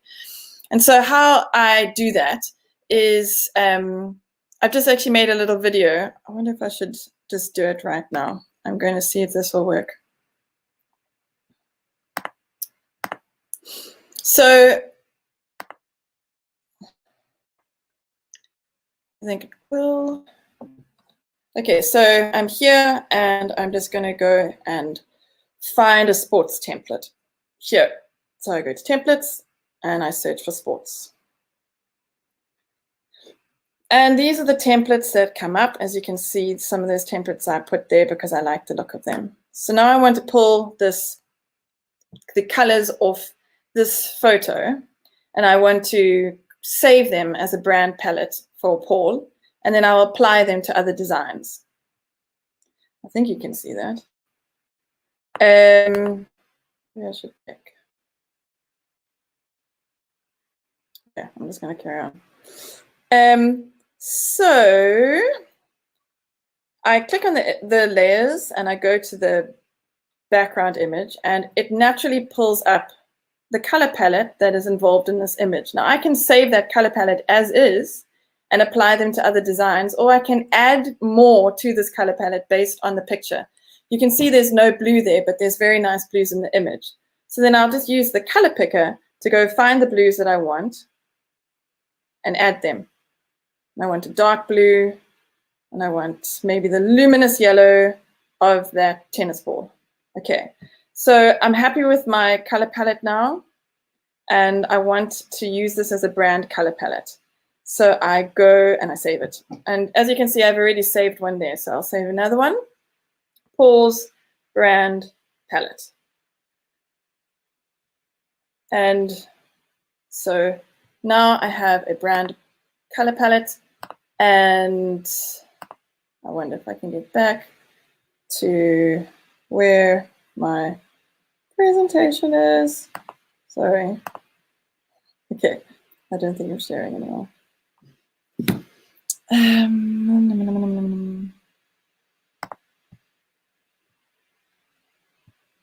I've lost you guys. No, I haven't lost you guys. Okay, I'm back.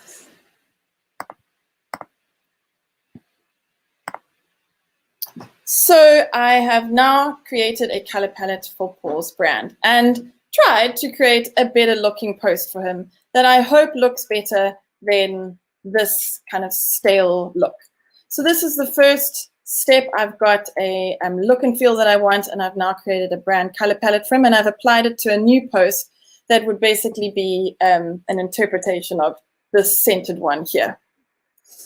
So after I've got this color palette, I go to my logo. So you found a compelling, authentic brand story, and now you want to create a logo. Your logo is something entirely unique to your brand, and it becomes its signature, its flag, and if done right, it can create an instant impression of what your brand is all about. Here is a quick video, which I won't play the whole thing, but you'll see how much fun you can have with and how easy it is to actually create your own logo. This is not necessarily supposed to be an over ad, so you can do this in many other apps and tools. It's just incredibly exciting that we're actually able to do this now. So I'm going to skip all the way to where now the logo is created, and you can start curving some text.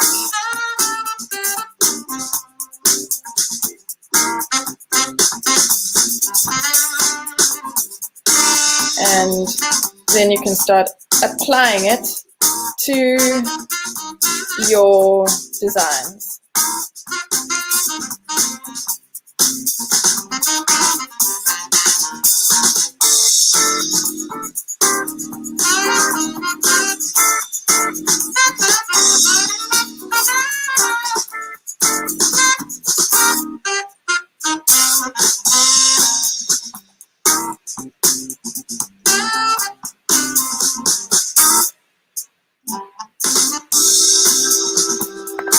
Okay, so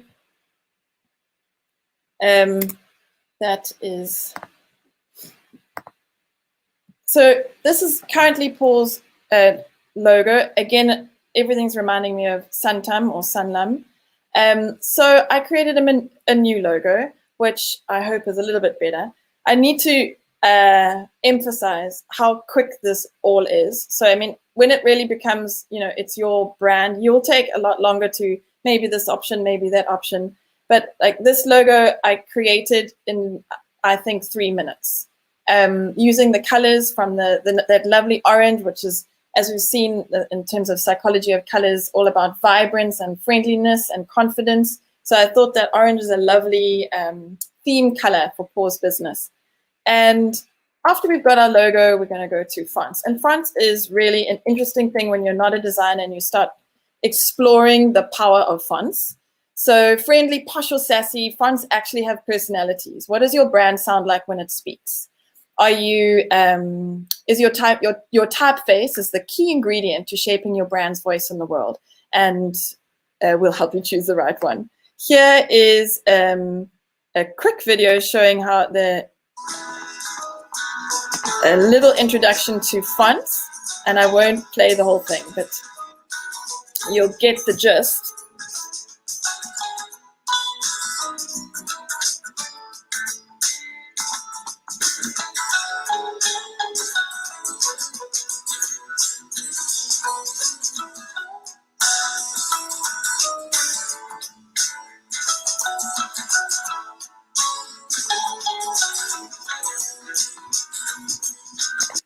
So basically, there's lots and lots and lots of fonts to choose from. And it's quite interesting when you start looking into what fonts mean. For example, I think this is quite a good demonstration of how you'd probably trust your life savings with one of these companies more than the other. And that's just because of a font. So I think, yeah, it's worth exploring different kinds of fonts and their personalities. And then applying to what the personality is of your brand. Are you an earthy brand?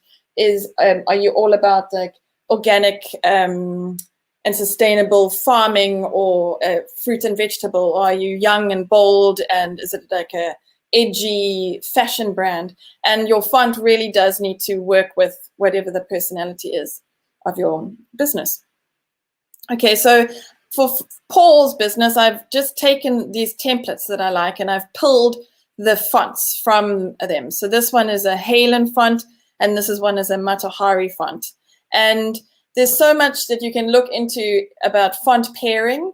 And so I just borrowed it from the designers who have already studied this and have done the work, who have created these templates. And I've gone and said, well, I like that, and I wouldn't have known that it works well together. So I'll borrow it from you and I'll put it into Paul's new brand identity. And so then essentially you should land up with a brand board, which I have not managed to do yet for Paul. Brand boards, as I say, are the ultimate goal that you would then create everything from. And I am still going to apply these colors, these fonts, and Paul's new logo to a new brand board. There's more that you can go into the more you go into the course in terms of your graphics, your templates, and your photographic style. But I'm hoping that this is maybe more of a more modern, more younger look that I think is a little bit more representative of Paul's lovely, vibrant personality. And I think that it's in the right direction and just a lot better than this cold kind of generic coffee look. So if you are wanting to explore further how you can create your dream brand or revamp your business, I really highly recommend going over to read more about brand identity. This is a toolkit that you can use, and there's lots of other information online. For me, it was just, as I say, I got really excited when I realized that there's these steps that you can follow, and you come out on the other side with a really professional looking brand that you now can create this content very quickly, and you've been your hand has been held along the process of saying, by the way, if you don't have any design skills, these are the components that you need in order to look professional. So I recommend it, and you can also there's still a current special for you to get a month free of Over Pro. I feel like I'm talking to myself. I hope that people are here. So I'm going to stop sharing. Oh no, we are here. No, I am definitely here. Like, I am literally on that Instagram looking it over, and I'm like, wow, Cool. the things you guys are doing are amazing. Like, I can't emphasize how important one's digital presence is, especially at this day and age. We are very most of the time, most of us are visual creatures, so it's important to just tap into that properly. But I can see the comments are just like, they have bought their color plays a major role, jazzy elevator music. Okay. Sorry.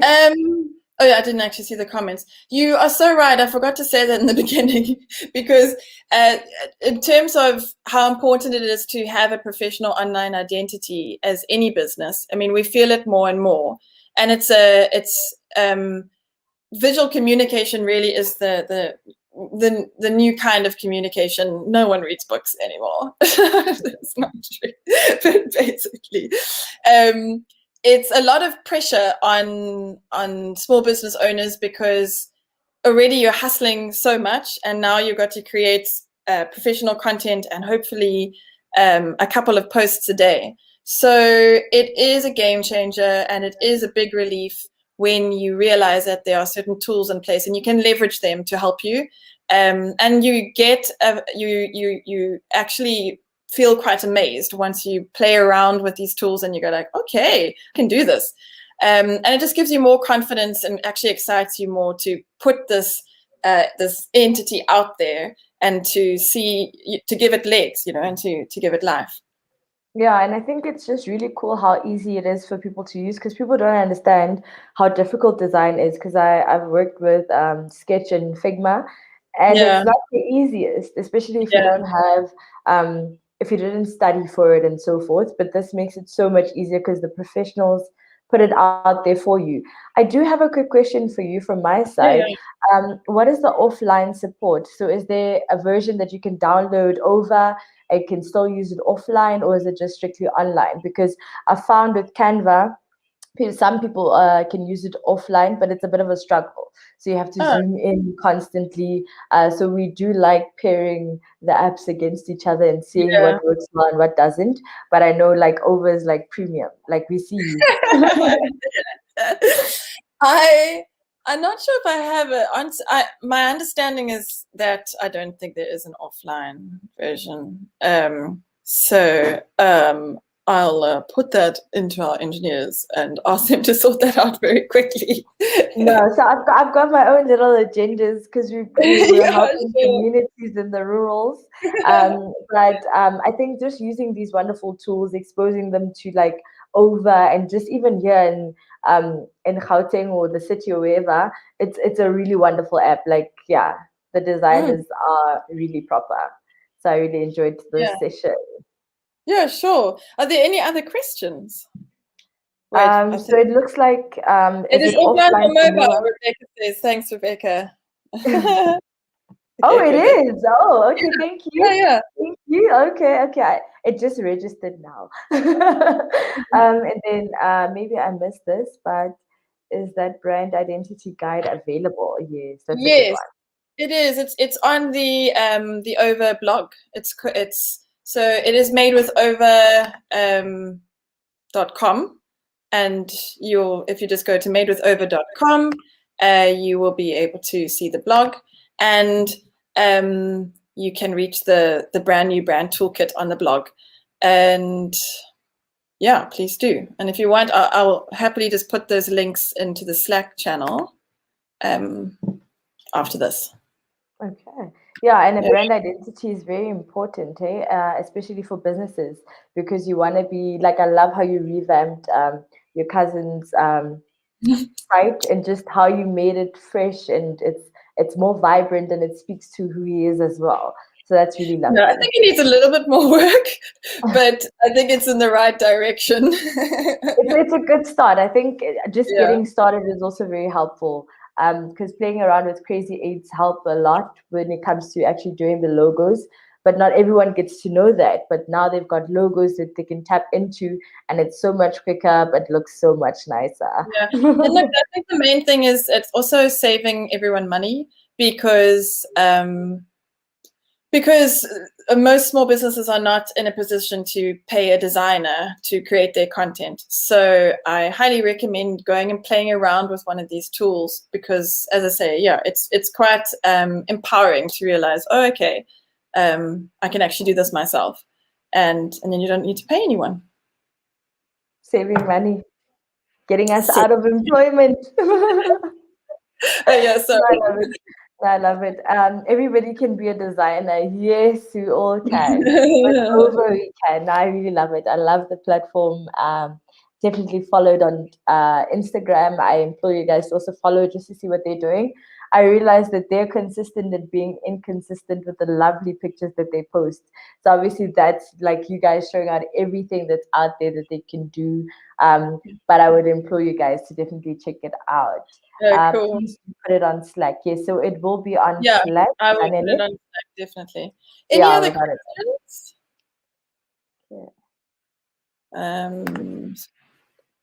Okay, I'm going to put it on Slack right now. It's a GoDaddy product. Yes, it is. It is a GoDaddy product, and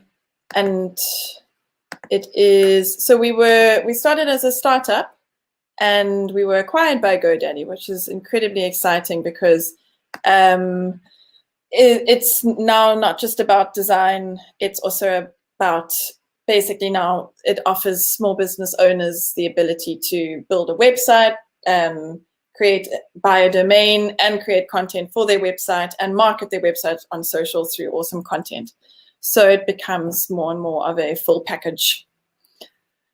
I just didn't mean to make this into an over by GoDaddy ad.